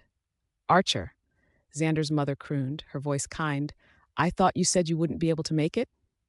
"Things changed," Archer explained simply. "I'll go get us some chairs," he told his mate before leaving the room. The woman, Maria, if Yara recalled correctly, just stood there awkwardly. She looked entirely out of place. It was bizarre because she reminded Yara so much of herself and yet not. She looked exactly how he had expected to feel, and a strange sort of secondhand embarrassment overcame him. Looking at Xander, she asked, "Why is everything so tense?" in a low whisper. Xander shook his head with a quiet, "Not right now." Archer burst in again, a minute later, with two chairs and some dining ware, and made herself and his mate a spot at the end of the table, where there was a little extra room. Their children, Yara saw with a glance, were content with just standing at the kids' table, although one seemed eager to bully another out of a chair. Archer paid them no mind. "So, let's eat," the man himself announced, pulling some meat onto a plate that didn't match the rest that had been set out. "Yes, everyone," Xander's mother agreed from the head of the table. "Let us dine and enjoy ourselves this Christmas Eve." Her words seemed to ease some of the gathering's pause, and everyone started back into motion, slower than before, but warming up to the idea of continuing where they had left off. "Xander?" "Yes." Yara fiddled with her maternity nightdress, tucking the ring her mate had given her beneath the fabric, where it hung from a chain. They were getting ready for bed and staying in what was apparently Xander's old room, but from the emptiness and the only barely there scent of her mate, musty in its age beneath the smell of freshly laundered sheets, it didn't seem much like a bedroom at all. She would have asked about it, but there were more pressing questions on her mind. Why did everyone react so strangely to Archer? Xander hesitated where he was sifting through his suitcase. Then the alpha sighed. "It's a long story, and he's here for the next few days," Yara rebutted. "I suppose this is true." Her mate paused before. "All right, I'll tell you." Yara sat down on the edge of the bed, all ears. "Remember when I told you how I defeated the alpha that killed our father?" The omega tensed slightly. "Yes." "Well, Archer didn't take too well to the fact that I had been there to beat him," Xander said, standing in the center of the room, eyes seemingly far off as though in a different time. "He said it was his right as the eldest to avenge our father, and I had stolen it from him. And then, he also accused me of taking advantage of our father's killer's weakened state in order to win, and then that it wasn't through my own strength that I beat him." "That's," Yara began, but Xander rose a hand to cut her off. The omega went obediently silent. "He's right," Xander said. "The proper thing to do would probably have been for me to allow the wolf to leave and to wait for my brother to act. Attacking him when he was already wounded was a severe breach of protocol." Yara frowned. "That doesn't explain why they were so weird about Archer showing up." Xander exhaled a huff of a laugh. "We're werewolves, but we're also people and family. As far as the rest of them are concerned, proper protocol can fuck off. They just didn't want the pack to be taken over. When I became head, a lot of them left anyway because they were scared I would quickly lose the position. I was only 15 at the time." "Why didn't Archer challenge you?" Yara asked. "I don't know," Xander admitted, sounding just as mystified. "I really don't. He could have. He had every right to, but he didn't." A silence fell over them, and Yara stared down at his stomach and wiggled bare toes he couldn't see. Shaking his head, he simply changed the subject with a warm, "Come to bed." It was a good night. It needn't end on such a sour note. Yara shifted over until she was nearest at the wall, as this bed, unlike theirs at home, wasn't centered in the middle of the room. Her mate shuffled in beside her, looking more tired than a man his age really should. The Omega almost regretted prying, but she'd felt compelled to, and now she understood the entire situation far better. Leaning in, she pressed a kiss to her mate's cheek. Xander hummed and eased towards her. "Does that mean funny business?" the Alpha asked, eager. "I'll fall asleep," Yara told him, humor leaking into her voice. What if I promise to make you feel so good that you can't?" "No, no funny business. That's probably for the best." The Alpha sighed, as though dealing with a great burden. "My siblings are housed in this hall too, and considering how loud you are—" "I'm not loud," Yara protested. Xander gave her a look. "Okay, maybe I'm a little loud. One of the maids has been telling the others that she can tell what kind of sex act we're up to entirely based off of how you're moaning." Xander told her, dead serious. Yara gaped. You didn't get upset at her?" "What?" the Alpha said, defensive. "She was right. I was actually very impressed, although I didn't hear any of this directly, of course." "Oh my God," Yara groaned. "Then is this revenge for not wanting to have sex?" "No," Xander laughed. "I'm not that petty." A brief pause. "Revenge is a dish best served cold," the Alpha joked. Yara rolled her eyes and pulled the covers over herself before turning over. "Go to sleep." Xander did, but not before cuddling up to spoon the Omega first. Morning arrived with the smell of bacon and calls for breakfast. Yara roused slowly, relieved to find Xander was still beside her as she shifted and opened her eyes.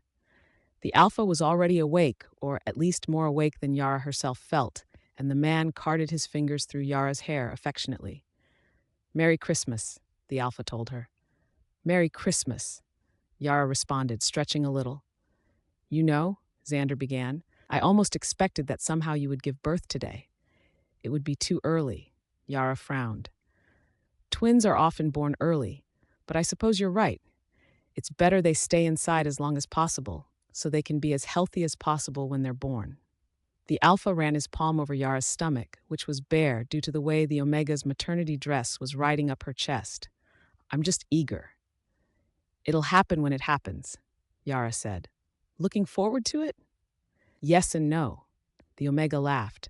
"I'll be glad to have my body back again, but birthing them will be something else entirely. Your body should adjust to accommodate it." The Alpha murmured, stroking Yara's stomach with the sides of his fingers. "But I'm going to have a private hospital room arranged just in case you need further medical care. I'm not taking any chances." Yara recalled the story about Archer's mother dying in childbirth and relaxed a little into Xander's affections. "Thank you." "Of course." The Alpha hummed, leaning in to kiss her. "Now, let's go get breakfast." As they navigated the halls of the mansion, Yara dressed plainly in the best maternity clothes Xander could find for her, and the Alpha is wearing a casual dress shirt and slacks. Children scurried by both as human and wolves, and the festive nature of the night before was in full swing. Unlike the Christmas Eve dinner, breakfast seemed to be a more relaxed affair, with some already eating at the long table, others chatting over coffee, and children eagerly pestering their mothers and fathers. Yara was happy to see Tina there already, sitting with her daughter on her lap and bouncing the little girl slightly with her leg as she giggled. She sat down beside them. "Good morning," Tina greeted with a smile. Then to her daughter, "Say good morning, sweetheart." "Morning," the little girl told them. "Merry Christmas," Yara returned. "Can we open presents now, Mama?" the girl asked, flopping back against Tina and giving the Omega wide, pleading eyes. "Not yet. Be patient." Tina soothed, and the little girl went back to fiddling with the woman's plate, extracting from it a piece of bacon and gnawing on it. To Yara, she just smiled as she readjusted the girl on lap as she began to slip to one side. "Excited?" Yara blinked. "For what?" "Well, being a mother, I suppose," Tina explained with a sheepish look. "Oh," Yara nodded. "Definitely. Kind of nervous too, but, you'll be fine," Tina told her with such certainty that Yara felt inclined to believe it. "It's kind of scarier than it actually ends up being, I think. But you'd be surprised at the kind of advancements modern medicine has made."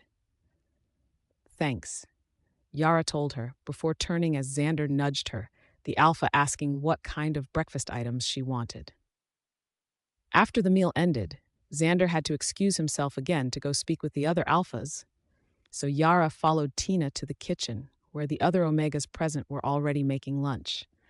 Ella and Emma were there, but so were a few faces Yara only recognized from the dinner the night before. And Maria, Archer's mate. The woman sat off to the side at a table, peeling potatoes and generally not involving herself in the surrounding socialization, a tiredly distant look in her eyes. As Tina engaged the others, who were more pleasantly arguing over ham or turkey for some lunchtime finger sandwiches, Yara felt compelled to approach Maria.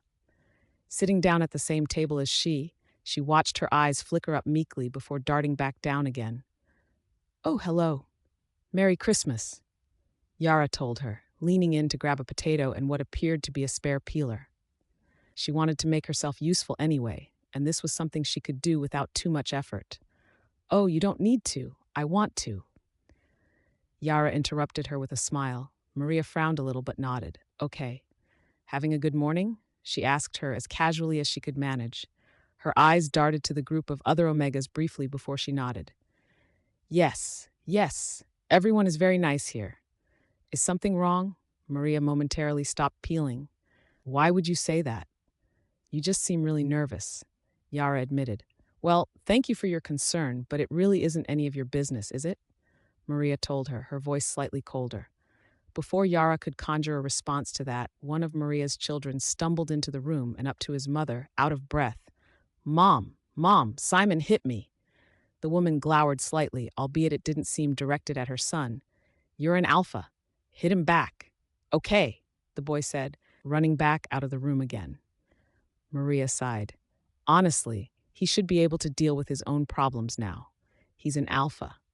Yara didn't say anything, just silently finished peeling the potato she had in hand before making an excuse to go find Xander. She didn't actually seek out the alpha, instead wandering for a time before she stopped to watch from a window seat in a front sitting area as some of the children outside played in the light snow.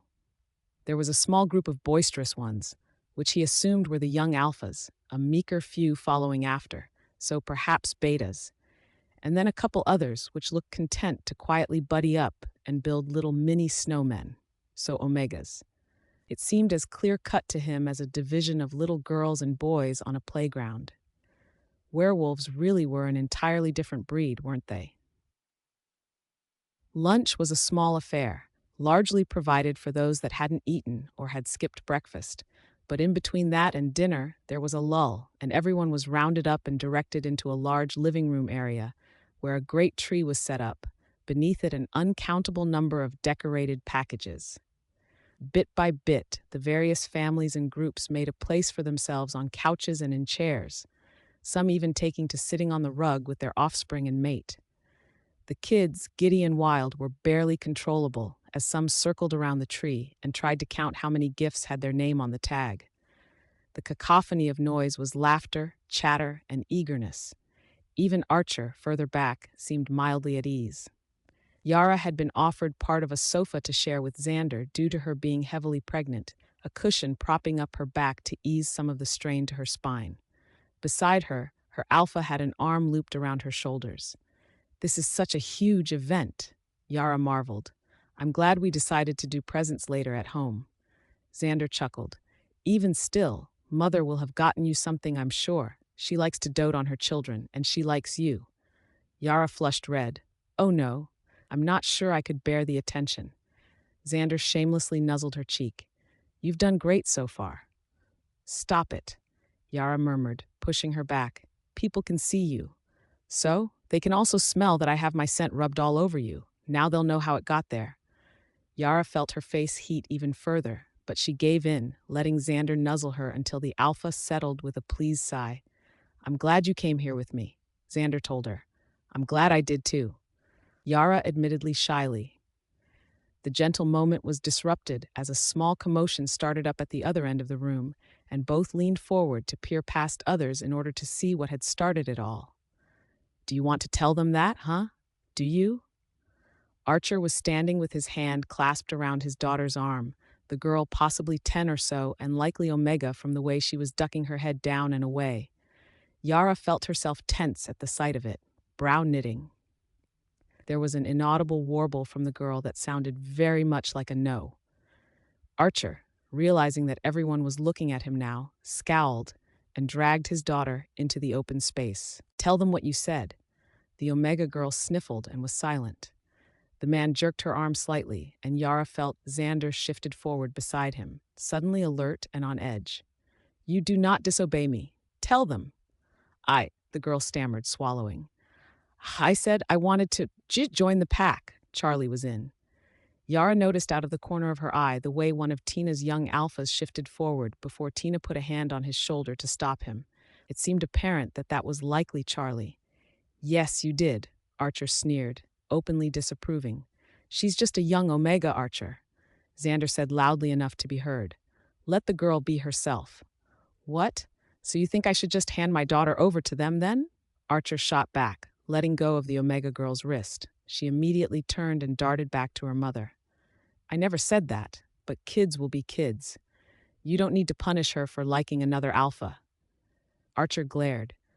"She's not leaving my pack, Xandy. I know your Omegas all run away from you, but it's not like that in my group." Emma and Ella shifted uncomfortably and exchanged looks. Tina was frowning.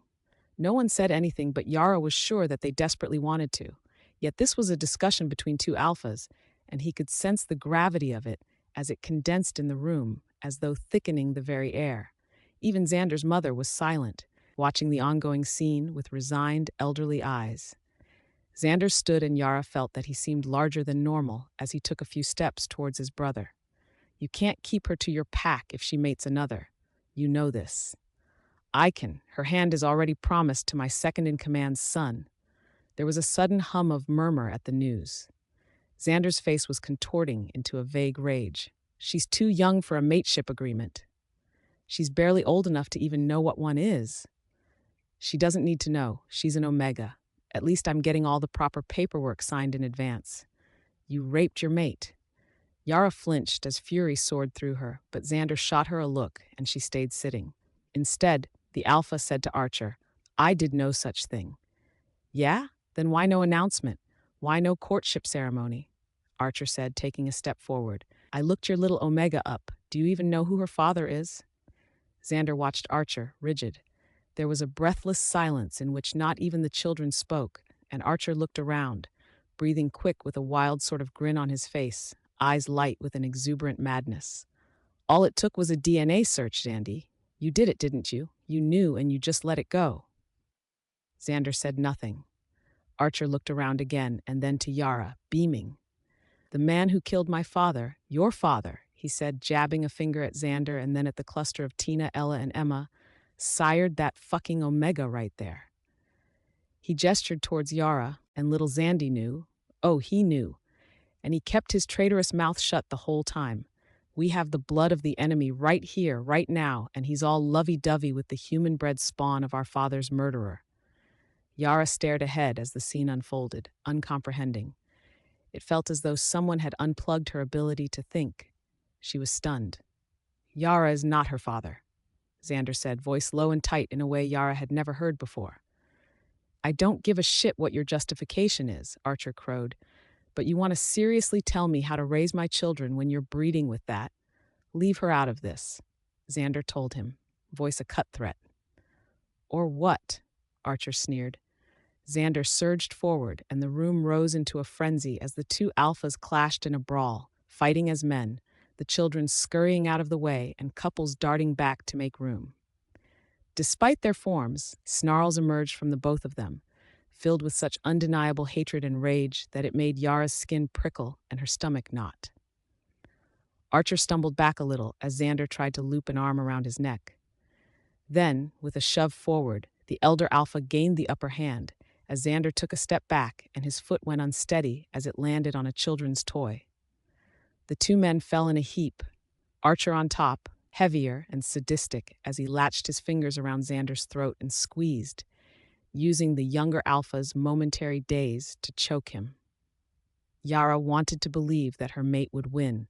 She wanted to trust that Xander would have the whole fight under control. Since she had met the alpha, the man had been a pillar of strength for her, always there and always guiding the way. He had been a light in the darkness that was Yara's life. He was the sun, after all. Yara had experienced was cold night.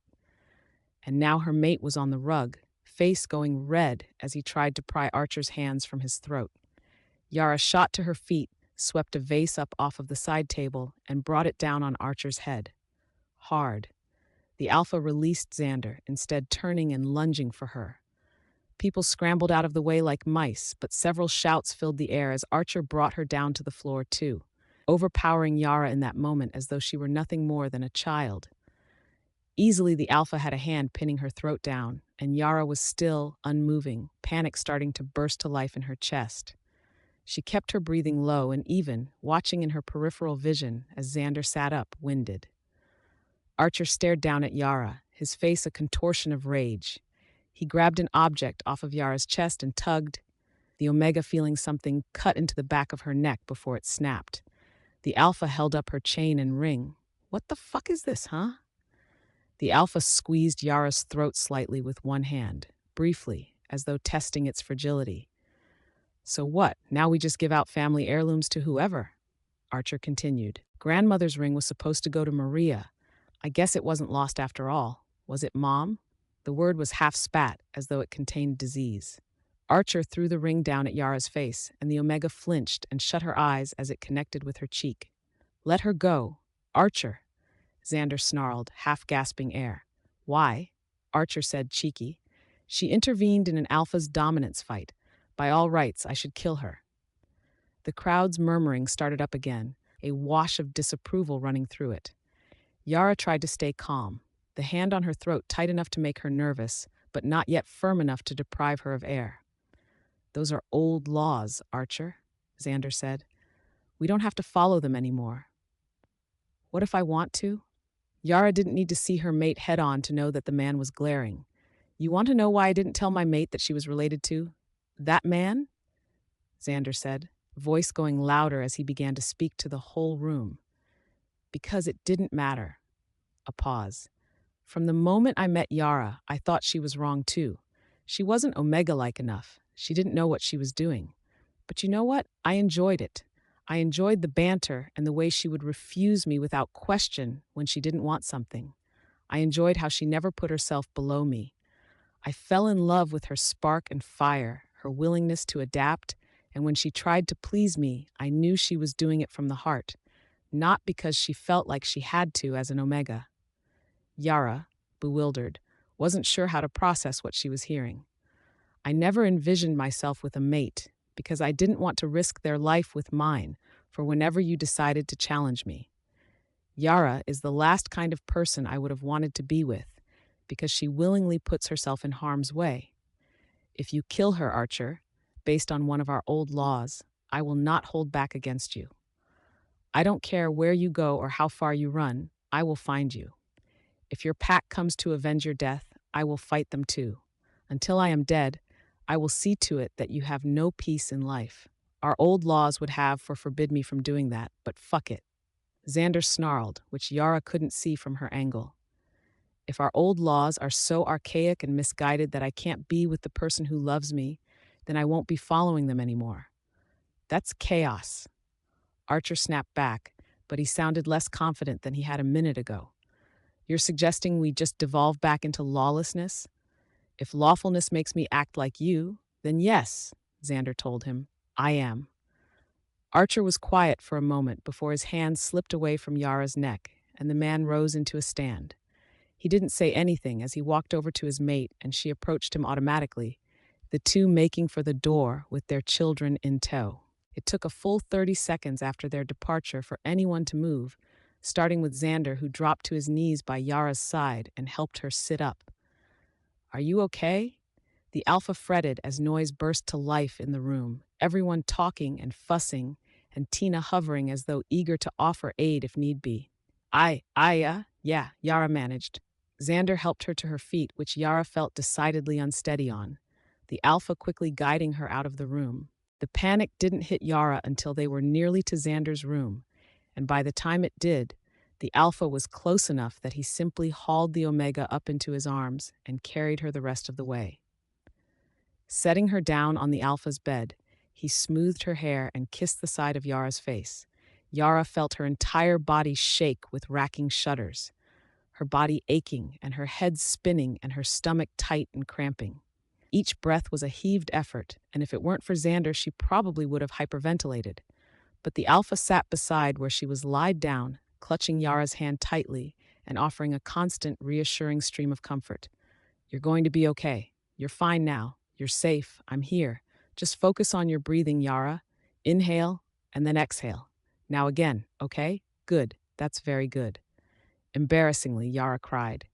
She eventually crumbled into weak sobbing because some vague part of her brain knew without a doubt that she had almost died today. Archer hadn't been bluffing. He would have killed her. There was no doubt in the Omega's mind that the man had fully intended to at least try, if only to get to his brother. Dying wasn't something she had ever thought she would need to face this early on, but all she could think of was that if he had been killed, that would have left Xander 6 alone, and possibly their children if the babies could have been salvaged from her body. If not, Yara sobbed. Her life had changed so much in the last year that it was unfathomable to even imagine her existence before Xander. She couldn't do it, and now she had almost lost her mate and then her life along with their children's. It took her nearly an hour to calm down, and when she finally worked her way into weak sniffles, she felt extremely exhausted. Sleep claimed her not long after. Yara roused to the sound of voices drifting into her ear, soft and murmured as they tried to keep themselves quiet. She hadn't moved yet, swathed in blankets, warm and safe and tired, and so the voices continued speaking without too much concern that she might overhear. Need to complete the proper paperwork first, of course. Xander, we have enough witnesses that a restraining order will not go amiss. Wolves we may be, but we must function in a human society, Xander's mother. I can't believe he would threaten to, Tina. He has a wounded heart. He loved his father dearly. Xander's mother again. I doubt we will see him again after this, however. If so, it is probably for the best. If he does come back, I'll be prepared for him, Xander muttered darkly. I know you will, dear. I know. Xander's mother. Yara drifted off again, darkness mingling with reality, to the point that she wasn't sure if the spoken words had been a dream or not. When Yara woke again, it was already past Christmas dinner, and she wasn't sure she wanted to partake in the festivities, as fun as they were. Her back hurt from when Archer had forced her to the ground, and the wolf inside her mind was guarded and skittish. But she had a lot of questions. Oh, you're awake, Xander said as he entered the room with a mug. The alpha set it down on the side table, and Yara glanced at it. It seemed to be some kind of warm, frothy milk drink. For you, if you feel up to stomaching anything, Xander explained as he sat on the edge of the bed. Mother said that, well, panics can make it difficult to eat, but this should be easy on you. Xander, Yara murmured, a little sleep-addled but mostly weary in a way she couldn't describe. Yes? Is it true? A beat. Is what true? My father. Xander was silent for a time. Then, yes. How long have you known? When you first came to be my secretary, I did a background check on you, but I didn't do one in the werewolf database. Your scent was so light, I didn't notice the wolf in it. It makes sense in retrospect, given that you were likely suppressing it to the best of your ability, although subconsciously. Yara absorbed this information. After we made it, I did another search. That's when I found out. He looked at his mate, and you never said anything. I was stunned at first, yes. It took me a few weeks to come to terms with it. I busied myself with work and tried not to think about it. I was worried that perhaps you had lied about your knowledge of your father, but you never showed any evidence of it. Over time, I began to think that tying you to his action of attempting to usurp power from my own father wasn't fair. The alpha put his hand on the blanket over Yara's thigh. What your father did was no crime. The only wrong that day was that I took vengeance while he was weak. But you had nothing to do with any of that, Yara. He abandoned you. I would be crazy to even think it was right to associate you both. Blood is thicker than water, Yara murmured. The blood of the covenant is thicker than the water of the womb, Yara, Xander corrected. It means that those you choose to see as family are more valuable than those who are your actual kin. You're not a bad person just because it was possible that your father might have been. Yara nodded. Then she managed a smile in Xander's way. You're not a bad person, but Even if someone disagreed with what you did that day, our children have nothing to do with it, right? It's like that. Exactly, Xander breathed. You and our children are not responsible for the things I have done, just like you aren't responsible for the things your father did. We are all people. We only have our own actions to be judged by. Yara paused. Then the Omega ran a hand through her hair and shook her head. I hit Archer with a vase. Xander laughed softly. He deserved it. It's shattered, Xander. My only regret is that saving me put you in harm's way, the Alpha told her, grabbing her hand. Well, I wasn't about to just let you die, Yara said, face heating. I'm glad you did it. I know some may view it as a weakness, but I really am glad. Xander said, leaning in, earnest. Other Omegas would have obeyed our ways and stood back. Other Omegas would have sooner watched me die that step out of line. Yara felt a chill at the thought. But you didn't.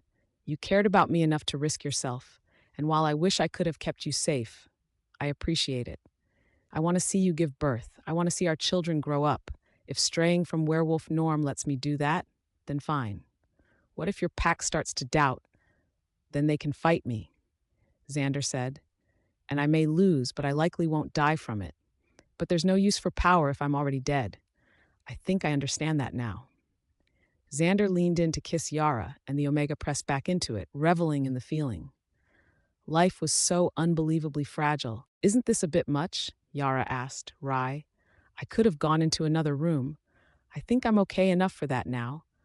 The presents stacked on her bed were a little more than she could count easily, and Xander's mother was sitting in a chair near her bedside, smiling. Not after what you've been through, dear. You need your rest.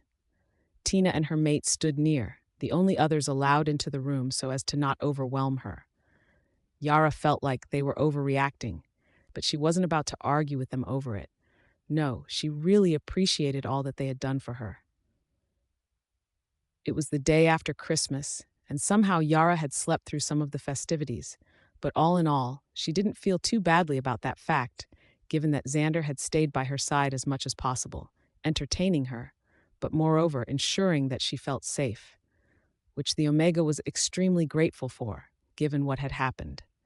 Mother had some of us help in collecting those, Tina informed her as she gestured to the boxes.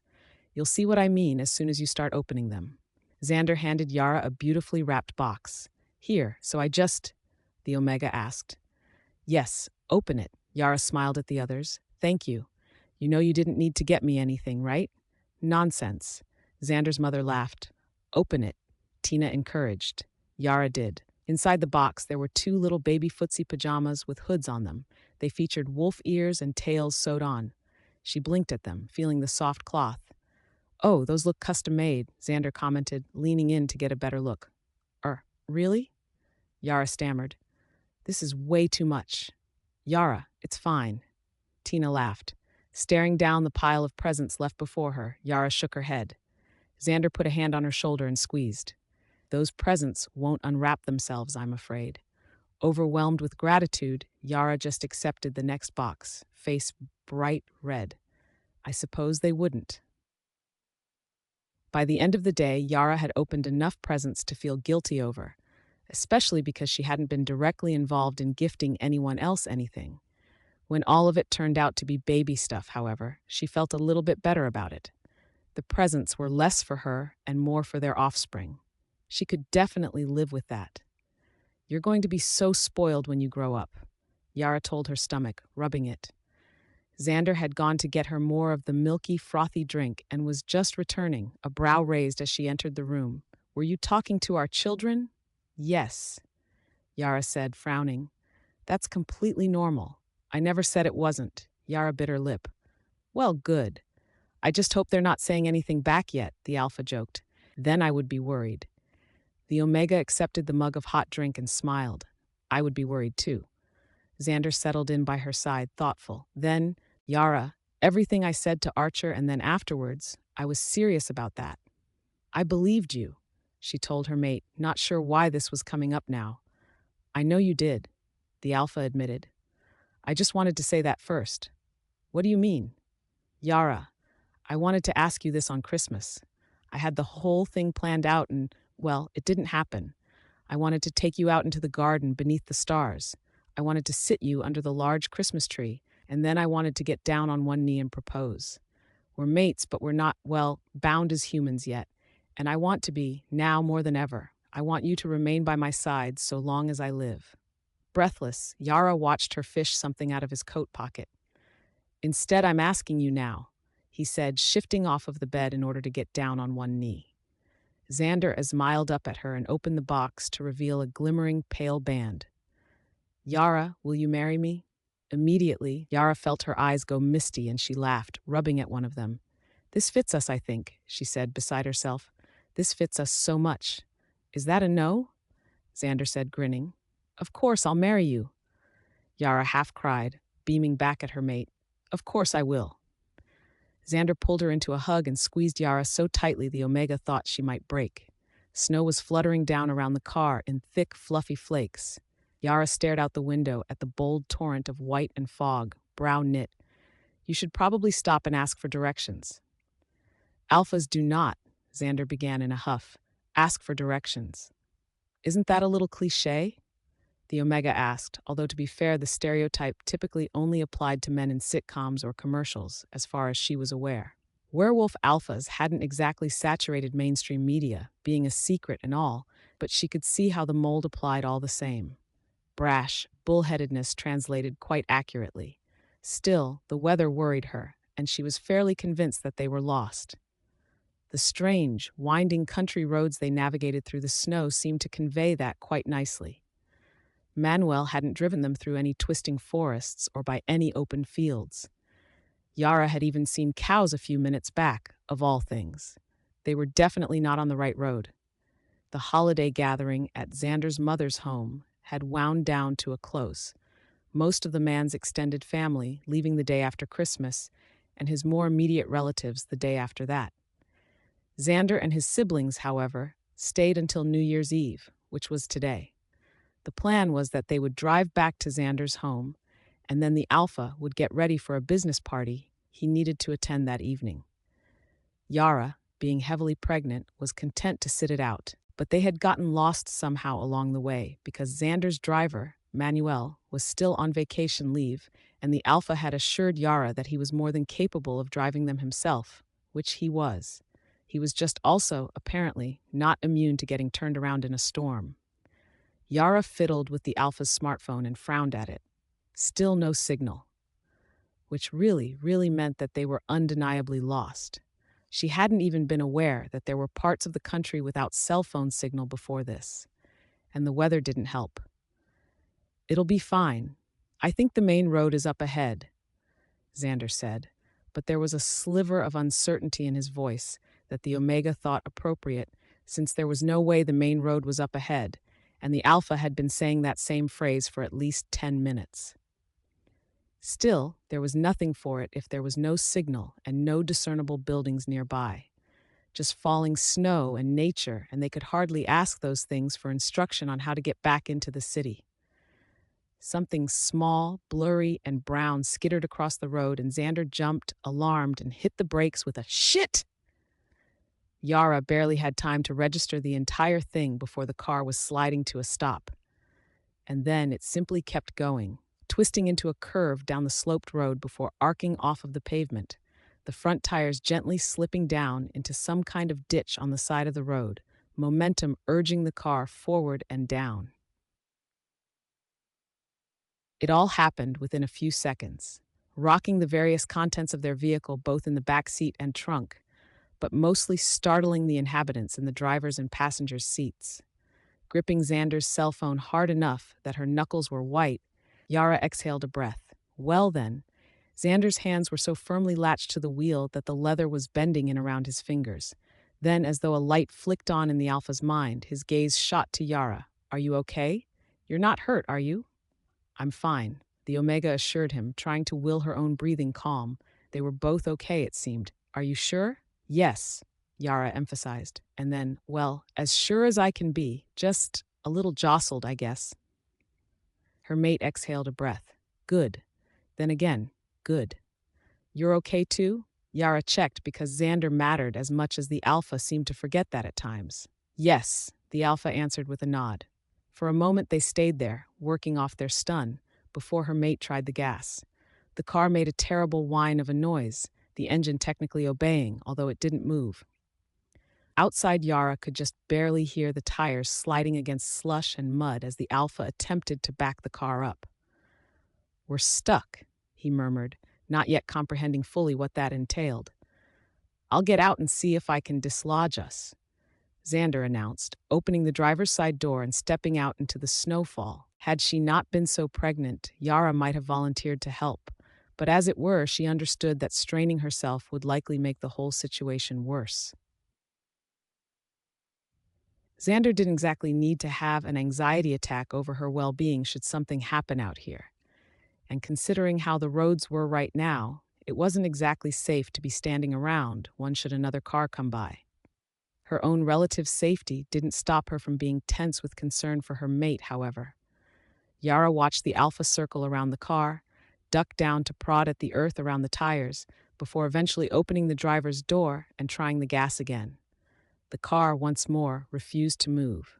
So out he was again, this time attempting to physically push the vehicle back onto the road. It wouldn't budge. The hood was tilted down, and the weight was simply too much. Whatever ditch they had gotten stuck in wasn't a gradual slope, but a small drop, and one man wasn't enough to lift it up and out, regardless of the car's contents. After 20 minutes or so, the Alpha got back into the car again, a light dusting of snow on his jacket.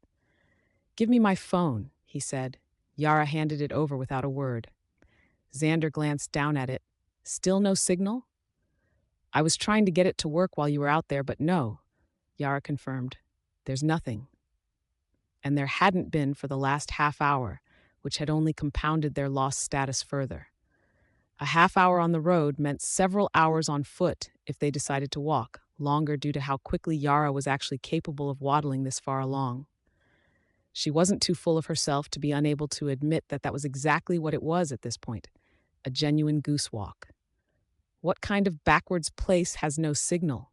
Xander said. "The countryside?" Yara suggested. The Alpha sighed and looked around at the windows, nose wrinkled at the way they were fogging over. "I bet if it wasn't snowing, I could tell where we were, too. But the scent of everything is dampened out here." "Is it?" "Yes," Xander said. "It all just smells like ice and dying plants. Everything's muted, like when I'm sick and my nose is stuffed up. I hate that feeling." The Alpha's expression twisted into a look of immense irritation. "I really hate winter." The Yara wasn't sure what to say to that, but eventually managed "Well, it isn't really that bad. Things could be better, but at least it's early winter and not late winter. I don't know what we would do if there was 3 feet of snow out there rather than just a few inches." Xander looked at her. "You shouldn't be out in this either way, you know." A silence stretched between them. "What are we going to do?" Yara asked because it needed to be asked. They were stuck. Their only cell phone on hand had no signal, and the snow looked like it was beginning to come down thicker. However, much had collected on the ground that didn't really change the limited amount of options they had. They were stranded in the middle of nowhere. "My gut says to stay with the car, but we can't just keep running the engine." Xander finally decided, voice hushed with serious contemplation. "We need to find somewhere with a phone, or at the very least, a place to stay overnight." The man's frown deepened. "Our wolf forms would keep us warmer, but we might startle humans if we approached them like that, and we would be naked when we needed to talk with them if we changed first." A long breath. "Although if I stayed a man and only you became a wolf." "Is that okay, with me this pregnant?" Yara asked, twisting her hands with unease. She wasn't entirely looking forward to going outside. "You were fine on the full moon," Xander answered, "and I can carry one of our bags with some clothing in it for you." The Alpha looked at her, nodding to himself about the viability of this plan. "Your clothing is too thin to travel in, so this will have do." "Okay," Yara accepted, eyes trailing over to white fluff that was melting against the still-hot hood of the car. It appeared they were going to have to go on foot. The circumstances being what they were, it was fairly rare for either one of them to be a wolf while the other wasn't. But as she awkwardly stepped her way through the snow, Yara could definitely see the advantages of it. For one, Her winter coat was full and thick, and it was keeping her very, very warm. But she was still pregnant, and she had the vague suspicion that she was probably horribly poofy with all of it combined. She had no image of it, but she was sure it was something like combining a normal wolf and a watermelon. It had to be.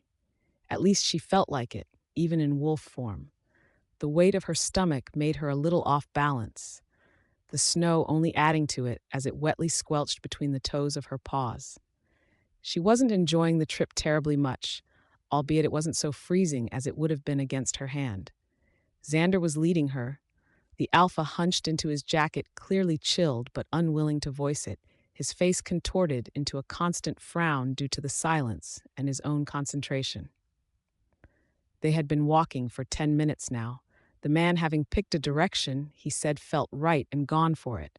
A duffel strap over his shoulder for a bag that contained some of Yara's clothing, some leftovers that had been sent with them, and the emergency supplies box from the car. The wind gusted down over them as they maneuvered through some kind of open field, the area sparsely populated with the occasional leafless tree. Yara's foot sank into a hole when he stepped on a thick patch of snow, and she yelped in surprise, causing Xander to physically jump and spin around. "What's wrong? What happened?" Yara shook the slush off her foot, annoyed at it, and looked at her mate. She wagged her tail to show that she was fine. The alpha exhaled a strained, "Don't scare me like that." Unable to respond, the omega internally agreed that she would do her best. Xander was already so high-strung, she wasn't exactly keen on adding to it. By the time they had been walking for an hour, Yara was beginning to wonder if maybe leaving the car was a mistake. They couldn't have been that far out in the middle of nowhere, right? And if another person had come by, they might have been able to get help and a ride. But Xander, shivering so very slightly by this point, ice frosting to his jacket, had a rigid look of determination on his face. Yara carried the vague impression that he would have chosen this path, regardless of whether or not Yara voiced an alternative idea back at the road. Throughout their journey, the snow just kept coming down. It wasn't until they had been walking for nearly an hour and a half that Xander stopped suddenly, frustrated, and looked around them, a brief snarl on his human lips. "We should have come across something by now," he exclaimed, voice filling the empty snow globe void around them. Yara was wet and tired, her feet hurt, and the weight of her stomach was beginning to bear down on her. She exhaled a soft whine. Xander's eyes turned to her and instantly became gentled by weary, remorseful affection. "I'm so sorry, Yara. Just stay with me a little longer. I swear there's something out here. I can smell it." The omega gave her mate a hopeful wag of her tail. It seemed fate had it in mind to make a point of Xander's sincerity, because not 10 minutes later a building of sorts came into view. At first it had merely been an overhang with a tarp beneath, settled in next to a shed. But as the alpha quickened his pace and Yara trotted after, it soon became clear that they had stumbled across someone's cabin. "Thank God," Xander exhaled, picking up the pace as he dragged his feet through the accumulated winter. They went around to the front, but the place looked void of any life. No car to be seen and nothing to indicate that anyone had been there in some time. Still, the alpha knocked. There was no answer, so naturally he did it again. After 5 minutes or so, it was extremely obvious that no one was there. Xander studied the door for a moment, then glanced at a side window. Yara made an inquisitive noise in her throat. Her mate looked at her. "Even if we break in, I'll just repay them later. Hell, I'll buy the place. We just need to get you in and out of the cold." He walked over to test the window, peering at it and jostling the glass frame. "Damn," he muttered as he leaned away. "The Barknleys." He walked down the steps and stopped Yara as the omega began to follow. "You wait here. I'll go around and try the other windows," her alpha told her. After a minute of being left alone, Yara took to lying on the protected porch, feeling sheer relief at finally getting off her feet. Her ear twitched as she listened to the distant sounds of her mate, the crunch of his footsteps, the rattling of the windows he tried. Then, suddenly, the slide of glass. Yara's head perked up and she waited for something to happen. Footsteps from inside the cabin before the front door was being opened, and Xander was grinning at her from inside. triumphant. Come inside, Yara.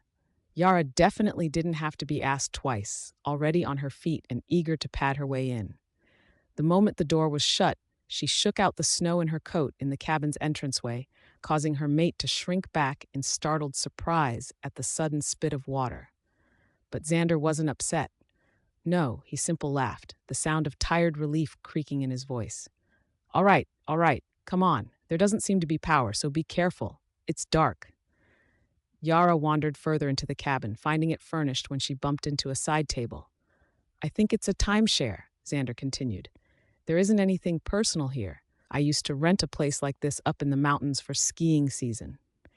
It had the same kind of feeling to it that this place does.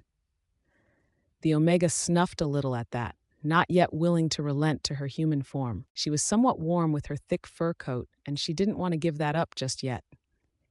Xander seemed to be thinking along the same lines because he said, There's some firewood out back. I'll go get some and we'll set up a fire. Once you're dry, we can figure out how to go from there. Then her mate left and returned with several thick logs in his arms, going back out again several times to stock up wood off to the side. Apparently, the emergency kit had a lighter because after a few tries, Xander managed to get some kindling lit. Out back, the Alpha had informed Yara as she came in for the last time. The tarp had protected the firewood from getting damp, which was fortunate.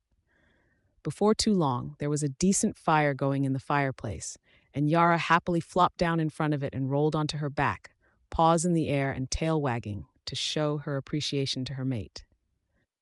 Xander, still kneeling there after having babysat the project for a time, laughed and rubbed the wolf's stomach with a hand. I'm eager for this too. You should have seen the snow outside. The Alpha scratched right beneath her ribs, and Yara distantly wished she was capable of purring. It's coming down hard. We would have gotten snowed in if we stayed with the car. Her mate didn't need to justify anything to Yara, really, but the Omega gave an affectionate growl of a noise all the same, which made the Alpha scratch her belly more vigorously. They had gone from one risk to another, and their chosen one had ultimately paid off. That was really all that mattered. It took over an hour for Yara's fur to dry out completely, which she happily spent sleeping in front of the fire. But when Xander roused her with a soft, I know you're tired, but you need to eat something, the Omega woke, bleary and sleep-addled. Xander just scratched behind her ears. You should also change back and put on some clothing, I think.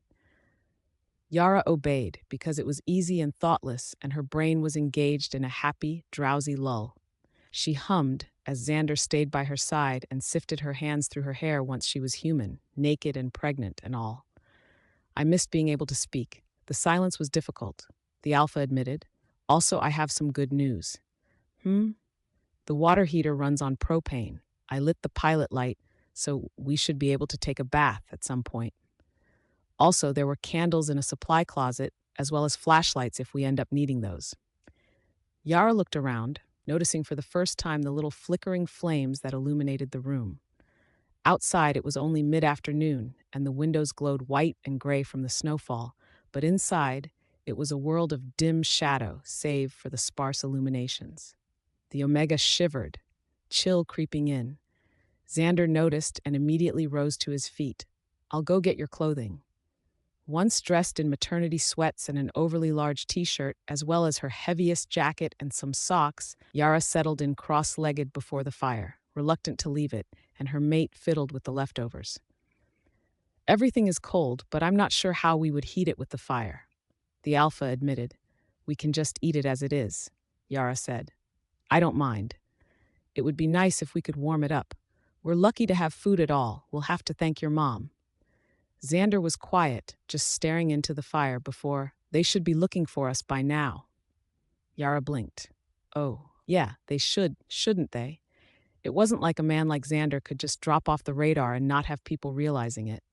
They were expected back home after all. The Omega hesitated.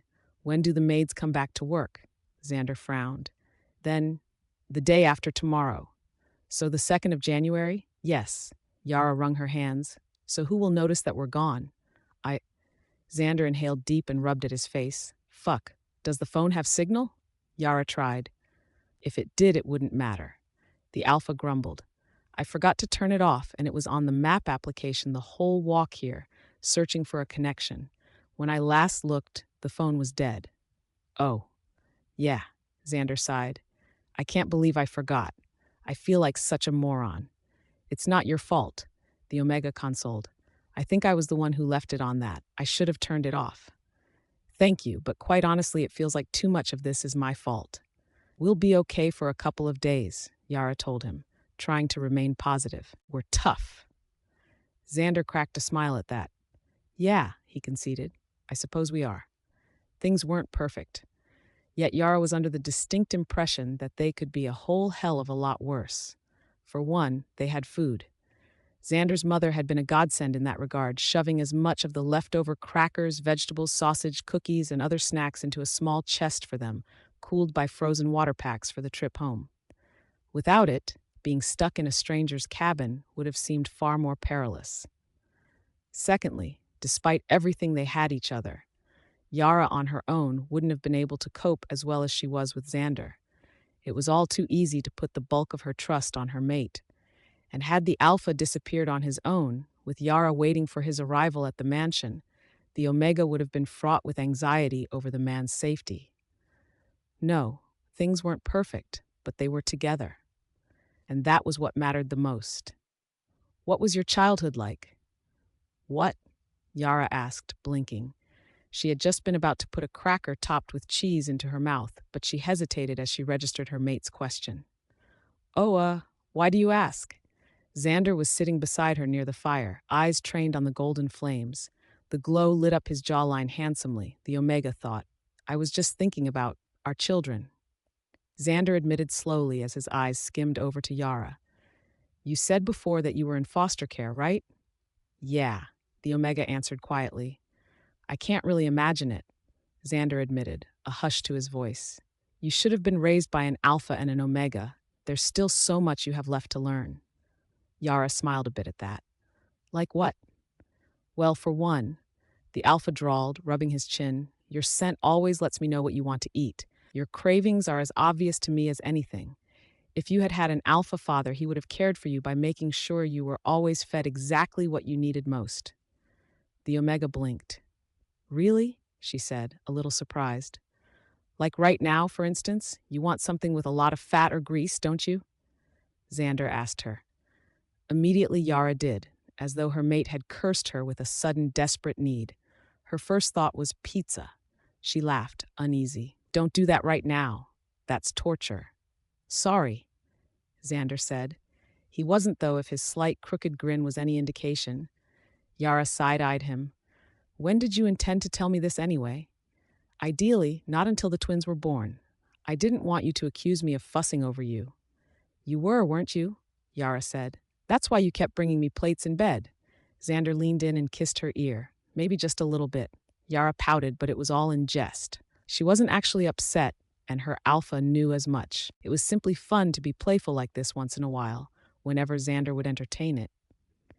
I was actually thinking that, despite your childhood, the Alpha continued, voice reflective, you will definitely make an excellent mother. The Omega flushed red at the compliment and tugged at the collar of her maternity shirt. I'm a bit nervous, she admitted. Of course, that's natural. You know, Tina said I should be lactating. Isn't it kind of strange that I'm not? Some male Omega don't their first pregnancy, Xander said, nodding. The mammary glands need to form, and usually that process is delayed. Next time, though. Next time? Yara echoed. Xander gave her a wolfish look and a wink. Yara shoved him slightly, bashful. Stop it. You'll make me fall in love with you again. You say that like it's a terrible thing, the Alpha teased. And just think, from now on your nipples will be more sensitive. I'm very much looking forward to that. Dog, Yara scolded wryly. Just because you're pregnant doesn't mean I've stopped being attracted to you, Xander said shamelessly. No, in fact, quite the opposite. Flatterer. Yara scolded again. I really do mean it. I'm full to capacity. You'll need to wait. You didn't say that 2 weeks ago. Yara felt her face heat. No, but that was a fluke, and also the whole thing was hard on my bladder. You went to the bathroom before we started. Yes, and it was still a struggle not to. Well, so no. Hmm.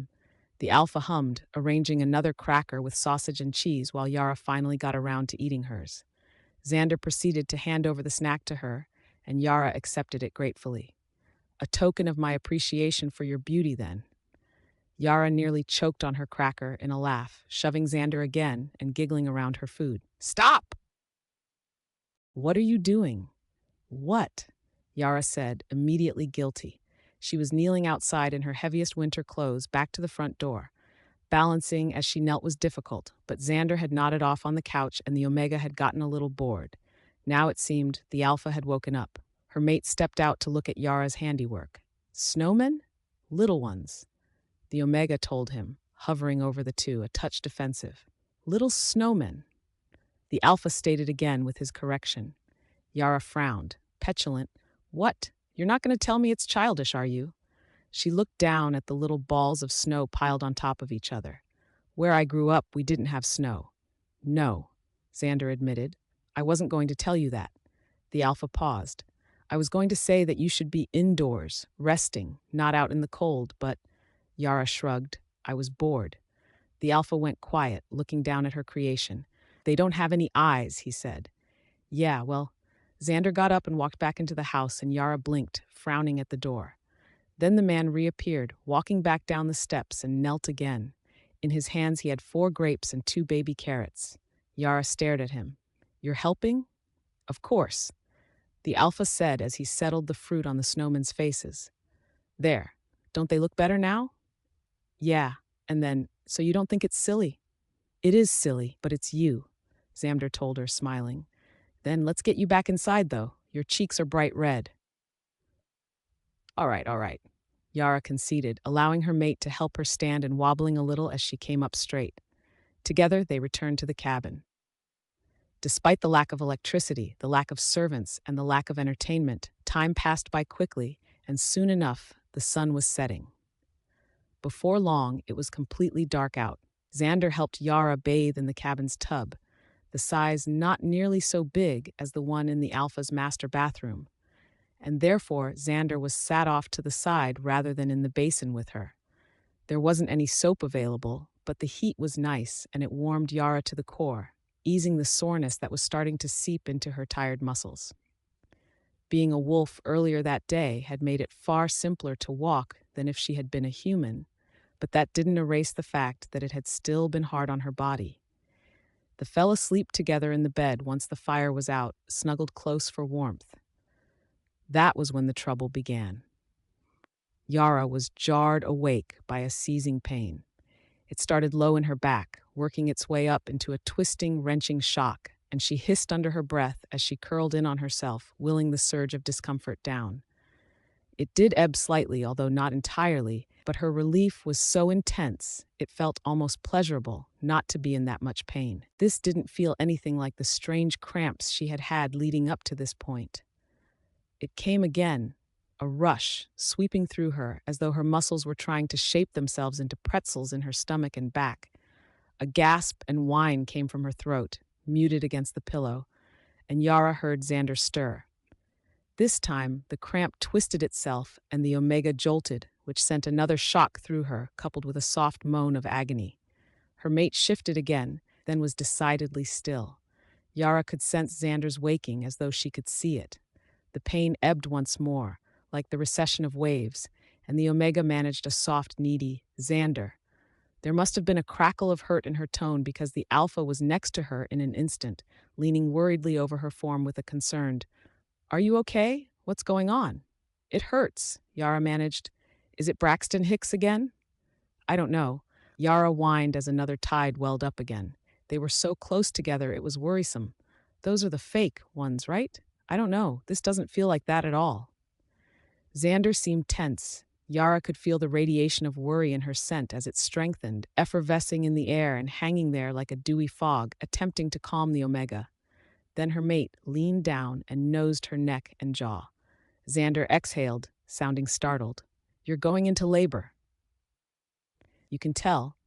It just feels like it," the Alpha said, voice low. Then the man must have realized their circumstances because he said, "You're going to have the babies.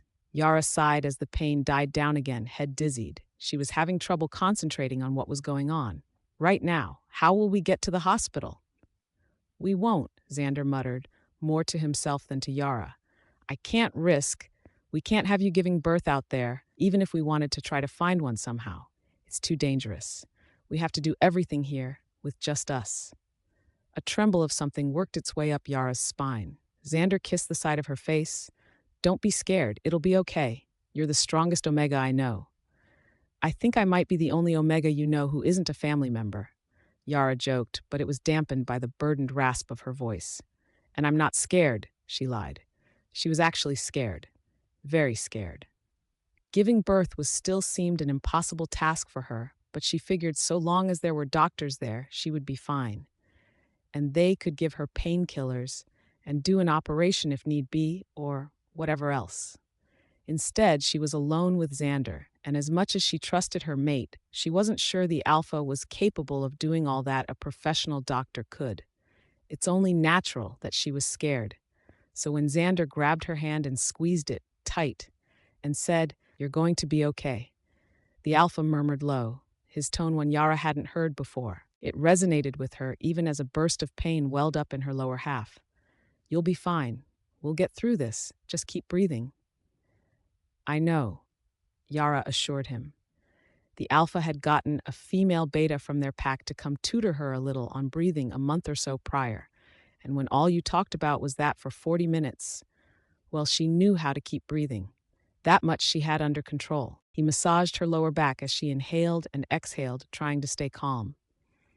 "Has your water broken?" the Alpha asked, feeling around the bed. "I don't think so," Yara admitted. "Let's get you to the tub." The Alpha lit a candle and helped maneuver her out of the bed despite Yara occasionally stopping, crippled by pain. But standing left her legs shuddering like water in a glass during an earthquake, and so Xander simply scooped her up into his arms and carried her the rest of the way. Yara floundered momentarily before getting her bearings, not used to the weightlessness. "Aren't I too heavy?" she asked, stunned. "No, of course not," Xander told her. "I'm not human, Yara. Alphas are stronger than your average man. I just never see you, use your strength like this," the Omega said. Xander just chuckled and adjusted his angle in order to slip her through the bathroom door, his movement slower now since the room was unlit. With as much care as the man could muster, he eased the Omega down into the tub. Once Yara was settled, Xander said, "I'll go get some pillows for you." The Alpha returned a minute later with one of the pillows from the bed and a throw pillow from the couch, adjusting Yara until the Omega was as comfortable as one could be in such a situation. Throughout the process, however, she still suffered the terrible pains from before, rising and falling with such alarming frequency that a cold sweat had prickled into existence along her skin. She kept breathing. How will I birth them?" Yara asked, awake and anxious. "Just as any other Omega would, like normal, I guess," Xander told her, brushing some of the hair out of Yara's face. It was beginning to stick damply. "Your body will adjust. This may not be familiar to you, but it is our nature." "It hurts," the Omega managed as another thrum of pain started up. "I know," Xander murmured softly. "I know." He then proceeded to help Yara strip off her clothes, leaving the Omega in nothing but her shirt due to the weak argument of, "I at least want this much." Aside from that, she was naked from the waist down. After nearly half an hour of staying by her side, the Alpha left for a time to restart the fire when it seemed that nothing new was happening. Yara didn't mind it, really, considering that her mate's presence didn't seem to have an enormous effect on how badly her lower half was cramping. Of course, this all naturally meant that the moment the Alpha was out of range, she would feel the telltale wet gush between her legs, as her water actually did break. It was such a tremendously bizarre feeling that she made a noise somewhere between a whine, squawk, and yelp, squirming in discomfort as it soaked through the pillow cushioning her butt. It somewhat registered with her that this was supposed to be fairly gross, because what else could it be? But in the moment, none of that mattered. This was natural and she was in too much pain. Still, her face was beet red when Xander rushed in with a candle, summoned by her noise of distress. "Are you okay?" "Oh." The alpha looked at the wetness in the tub with a vague wince and set the candle down. It really is time then, isn't it? For the birth. And exhale. Wow. Yara swallowed nothing and nodded. Yeah, seems so. You'll be okay. Xander said, and although he was saying that a lot, Yara was beginning to grow appreciative of it. It was comforting, those 3 words. Have you ever, done something like this before? Yara asked. No, the alpha admitted. But I know enough. You weren't the only one researching after all. I had to be prepared in case something happened to you. I'm really glad you're here, the Omega half laughed. I can't imagine doing this on my own. Xandy took her hand and squeezed it, running the flat of her opposite palm over the top. I suppose it's a good thing we found this cabin after all. I can't imagine giving birth in the car. It wouldn't be pleasant. The alpha agreed. Another surge of pain came up and then fell away again. As it dropped down, Xander said, Do you need anything? Food? A blanket? A blanket would be good, Yara admitted. It's kind of cold in here, although her body felt strangely hot from all that was going on inside of it. The sweat accumulating on her skin was more than eager to invite in the chill. All right, one moment. When the alpha returned, he proceeded to make Yara as comfortable as he could, although he added, I left some blankets on the bed in case we need clean ones later. And there are towels for when, well, I give birth. Yara finished. I know. It was strange how uneventful the whole thing seemed, Yara marveled. In her own mind, she had imagined that her pregnancy would be a flurry of rushed packing, her mate half panicking as they summoned a driver and had her transported to the hospital. In retrospect, perhaps that was short-sighted. What did one do once they got to the hospital? Well, they stayed in a bed until it was time to give birth, which, according to the books, took anywhere from an hour to a day. How are you feeling? Xander asked, the alpha seeming to wander in and out of the room at random. Yara wasn't sure if this was how the alpha was choosing to fret or if the whole situation made him nervous, but she wasn't going to ask either. From what she understood, alphas had a good deal of pride, and right now the man seemed the picture of nervous father. Not great, the Omega answered, laughing a little. I'm sort of getting used to the feeling. I suppose you could say. It's probably the worst thing I've ever felt before, though. It feels like someone is trying to compact my organs into a little ball. The alpha was carefully silent. I know that it's going to get worse, Yara said with a sigh. I didn't say that. You didn't have to, she told her mate.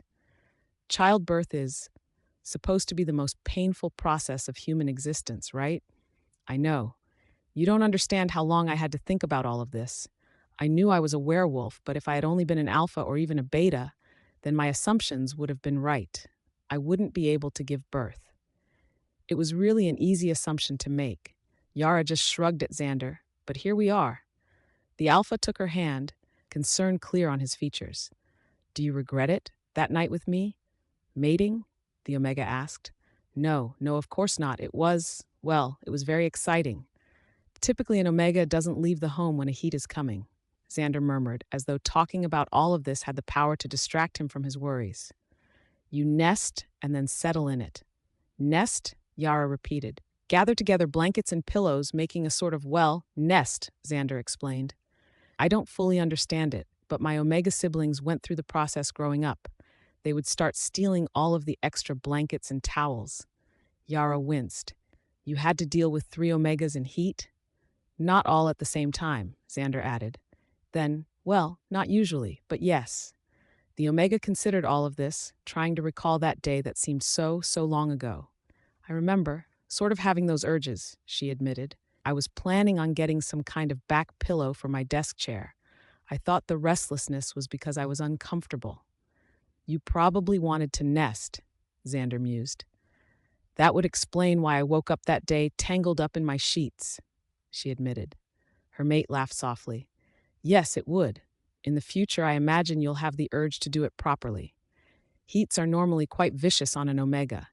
It's fairly lucky that you didn't have one until so late. It's not uncommon for alphas to lose their minds and, Xander trailed off, a moment of self-reflection making him cringe. Yara just patted his arm. I hope you lose your mind again next time, although I do want to look into birth control, she informed him. I don't trust you not to put triplets in me. I want to be able to sleep through the night before I have to deal with something like that." The alpha smiled at her. "Have I told you lately how much I love you?" "Yes," Yara said, smiling, "but you're free to tell me again." The conversation ended shortly after that, mostly due to another crash of pain that racked her body and left her breathless. It was a terrible back and forth, and he knew full well that if a doctor were on hand, he would have begged for some kind of medication already. She had no idea how her so-called Omega ancestors had put up with any of this. Time had never seemed slower than when Yara was in labor. 1 hour passed, then two. The ups and downs of pain were continual, whether consecutive or with a short break in between. It was impressive, she thought, that it could even go on for this long without her body breaking. Everything in her felt tense and wound tight, like threads on the brink of snapping. And Xander, for all her good intention, could do nothing to make any of it better. There wasn't even the relief of minor painkillers in the medicine cabinet.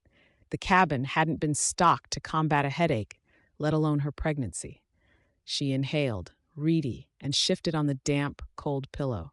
She was uncomfortable sitting in the tub like this, but Xander was right. This was the best place for her to be. If they were stuck here, then there was no reason to mess up the bed. God, did Yara ever look forward to getting to curl up under the blankets after all of this was over? She wanted to imagine it, but it seemed so far away, like thinking about water while stranded in an arid desert. Relief was beyond her reality, and while she wasn't on the cusp of threatening her alpha for putting her in such a position, she could definitely understand the appeal of it. The Omega didn't even have the energy left to complain about how much it hurt. Of course it hurt. It was birthing twins, after all. Instead, however, she gave a short whine as her body reeled from the dull, throbbing cramps. Xander dabbed her with a towel carefully. "Do you feel anything new?" The alpha asked cautiously. "No, I don't think so," Yara admitted, breathless. "Just the same. You should feel a need to push when it happens, I think." Her mate murmured, "Yeah, that's what the books say. God, I wish it was over already."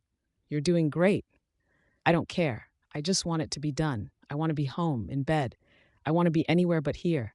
It's just so, I'm really not sure I can do this. It hasn't even started, and I'm not sure anymore. At first, I thought maybe they'd come out quickly, but why is it taking so long? What if I have to spend another hour like this? What if two? I can't." Yara was babbling, and she knew it, but anxiety was beginning to creep in. She had always been scared, but with her mate by her side, she thought it would be fine. Yet the continual electric throb as her body became something she was unfamiliar with exhausted her. Couldn't it just hurry up already? Xander turned his head and kissed her. If only such a gesture could have eased the ache, but at the very least it distracted Yara for a second. Then the Omega gasped as a pitiful sob bubbled up. "I'm sorry, I'm sorry, I'm so weak. I should be able to. Omega should." She tried, words failing her. "Shh, shh." Her alpha soothed, combing fingers through Yara's hair. It had always helped her feel better before. It didn't now. Yara's shoulders shook as she broke down. "And I'm not even lactating. What will they eat when they're born? What if they starve before we're found, Xander?" "That won't happen," the alpha said, conviction in his voice. "And you don't know until you try. Maybe once they suckle, it'll happen." "Tina said I didn't smell like milk. Is that true?" Yara warbled at him. Xander blinked, bewildered. "I am not sure," he said slowly. "That's a no, isn't it?" The alpha just frowned, but then his expression smoothed out again. "Yara, I know you're tired, but you need to remain calm, all right? I'm here and—" "So?" The Omega shot back, irritation mounting. "You being here doesn't make it hurt any less." "I know," Xander conceded. "Is there anything I can do that would help?" At first, Yara had had the urge to say that no, there was absolutely nothing her mate could do aside from turning back time and making her not pregnant, or possibly turning back time and rerouting the car so that she could instead be in a hospital, attended to by nurses with drugs. Instead, however, she sniffled and came up with, "Could you rub my back?" The alpha turned owlish. Oh yes, of course," he said, moving forward. "Would you like to sit up or perhaps roll over onto your side?" "I'll roll over." Yara told him, which was half true. She did roll over, but she required Xander's help in order to do so. As her mate began to press circles into her lower back with gentle rubs, Yara sighed, "A little harder, please." The alpha did as she was asked, and the pregnant omega gave a soft moan of appreciation as some of the pain was ease, if only just barely. The area was tender and didn't take well to the ministrations, the muscles so locked up it felt like they had turned into bricks, but that didn't make Xander's gesture any less pleasurable. Overfull with pregnancy, racked by labor pains and tired, Yara began to drift into sleep, strangely enough. It was terribly disorienting to nod off while in immense pain, jammed up in a bathtub with awkward pillows and a blanket, but she did exactly that, head crooked and body exhausted. The books had said labor could start very subtly, and that some people never even knew they were in labor until they gave birth. She was extremely envious of those people. "If you're going to fall asleep, lie on your back, okay?" came her mate's gentle voice. "'Kay," Yara agreed, feeling hands guide her back to her original position. Then she slept. When the Omega awoke again, it was still dark, the only light source the flicker of the candle. Xander was sitting beside her, reading something. As she peered at the Alpha, the man noticed him. "Did you sleep well?" "I feel hungover," Yara murmured. Xander chuckled. "I suppose that's appropriate? Would you like some water?" Suddenly she realized that she was parched. "Yes, please. That would be amazing." "Okay, one moment," the Alpha said, exiting the room before returning with a glass. Yara accepted it before downing the whole thing, vaguely dazed. Then she realized, "I need to use the bathroom." "Do you need help up? If that would be all right?" The Alpha eased her out of the tub, and instantly Yara regretted it, because her entire body protested movement so fiercely that she swayed and nearly fell. Xander caught her, pushing her back up into a stand with a grunt and a concerned, "Are you okay?" "If you keep asking me that," Yara said, struggling for coherent thought through her sleep-addled mind. "If you keep asking me that, I'll have to kiss you." "I enjoy it when you kiss me," the Alpha informed her pleasantly. Yara didn't respond to that, mostly because she was trying to remember how to use her feet. Her mate helped her over to the toilet, and then, once she was sure the Omega would be fine on her own, she left the room to give her some privacy. But not without first warning her that, "I'll be outside in case anything happens." Luckily, that wasn't needed. Yara may have been heavily pregnant, tired, and in labor, but she could still at least empty her bladder. She had about 3 months of training regarding that particular skill. When Xander was allowed back in, the Alpha looked around and said, "I think it's safe enough to set you up near the fire." Yara peered at him, disconcerted. "What about the stuff?" "The placenta." The Omega made a face. "Yeah. Well, like I said, I'll take care of any damages or fees the owners want. I don't think you should worry about it right now." The Alpha told her, grabbing her arm and leading her out, "And I would draw you a hot bath, but I don't want one," Yara said. "What if I give birth in it?" "Exactly," the Alpha agreed. "I'm not sure how to deal with that." They went into the living room, and this time Xander removed the cushions from the couch and offered them for Yara to lie on. And bless him, as the Omega eased down onto the soft, fluffy cloth, she felt so much better than she had in the bathtub, nearer the warmth, in a more well-lit room, and resting on something that felt like a cloud compared to the pillows in the basin. Before too long, she drifted off again without realizing it, soothed. And then, unable to focus on the passage of time, she awoke. It was difficult to keep track of everything that was going on, but her mate offered her food, and Yara accepted a bread roll to nibble at, because her stomach felt a bit sensitive, and she had the impression that anything more would be too much. "How long has it been since all of this started?" she asked. Xander frowned. "I'm not sure. I looked for a clock, but there doesn't seem to be one here." It's dark out, but given that it's winter, it could be anywhere from 8 hours to 12 hours. They had gone to bed a bit after the sunset, not knowing what time it was. Yara wished she had paid more attention to all of the seasonal changes before this started. It was strange that it took a few minutes for Yara to figure out what had roused her, but when she did, it dawned on her slowly. There was a pulsing feeling in her lower half, like waves working their way through her, and for the first time she felt as though she really did have the urge to push. It was stunning to realize that this was labor. This was the big finale. However long it took, she was finally getting on with it. Xander, the Omega stammered, exhaling sharply. I think it might actually be time now. And then, just as she spoke, a sharp jolt went through her, and she tensed up. Oh God! The Alpha was at her side in seconds. Is there anything I can do? She asked. Just, God, I don't know. Help me. Get towels. We'll need something to wrap them in and... hurts. Okay, I'll be right back, her mate said, darting off into the darkness. Yara could hear him stumbling through the hall and rifling around in what was presumably a linen closet. At least the people who owned this cabin had been generous enough to leave things like that laying around. Xander returned shortly after, just as Yara was attempting to make herself more comfortable. She tried to recall what the book said, although she had always glossed over the birthing parts, and now she regretted that. Can you get a throw pillow and put it under my lower back? Sure.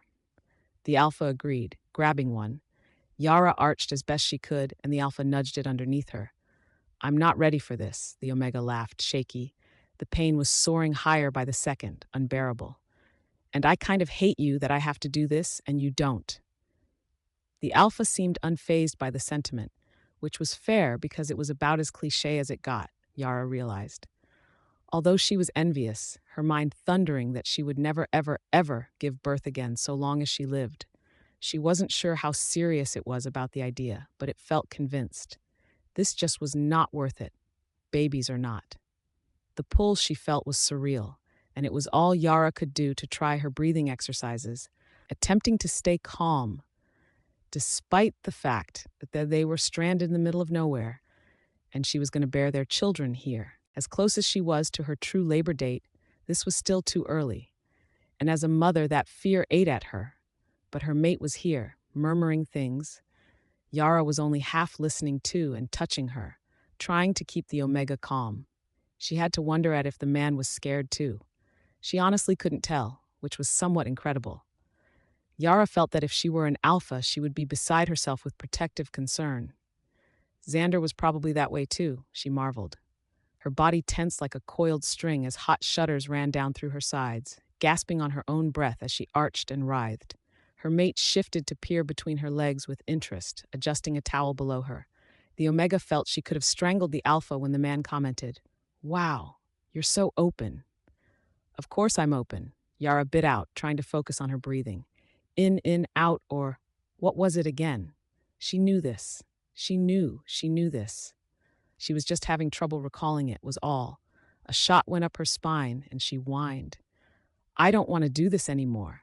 You can do it, Xander told her, rubbing her palm over Yara's thigh. The Omega felt so utterly high-strung that the motion almost had her snapping at her mate, but she bit it down, trying to push, because that's what she felt she had to do, and that's what every doctor in the world probably would have encouraged. And luckily, it honest to God felt like the motion was actually accomplishing something too, because she could feel the slide as her insides were stretched immeasurably, and she wanted to die in that moment. No, don't stop, Xander said, squeezing her knee. Keep pushing. I think the head's about to crown. Yara was fuzzy on what that meant, but if it translated to, you are about to have baby number 1, then she was all for it. Still, wariness was drizzled over her like a misting present in every breath she took, and it was all she could manage not to collapse right there. Just a little more, okay? Then you'll be almost done. Almost. Yara repeated wryly. You couldn't you just impregnate me with one? What can I say? The Alpha mused aloud. You were 2 babies beautiful. Stuff it, the Omega scolded. She loved those compliments, but not when it felt like she was being torn in half down the middle. Still, she pushed, just trying to focus on breathing and not the insurmountable field of pain she was rolling in. I can see it, Xander announced, an excitable light to his voice. Just a little more. You almost have this, Yara. Just a little more. Which was both a sweet and awful thing to say, because it gave her a burst of energy while simultaneously infusing the Omega with a tremendous sense of anticipation. She didn't feel like it could be real. It couldn't be. Why would there be an end to her pain in sight, however temporary? Then she felt a weight slide out of her, and she gasped as her effort bore fruit, the first baby free of her body. Sweating and panting, she could barely comprehend the idea before a shrill cry breached the air, infantile and jamming her heart. Yara felt a flood of things at once, eyes pricking with tears, her body weak and her mind drawn thin. But she was hearing their first child, healthy and crying, and Xander seemed to be taking his time fiddling with things between the Omega's legs. She wanted to see her child. Their child. She wanted to hold it close, to have it near. "It's a boy," Xander announced proudly. A boy. But before the alpha could hand over the wet newborn, wrapped in a towel, his umbilical cord taken care of properly by his mate, in a way Yara was extremely grateful for, since she would have had no clue how to do it herself. Before she could rest for even a minute, the pain started up again.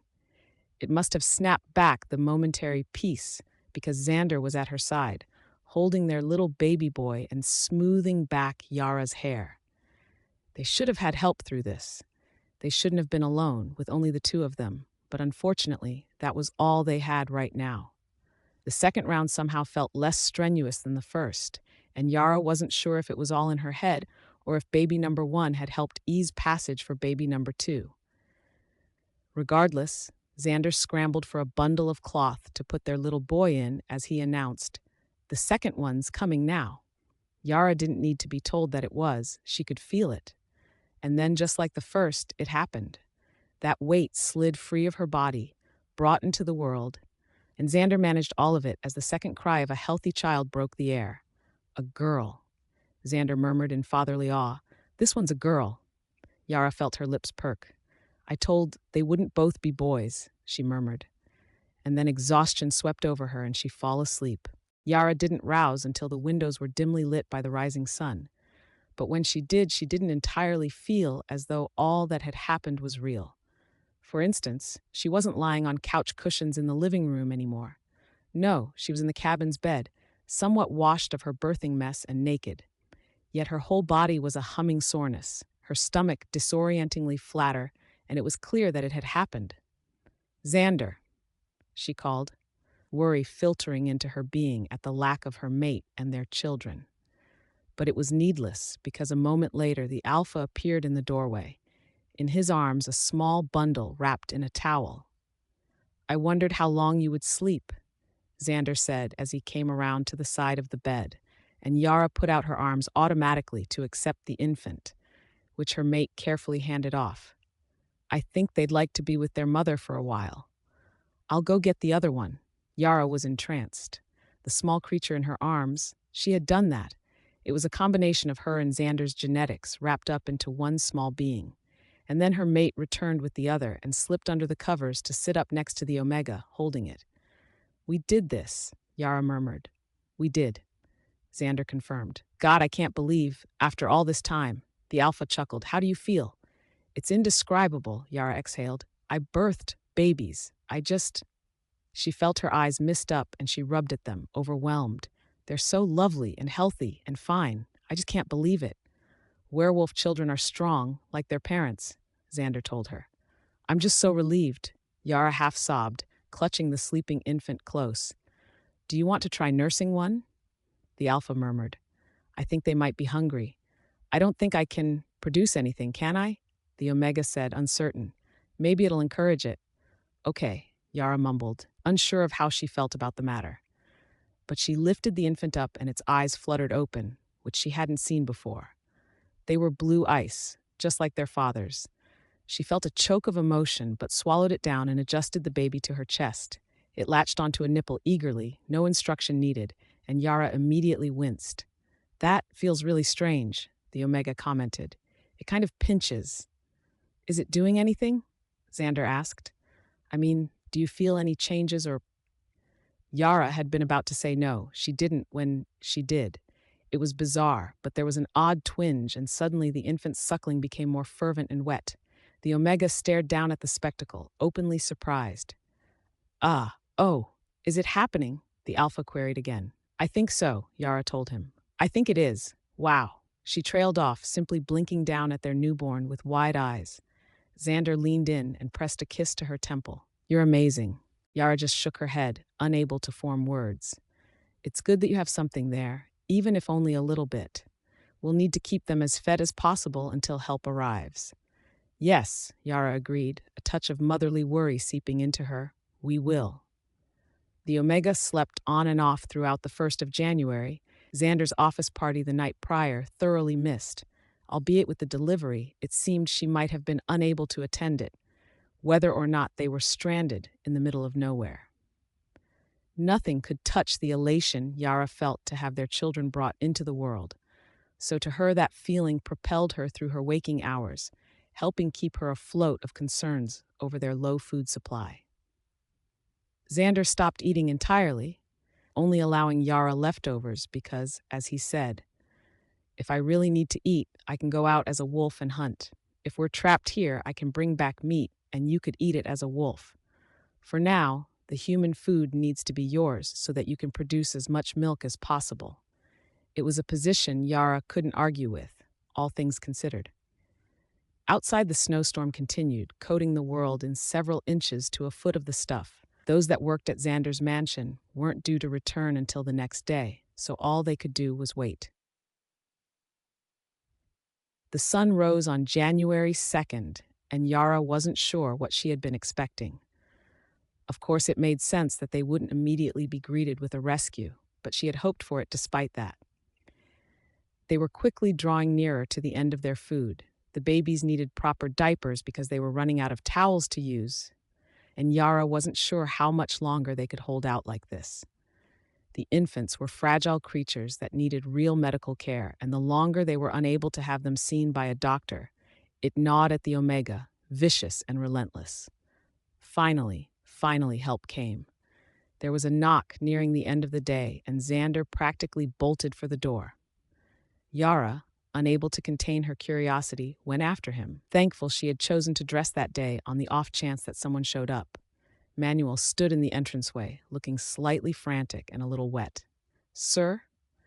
The beta greeted Xander, before catching sight of Yara, the Omega holding one of their children. We need to get Yara and the twins home immediately, the Alpha said. Then, after a pause, he pulled the beta into a firm hug. As he released him, the man stammered, It was just job to locate you No, it wasn't, Xander said, but thank you. The beta's cheeks went slightly red. Of course, sir.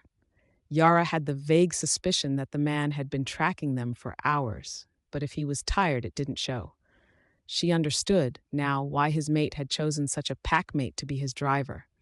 It honestly wouldn't have surprised him if he had volunteered for it. They collected all of their things and were helped into the back of the vehicle, Manuel citing that he already had services called to tow their stranded car back to the mansion.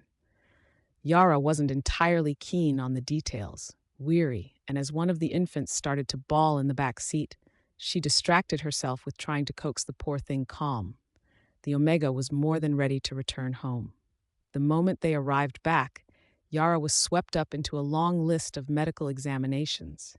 It seemed that on the drive back at least a dozen favors had been called in, because not only was there a werewolf doctor, but there were several werewolf nurses and even a nursemaid Omega awaiting their arrival. Yara was assured that the babies were fine as she was checked over, tested, and prescribed a variety of things to help cope with the healing process and her lactation issues. All she really wanted to do, honestly, was sleep. The Omega should have been scandalized by the servants and nurse that got her into a bath and washed her, but she wasn't. She was too tired to feel anything other than relief that someone else could take the wheel of her body for a little while, doing with it what she needed to be doing. Then a wheelchair was rolled in and she was returned to Xander's bedroom, where she collapsed. Malnutrition, the Alpha said when Yara was awake enough to question her own fatigue. You didn't store up enough fat. Were you not eating enough? I ate, the Omega said defensively. And your vitamins? I took those almost every day, Yara mumbled. Xander sighed, but his expression then softened. Well, things turned out all right. We'll have you on a strict diet for a little while until your energy comes back up. The doctor said that your breastfeeding issues should improve within the next month, so I've employed a nursemaid to work for us until you can take over. We're not going to use formula? The Omega asked. Sparingly. It's not exactly designed for the bodies of werewolves, her mate explained. Does it make you uncomfortable to have her here? No, not really. I'm just, what? What if they bond to her? The alpha chuckled affectionately. They're smart little things. They'll always know their mother, Yara. We werewolves are pack creatures, though. We stick together. This kind of arrangement is natural for us. Yara smiled at that. Yeah, we are pack creatures, aren't we? A week later, once Yara had recovered some, the pack quite literally arrived. She had never met most of the others in their human forms before, so as they trailed in and were directed to the right room, she wasn't sure who was who. But scent aided the Omega, and she found herself thinking, oh, that's the one who brought me that squirrel a few months ago. And, oh, she's the wolf that always likes to linger at the back of the pack when we're traveling. The most surprising to her, probably, was a well-dressed woman who looked nearer her 50s, which she recognized as being particularly keen on yanking the legs off of hunted deer. Somehow she had imagined her as a lot younger. And then Bella showed up, dragging her into a hug before releasing her, which Xander hardly reacted to despite his protective nature, mostly because she was female and beta. Oh, look at you, a mother. Yeah, Yara said, a little sheepish. How have things been? Sleeping all right? Are the little guys keeping you up at night? Well, we have a couple maids that look after them, but they wake me up, so I don't know if that counts or not. Yara laughed, in better spirits now that she had gotten some rest. The birth weight had started to come off too, which gave her a lot more energy. She could actually see her feet again. So, Bella lilted coyly, when can we expect baby number 3? Yara nearly choked on her drink. And not for some time, I can assure you. I don't think my body will be able to handle it. She grinned at that, the joking intent obvious from her open mirth. Anyway, I'm really happy for you two. Have you come up with names yet? No, Yara admitted. What with the holidays, we couldn't decide on them, Xander explained. Yara didn't want to know the sexes until the birth, and since we knew that they would be twins, it was difficult coming up with that many name combinations. Oh, Bella said, that makes sense. How long do you think it'll take? Not sure, Yara said with a shrug, sheepish. We intend to take our time with it. The Alpha said, pulling Yara close, the man's hand settling in right above the Omega's hip. There's no rush. Xander beamed down at Yara, a picture of mate pride. We have all of our future together to figure it out. The Omega flushed red and elbowed him gently. We should probably decide their names before then, she half laughed, embarrassed and elated. Still, Yara's chest swelled with 1,001 emotions, uncontainable, because she was well and truly happy. There was very little peace in a home with 2 newborn infants. Nursemaids, nannies, and servants alike, it didn't matter all that much. No matter how much paid help they had on hand, Yara's instincts were settled on high alert at all times, and her hearing had seemed to get even better, somehow. Because if she so much as even thought a baby was crying, she would stir in the night, bewildered and disoriented by the silence, only to go down the hall to the nursery and find that, yes, their little girl or little boy was a shuffling, snuffling bundle of upset. Yara more or less wrote it off as a werewolf thing, but there was a not-so-small possibility that it was just a mother thing. Either way, it resulted in her losing a lot of sleep, much to her mate's distress. Xander fussed, but Yara didn't mind the Alpha overly much. When you had as much aid as she did, you eventually found sleep somewhere in the day. Rousing every hour or so to go comfort a young baby was her job, and she wasn't about to brush off her caregiving to someone else who was paid to oversee their children. Maybe it was just the way she grew up, but it didn't seem right to him. The maids in charge of the children eventually figured out how and when to intervene without stepping on her toes, which she appreciated. It made the whole situation feel immensely more natural to her not to find someone else already soothing her children every time she wandered into the room. He's quite doting for a female Omega, isn't he? I'm surprised, one of the women had commented at some point, unaware that Yara could hear her.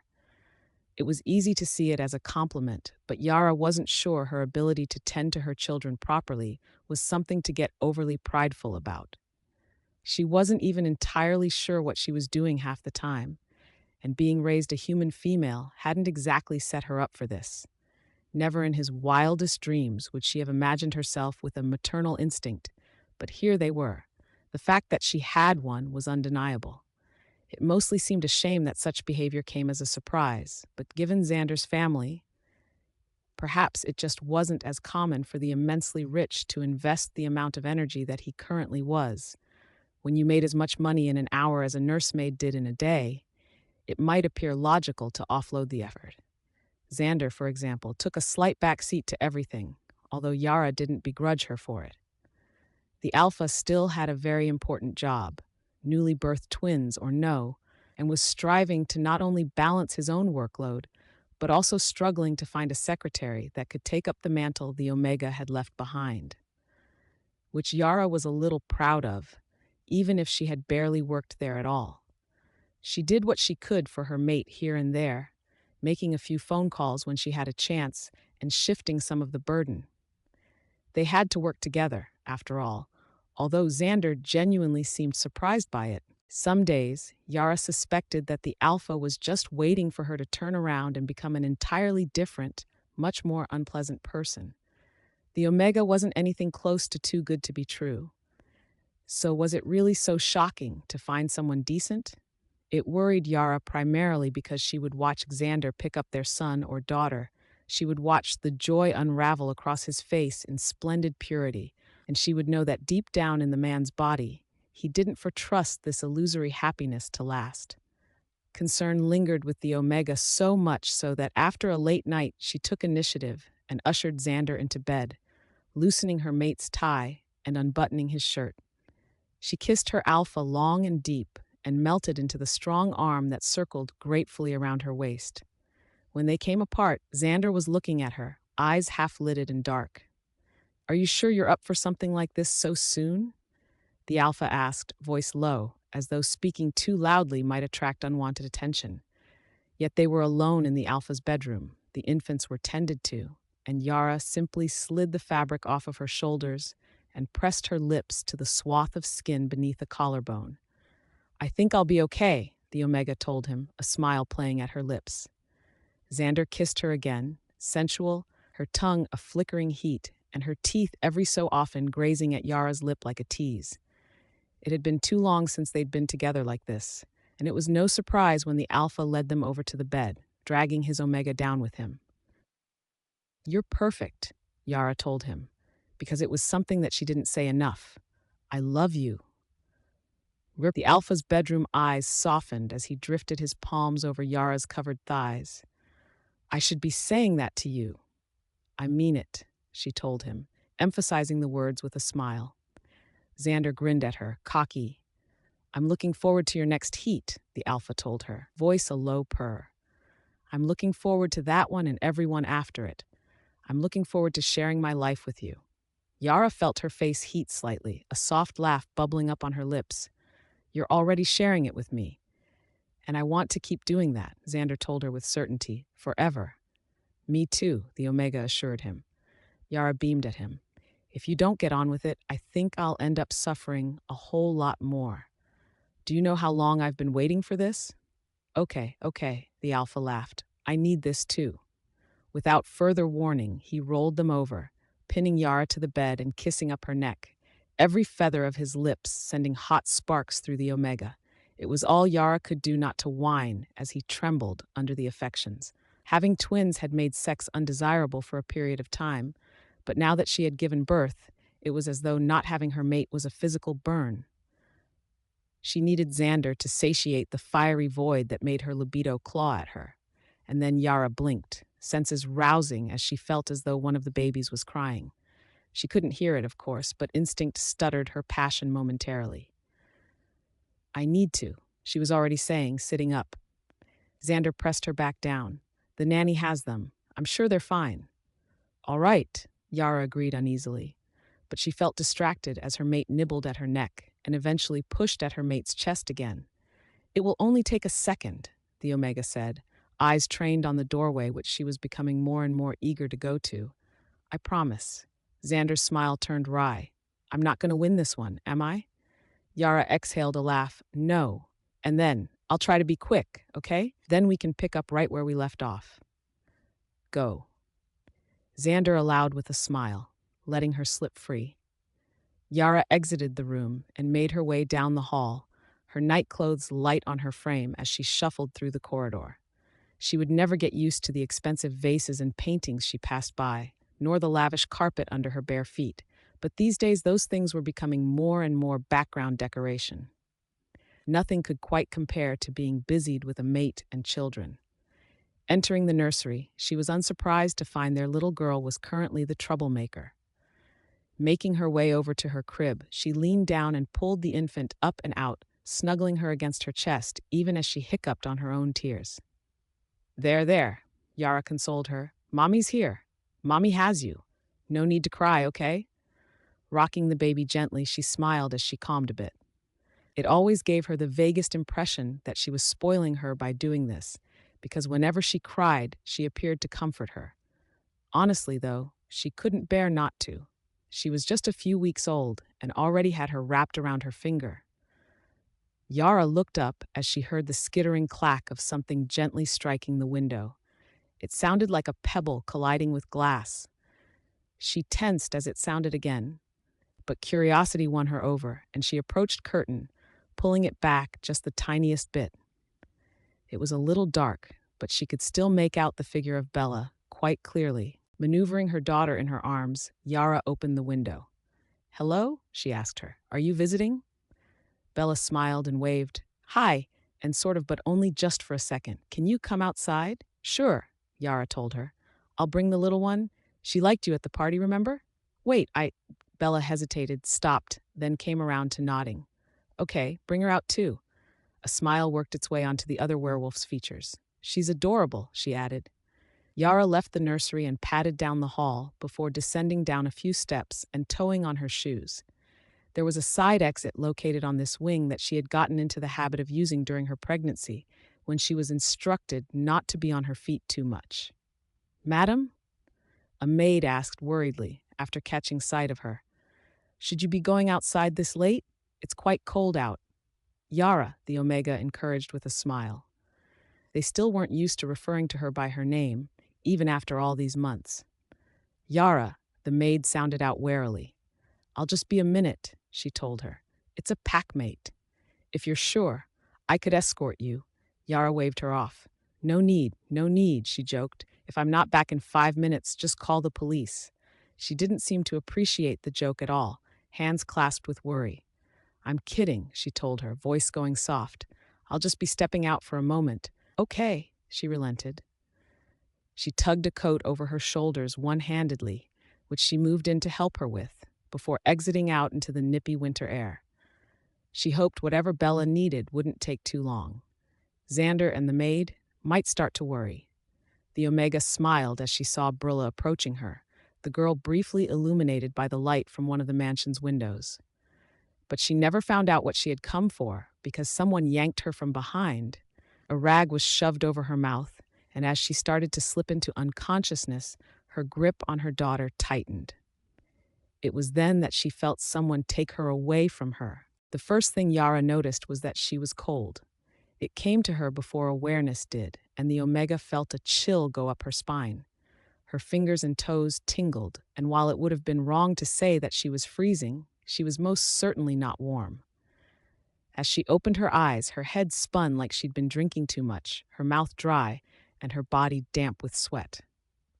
She shifted and realized that there was a blanket over her, but it must have been fairly thin because it hardly did much at all in the way of insulation.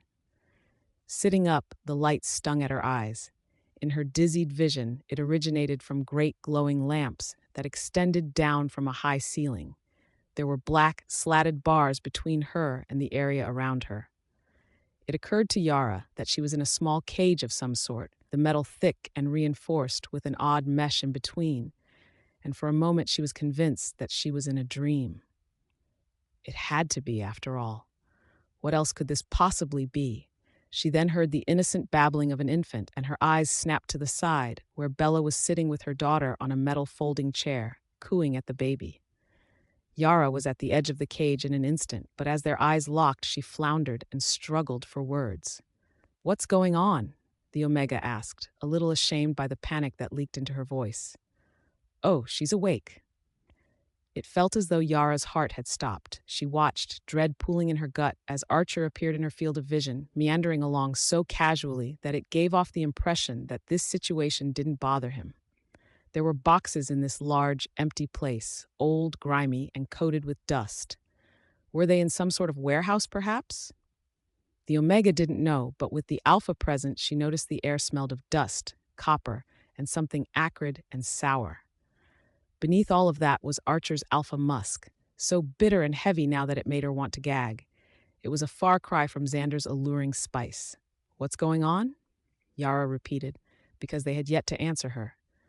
Bella just glanced away, but Archer was fiddling with what looked to be a 10mm pistol, observing it like one would a pet. Not a weapon. There was a silence thick enough to choke. "You know why you're here," Archer informed her, voice low and cutting. The Alpha's scent darkened significantly. "Is this revenge?" Yara asked. "They say revenge is a dish best served cold." "Well, that's damn well true," the man said. "Do you know how many years it's been since my half-brother just waltzed in and took over our father's pack?"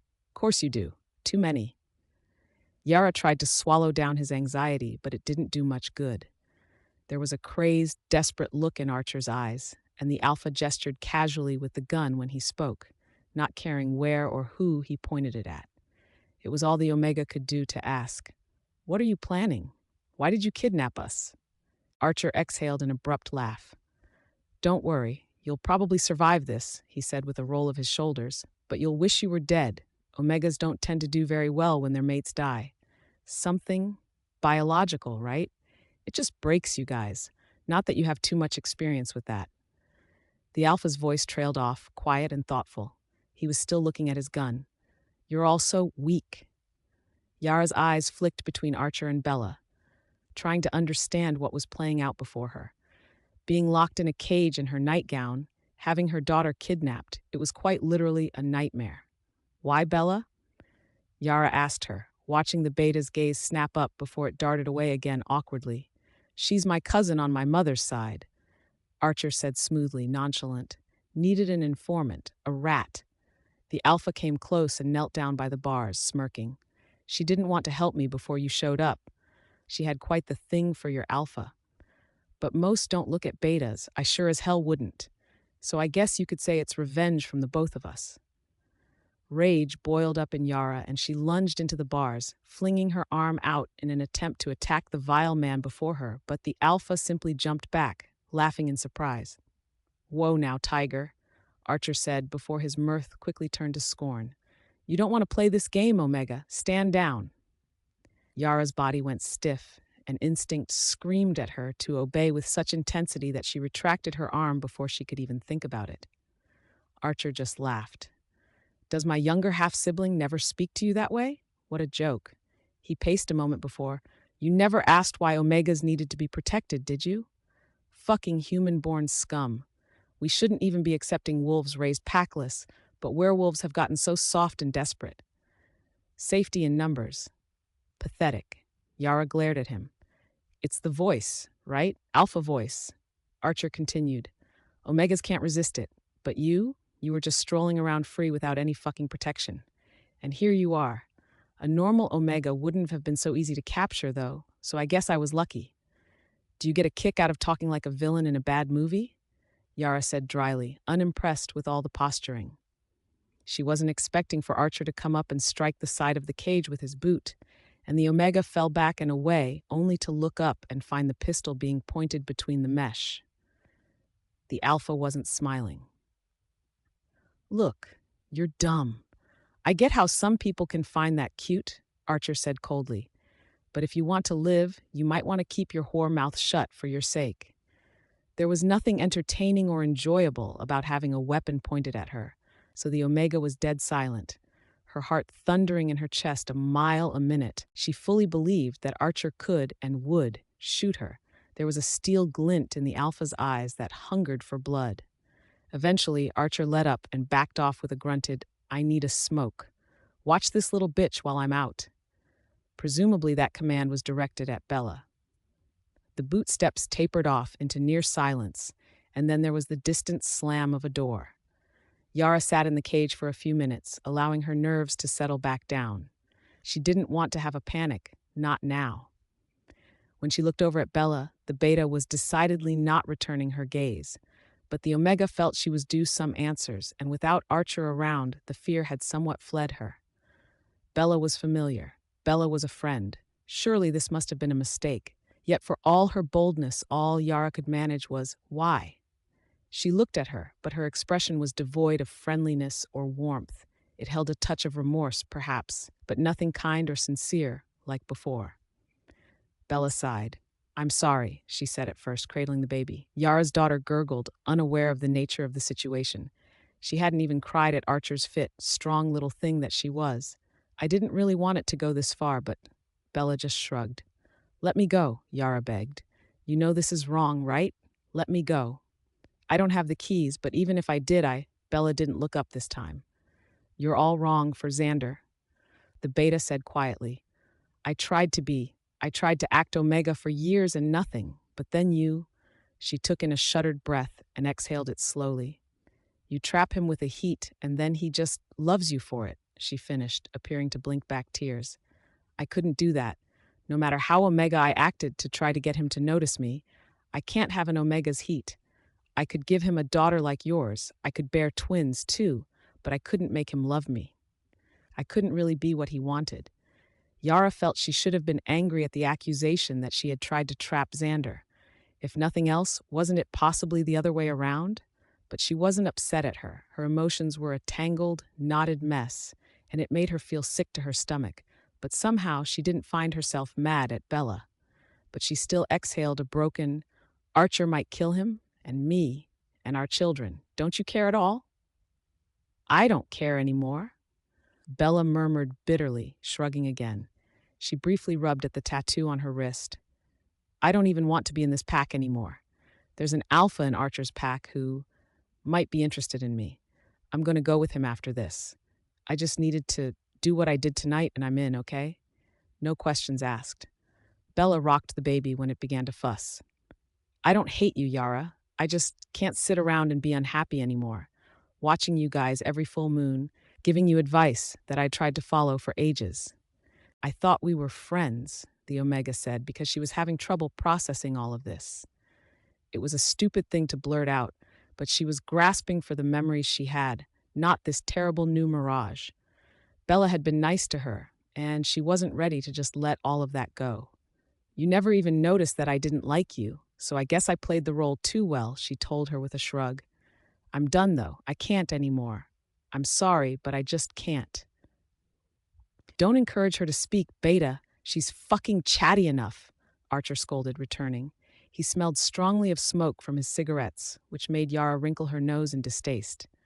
"Sorry," Bella told the Alpha quickly, ducking her head down, submissive. As much as she tried to play cool and determined, it saddened Yara to see her so cowed. But there wasn't really anything she could do about it. She just wasn't able to bring herself to hate her. Not yet, anyway. Archer looked around, as though making sure they were still alone, a paranoid kind of itch to his features. It took Yara a minute to realize that the man was probably worried that Xander would spring up out of the woodwork, all alpha fury and rage. Yara really hoped he wouldn't, but they had threatened the man's mate and child. She just wasn't sure she wanted her alpha to be put in that much danger. Not when Xander was wielding a fucking gun. Sleep eventually claimed Yara. She'd already been exhausted when she was captured, having been up mostly of the night before with the twins. Even sex had been a bit of a stretch, although at the time she'd definitely been horny enough to finally consider it again, especially with the way Xander had learned she could work her up over the last almost year. A round would have certainly been appreciated. But locked in a cage, cold, her daughter held just out of arm's reach, and her alpha possibly on the way to rescue her. Yara shouldn't have been able to sleep yet. She succumbed after a handful of hours, curled up with her knees pressed to her chest on the cage floor, the blanket still offering no noticeable warmth, no matter how closely she tucked it to her body. The anxiety the Omega had been racked with had drained her until she couldn't help it, drifting off into tense unconsciousness. Of course, it was a fragile peace that couldn't last. Yara was jarred awake by the crashing sound of something striking the metal bars, and she jumped, alert, heart racing in her chest so fiercely she felt out of breath. "Wake up, we're moving," Archer told her, and Yara didn't like the sound of that. "Where are we going?" "My pack," the Alpha answered with a flash of teeth that may or may not have been a grin. It contained a certain level of delight, but at whose expense? Yara's, obviously. Why? "Shit, you ask a lot of questions," Archer muttered, waving his gun. "Stand up. Door's unlocked. You try anything funny, and I swear to God I'll just shoot your kid in the face. Then you. Got it?" Yara had been planning to bolt, but the reminder that they had her daughter stunned her. Rigidly, she rose to her feet, ducking her head to exit the box and making sure to avoid any sudden or unnecessary movements. She didn't want to set the Alpha off. They walked out of the warehouse, and Yara realized belatedly that she hadn't seen Bella on the way, nor her daughter. The worry that fact inspired in her settled in her gut like a weight, but she ignored it in favor of obeying the gun. She really couldn't risk setting off Archer right now. Yara was loaded into the back of a strange van with what she immediately noticed were alphas by the heavy musk lingering around them. One grabbed her wrist and tugged her forward, jerking the Omega, and another looped an arm around her chest. For a moment, Yara felt terrified, but then the world faded off into darkness. She didn't even know what they had done to knock her out. The third time Yara woke after being forcefully taken from her home, she was in some kind of open field. The air smelled different enough to stir her senses, the wolf inside noting the presence of other wolves nearby. Her gaze flicked to the lining of glowing eyes around her, some human and some canine, all watching her as she sat up dressed in nothing more than her nightgown and a pair of house slippers.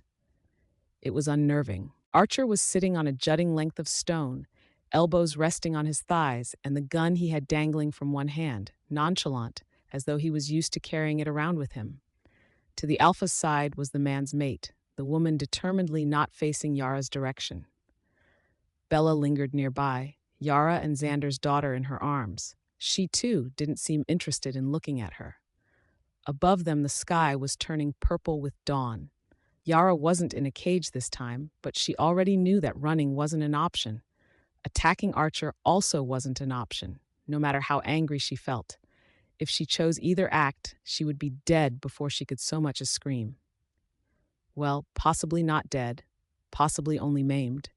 But Yara liked her limbs, and she preferred to keep them attached to her body. "Thank you."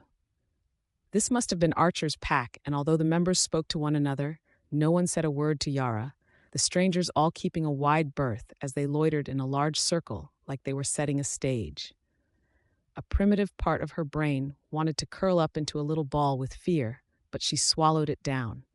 The Omega inside was anxious, gutted by their situation, their stupidity, and the location of their daughter. Yara could only hope that Xander and their son were still safe.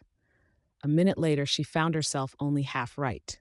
When Xander appeared, the Alpha looked unlike anything Yara had ever seen before. He seemed larger, wilder, and there was a strange kind of fury about him as he strode forward.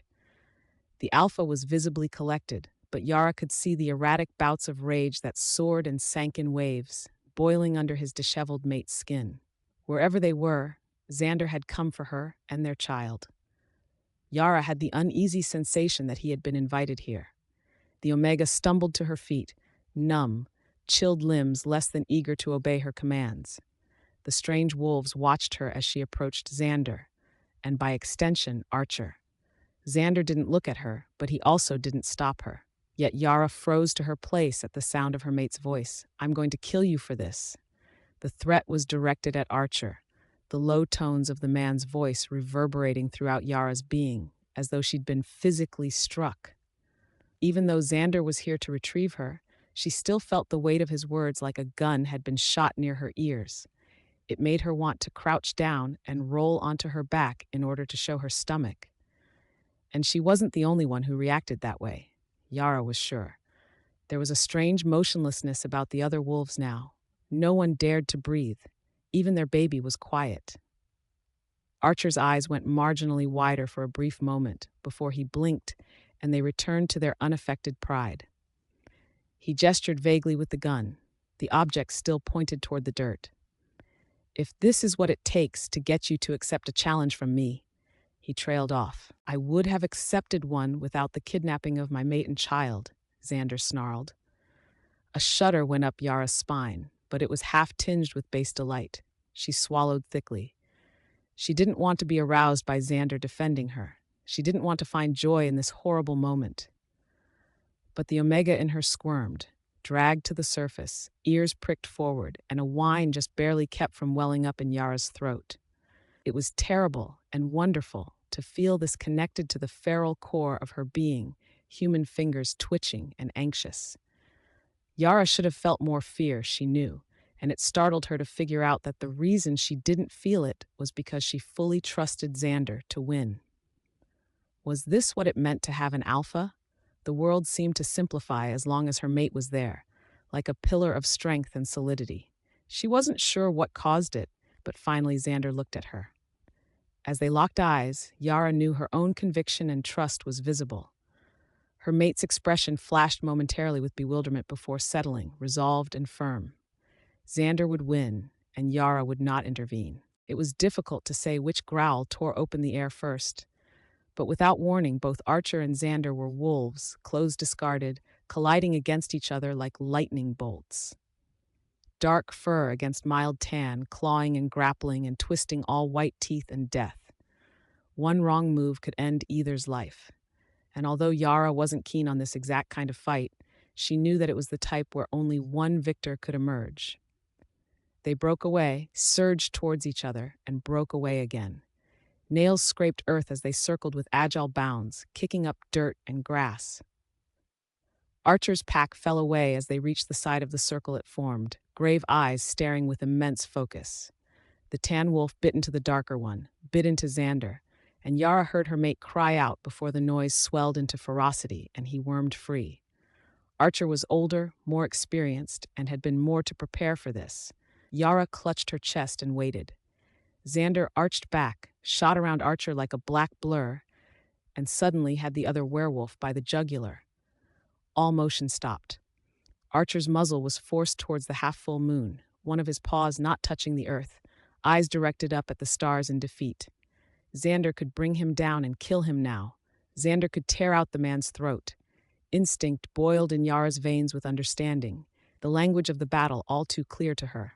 Archer's pack was quiet but resigned. Archer closed his eyes, visibly bracing himself for the end.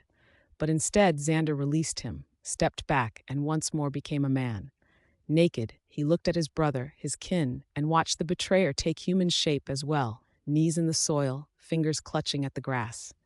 Xander won. "Keep your pack," Yara's mate said low, but the Omega was sure every wolf in the clearing could hear him. "Keep your home, but never let me see your face again, so long as I live." He was letting him go. There was a wrongness to it, and it trembled in Yara's fingers. Xander should kill Archer.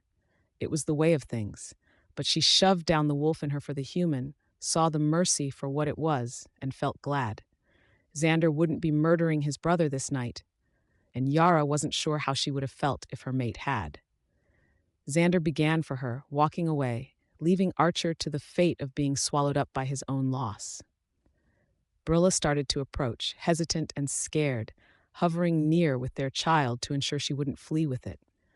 But at the moment, Xander was focused on Yara, and when they met, he embraced her, clinging to her as though scared he would never see the Omega again, burying his nose in Yara's neck and rubbing her scent along his cheek.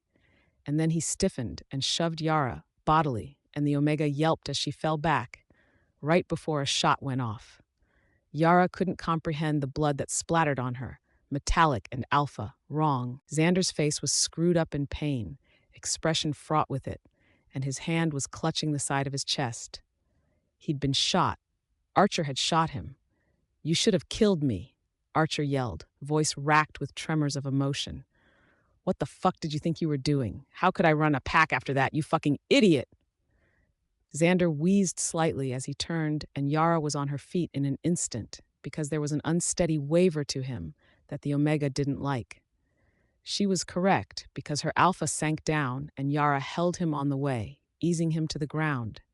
He was bleeding out between his fingers, and the Omega could hardly look at the torn flesh of his naked body, bile rising up in her throat.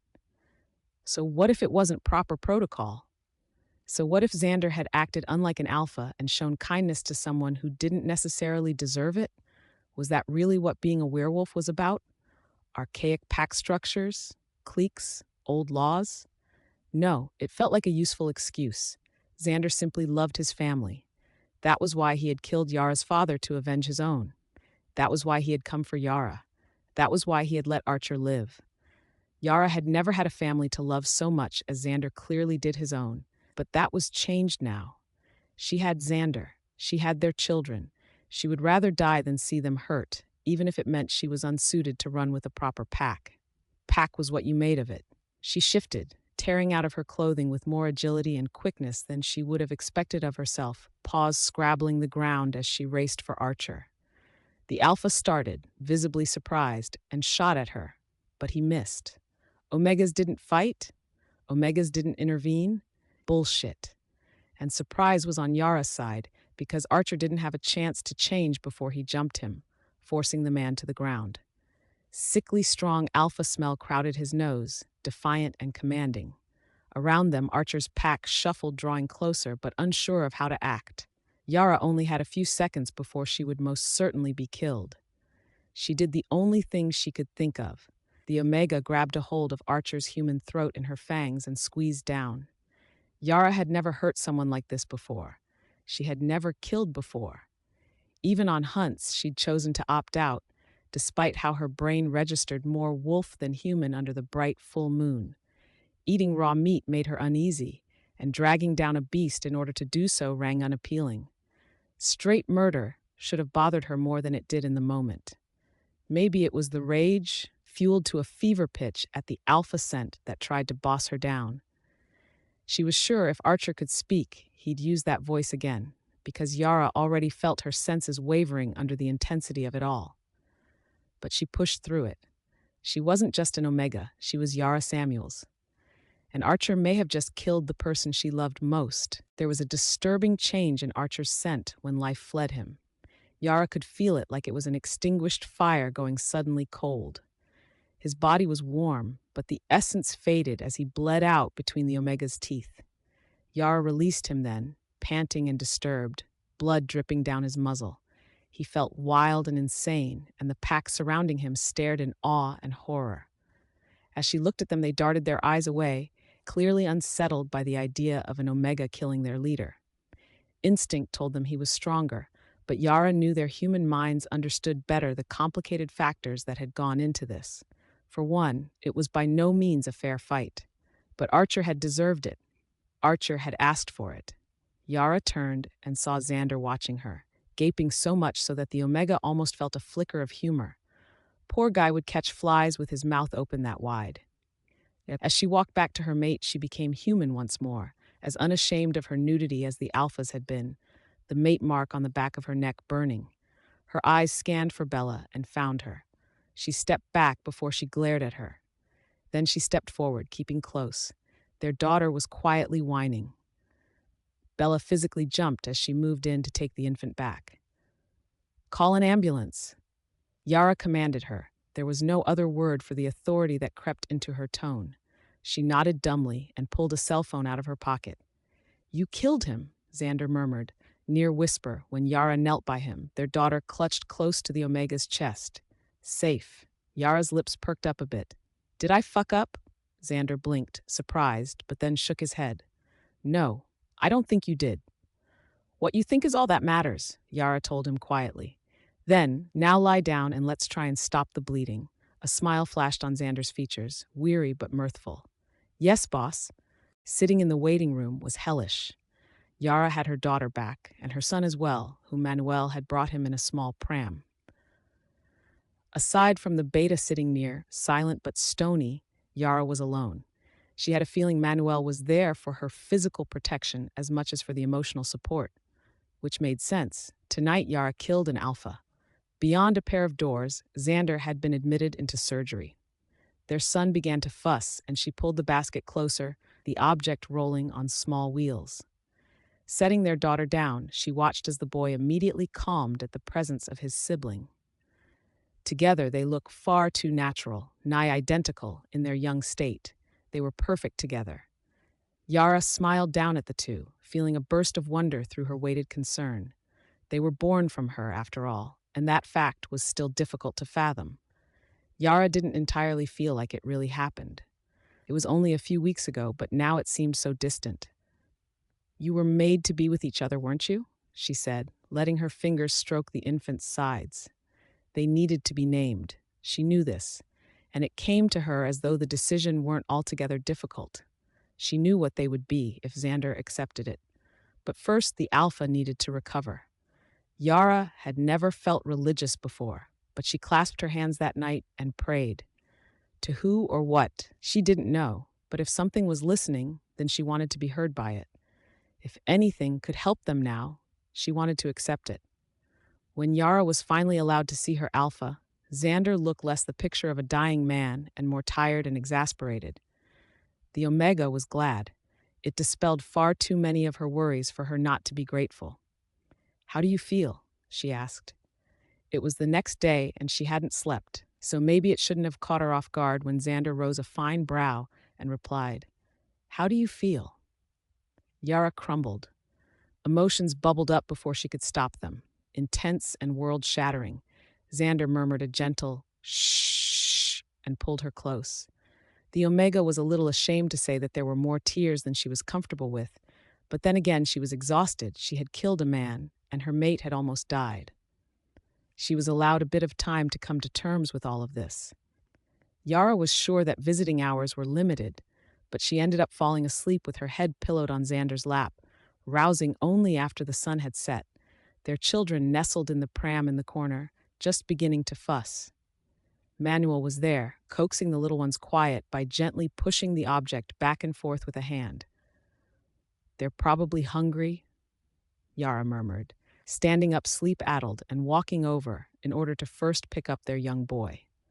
She came back and settled in as Manuel rose and shut the door, standing guard in case anyone should come and see them.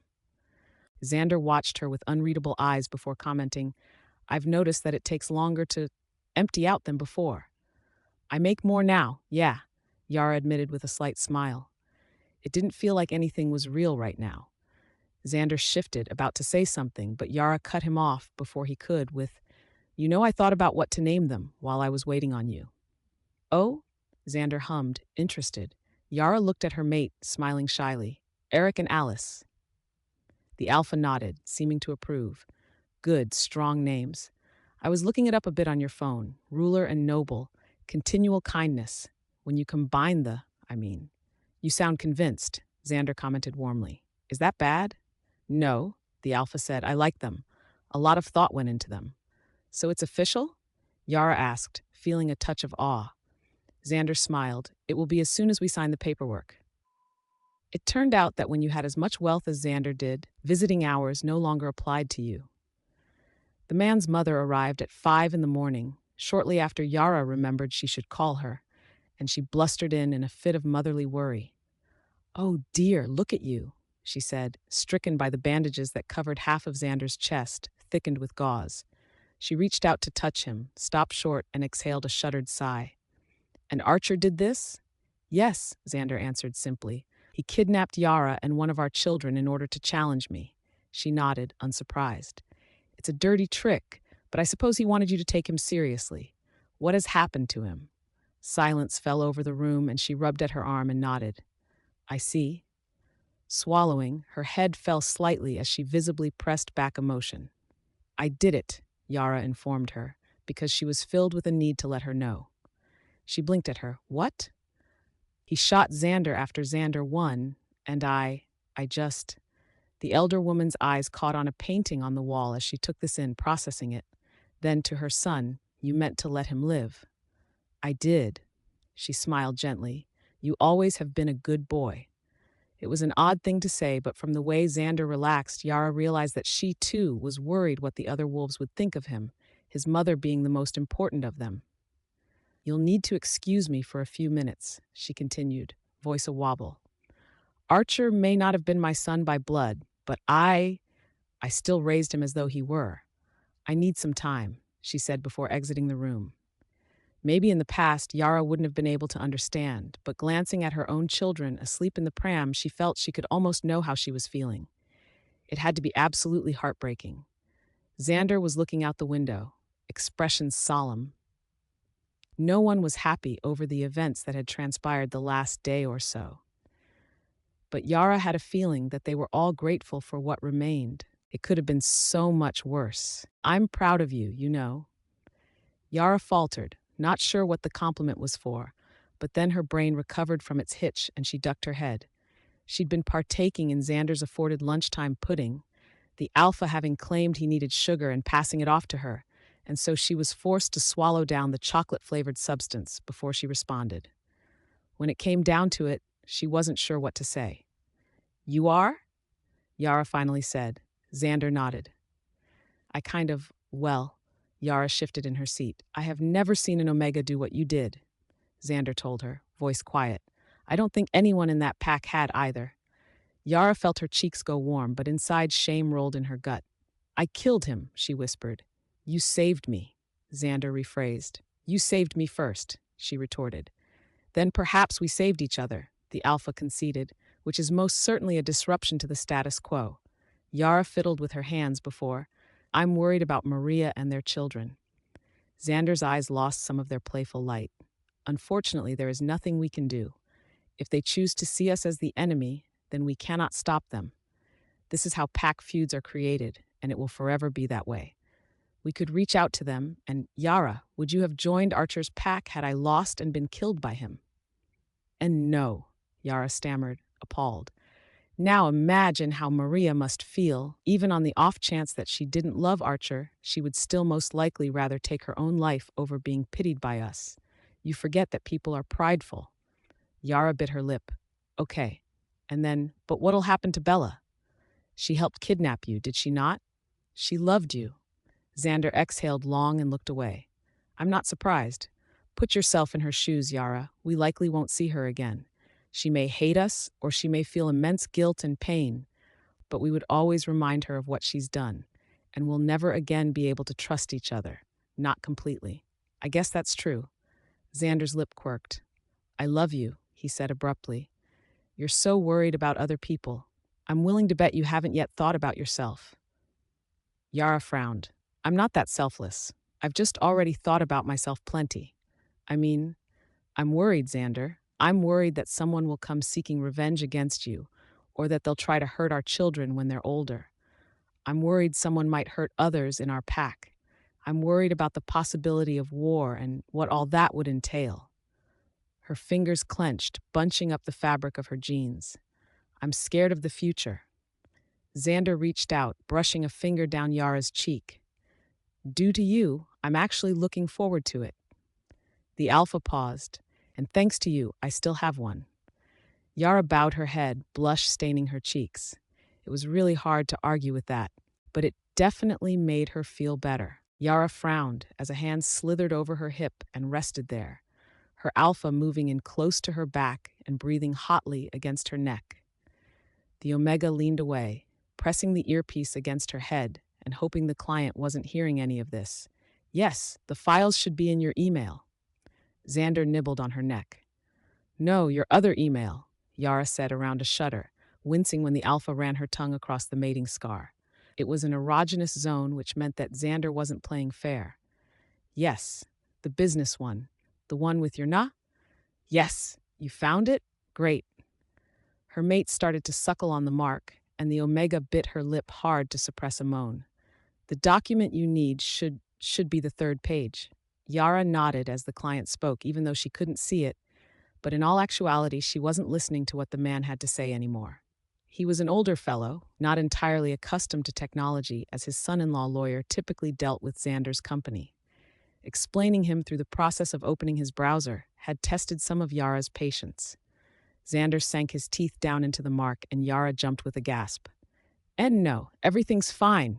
I just gave myself a paper cut is all." Yara licked het lip, face going blood hot. Yes, I'll try to be more careful, thank you. Shoving Xander back, she ducked away from the alpha's wandering lips and teeth. If that's all, then we'll see you Tuesday, as planned. Yara rolled her eyes at the client's reply. Your son-in-law? Yes, we'll see your son-in-law. Thank you. Goodbye. She normally tried to be a little more elegant about ending conversations with especially important clients, but she had a feeling the man would forget about it within a few minutes if she was even offended in the first place. And also, Xander was undoing the Omega's button. Do you mind? Yara hissed. Not at all, Xander commented smugly. Yara batted his hands away. A lot had changed in the last year.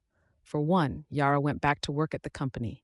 Xander got promoted, and the Omega was absolutely convinced the man only did it in order to get a bigger office with a private reception area. This wasn't the first time Xander had allowed his hands to wander during a call, and it would be far, far, far from the last. I already told you, we're not doing it in the office. Xander gave a bit of a whine. Being cute won't convince me. But the twins' birthday party is over, so you don't have the excuse of having to plan for it anymore. I miss when you were bossy and unpleasant, Yara complained. No, you don't, Xander called her bluff. You're right, I don't. But still, I have a job to do. And you do too. If we started getting adventurous here, you'll associate your office with sex, and then you'll never focus. The alpha just frowned on her. Yara tapped her mate's nose with her finger and smiled. Be good. With a huff, Xander returned to his office, and Yara looked down at her schedule and to-do list. It was safe to say that their dynamic was wholly unlike what it had been when they first met. After killing Archer, they had gone through some odd growing pains. Their pack, for one, hadn't known how to react to the news that their head Omega had saved their head Alpha by murdering someone in cold blood. It was something that needed to be absorbed. Omegas were delicate, weak creatures that panicked easily, after all. And to some degree, Yara wasn't immune to any of that. When their son, Eric, had gotten sick, they'd taken him to a doctor. And the doctor had been a complete ass about the whole thing too, blaming them for the child's illness and waggling his finger on and on about neglect. Overwhelmed, Yara had had a panic. It wasn't something she was proud of. But that didn't make her weak in the slightest. She also wasn't proud of killing Archer, but it was a solid fact. Her entire life he had lived feeling helpless to the things around her, as though cast in a wayward stream from the moment her mother died. Taking a life was heinous, but protecting Xander had given her strength. She no longer felt she could call himself weak, no matter how morally ambiguous her actions had been. Soon enough, the pack had come to recognize her new sense of self, respecting her in a different way than they had before. She wasn't doted on, she was looked up to. It was the main reason why she insisted so firmly on going back to work. Yara twirled his pen, made a few more phone calls, and packed up her things. Slinging the bag over her shoulder, she opened Xander's door, but grinned when she saw the Alpha actually working and on the phone. The Omega wiggled her fingers in goodbye, and the Alpha gave a short wave back. She only worked part-time at the moment. 4 hours a day on weekdays, a stone's throw from her mate, meant she could earn her own wage, which meant she could spend her own money. And it gave her a break from child-rearing, which was proving to be its own challenge. Wandering outside, Yara hopped on a bus and took it to the stop near Xander's home before enjoying the walk home. She pulled her winter coat tight around herself to keep out the chill, the thickly insulated liner a dream compared to the flimsy wear she had put up with years ago in college. When she arrived, the servants no longer looked surprised at her neglecting to take a driver. This was routine by now anyway. Coffee, tea, or cocoa, ma'am?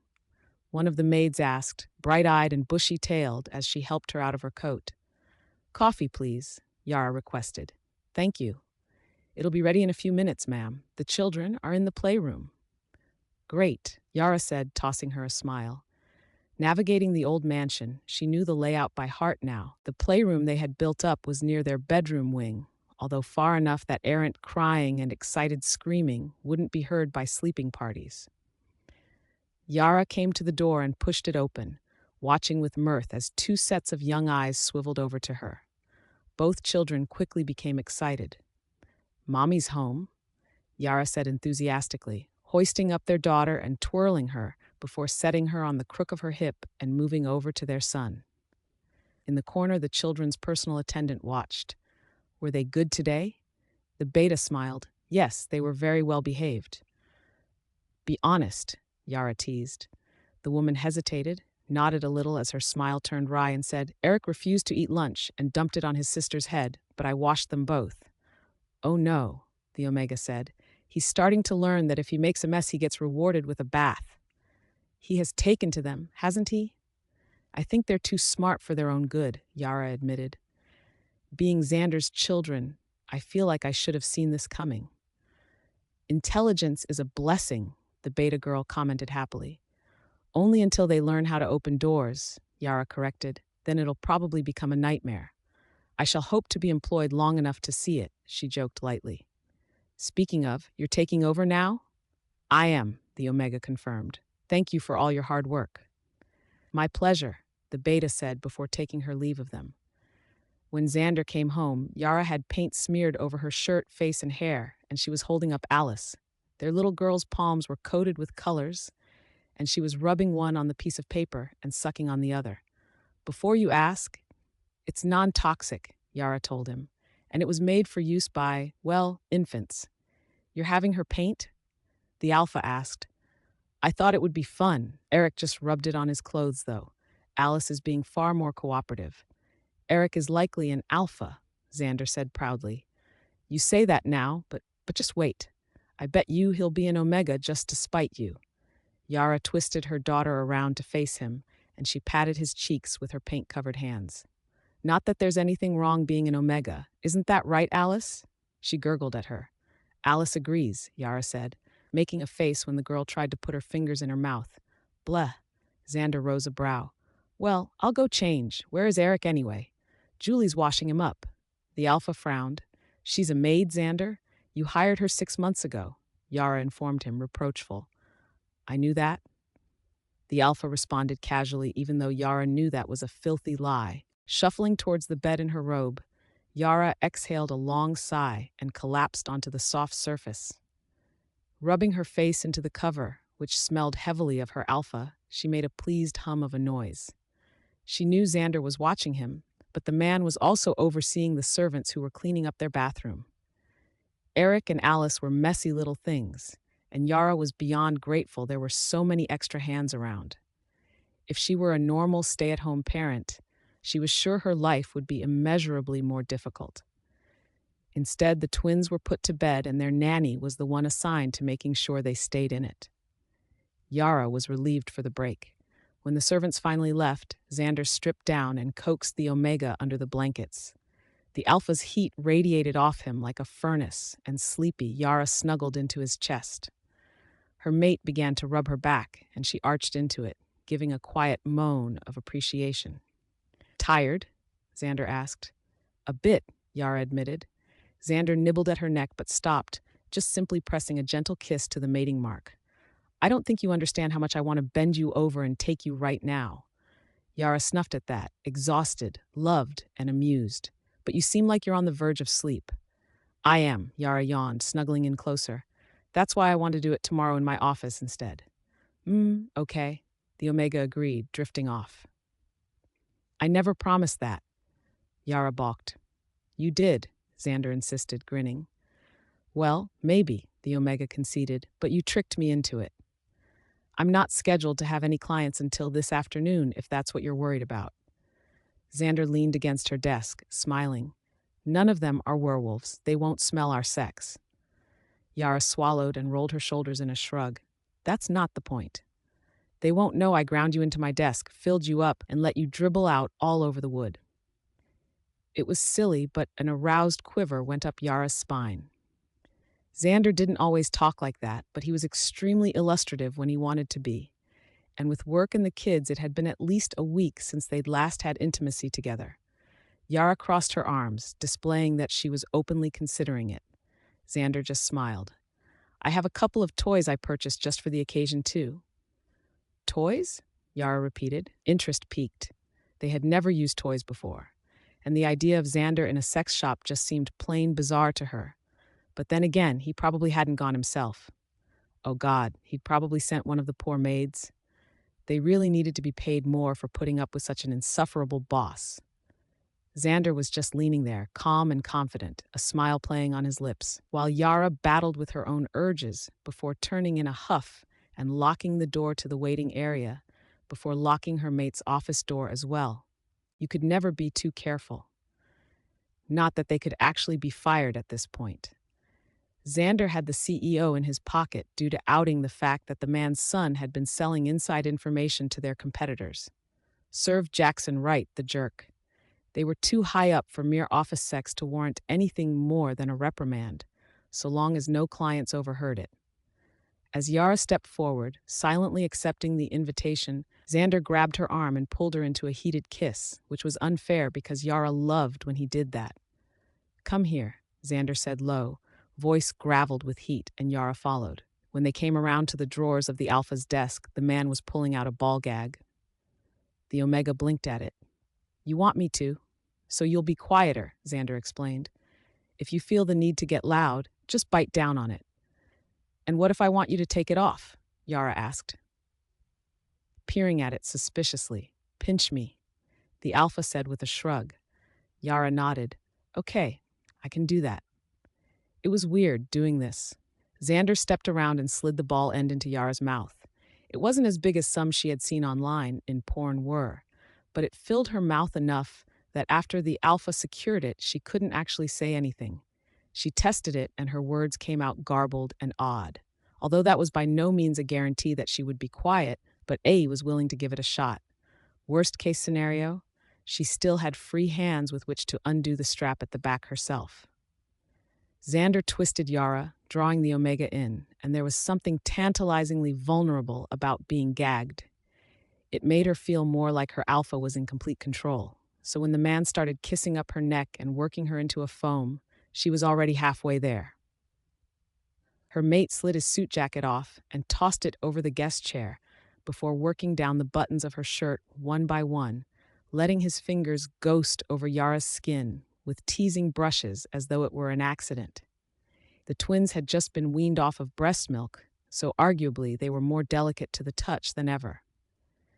When Xander reached the last button, he lifted Yara and slid her onto the pre-cleared desk. Settling in between the Omega's legs, a stilted moan worked its way into the Omega's throat, sounding from around the gag. "You like that?" Xander asked, heated.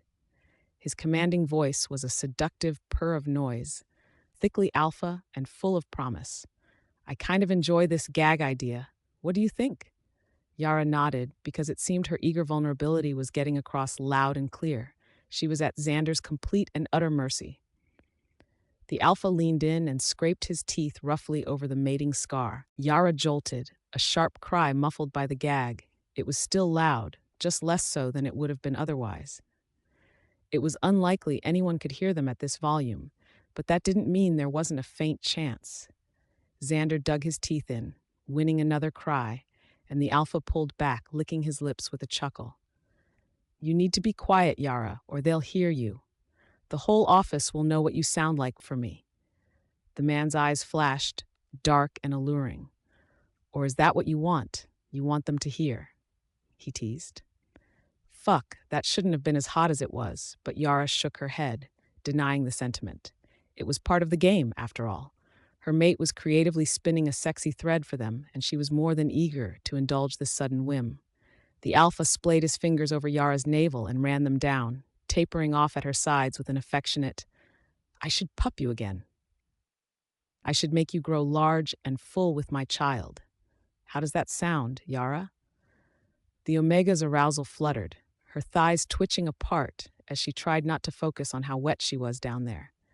She could already feel her body responding to him, the whole system far more flexible than it had been before her pregnancy. Then Yara shuddered. Xander inhaled deeply, releasing an exotic growl of a noise as he pushed Yara back down onto his desk and began to tug off her remaining clothing. The moment he got her panty down to her knees, he stopped, pressing the Omega's thighs against his stomach and letting the aroma of slick fill the room. Yara wasn't in heat, of course, but having an alpha mate made it easy for Xander to trigger such reactions in her, which the man abused, much to the Omega's partial delight. "My non-werewolf clients won't be able to smell that you've been here," Xander murmured pleasantly. "But I will. I'll know from the moment they shake my hand to the moment they walk out that door. I'll know that I had you here, I'll smell it, and you'll know that I know." Yara groaned into the gag, feeling sweat prickle on her overheated skin as it broke out in full, intoxicated flush. Xander's musky alpha scent was heavy in the air, heady, and every inhale made her dizzy with it. Bold, she wriggled out of Xander's grip and managed to worm her way onto her stomach, toes touching the floor, but chest pressed to the cool, matted surface of the alpha's desk. For a moment, her brain imagined that they weren't mates, instead boss and employee, and she felt a shudder of desire run up her spine as she pushed her legs apart as far as they could go, with her panty caught at her ankles. And then she presented herself for Xander. Hearing her mate's breath hitch was satisfying, but hearing the growled carnal approval as his hands latched onto Yara's hips was doubly so. "Shush," the alpha teased. "You don't want to get caught, do you?" The teasing thought that someone might overhear them or, alternatively, see them through the large ceiling-to-floor glass of Xander's window made Yara feel hot. Exhibitionism had never been her thing, per se, but with Xander pulling the strings, she very much felt that could be changed. Her alpha set a brutal pace, unwavering and powerful, which possibly made up for the days they had neglected each other over the last week. Yara felt herself fucked raw, and her sensitivity to her own noisiness fell away, gag or no. She was too mindless, legs shaking like jelly, her body only just barely held up by the desk, and Xander. "How badly do you want me to fill you up?" Xander purred, breathless and voice husky. "We could plug you and let you work filled with my seed. What do you think?" Yara's cheek pressed into the cool desk, her response a keening, enthusiastic moan. Gods, she liked that idea. She liked it a lot. Xander reached to her chest, tugging Yara's hardened nubs, pinching the poor flesh as he thrust inwards, and the Omega was drawn to the new heights, body tingling with surreal lightness.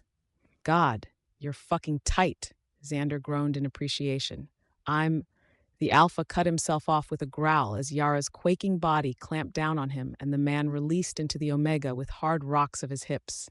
Yara could feel it pooling inside him, fiery hot, and she kicked her hips back to meet her mate's thrusts, taking all of it. She wanted to sit out at her desk, filled with Xander's seed. She wanted to make calls and invite people in who couldn't see her for the dirty slut she felt like now. As Xander pulled out, Yara felt hot liquid slither down her, but the alpha grabbed a few tissues, balled them up, and pressed them to the Omega's abused hole. Then he proceeded to pull Yara's panty up for het before undoing the latch of the ball gag. Turning him around, the alpha laughed. "You look thoroughly fucked," Xander commented as Yara felt a line of drool run down her chin. The Omega quickly swiped it away with her bare arm, panting as she said, "And whose fault is that?" Xander looked far too smug for Yara to feel adequately satisfied by his response.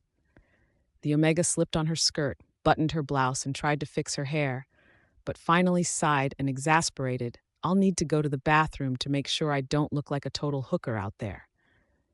"If you do, leave the tissues in." Yara eyed him a moment, tilting her head in thought, then said, "I'm surprised you didn't outright buy a plug, Mr. Ballgag." Xander's eyes gleamed. "Are you trying to give me ideas?" The Omega simply smiled. "I would never do that, sir." That alpha made a needy whine of a noise, and Yara had a distant feeling that she could expect Sir to make it into their next little session. It was fitting, she supposed. She did, after all, mate her alpha boss. The end.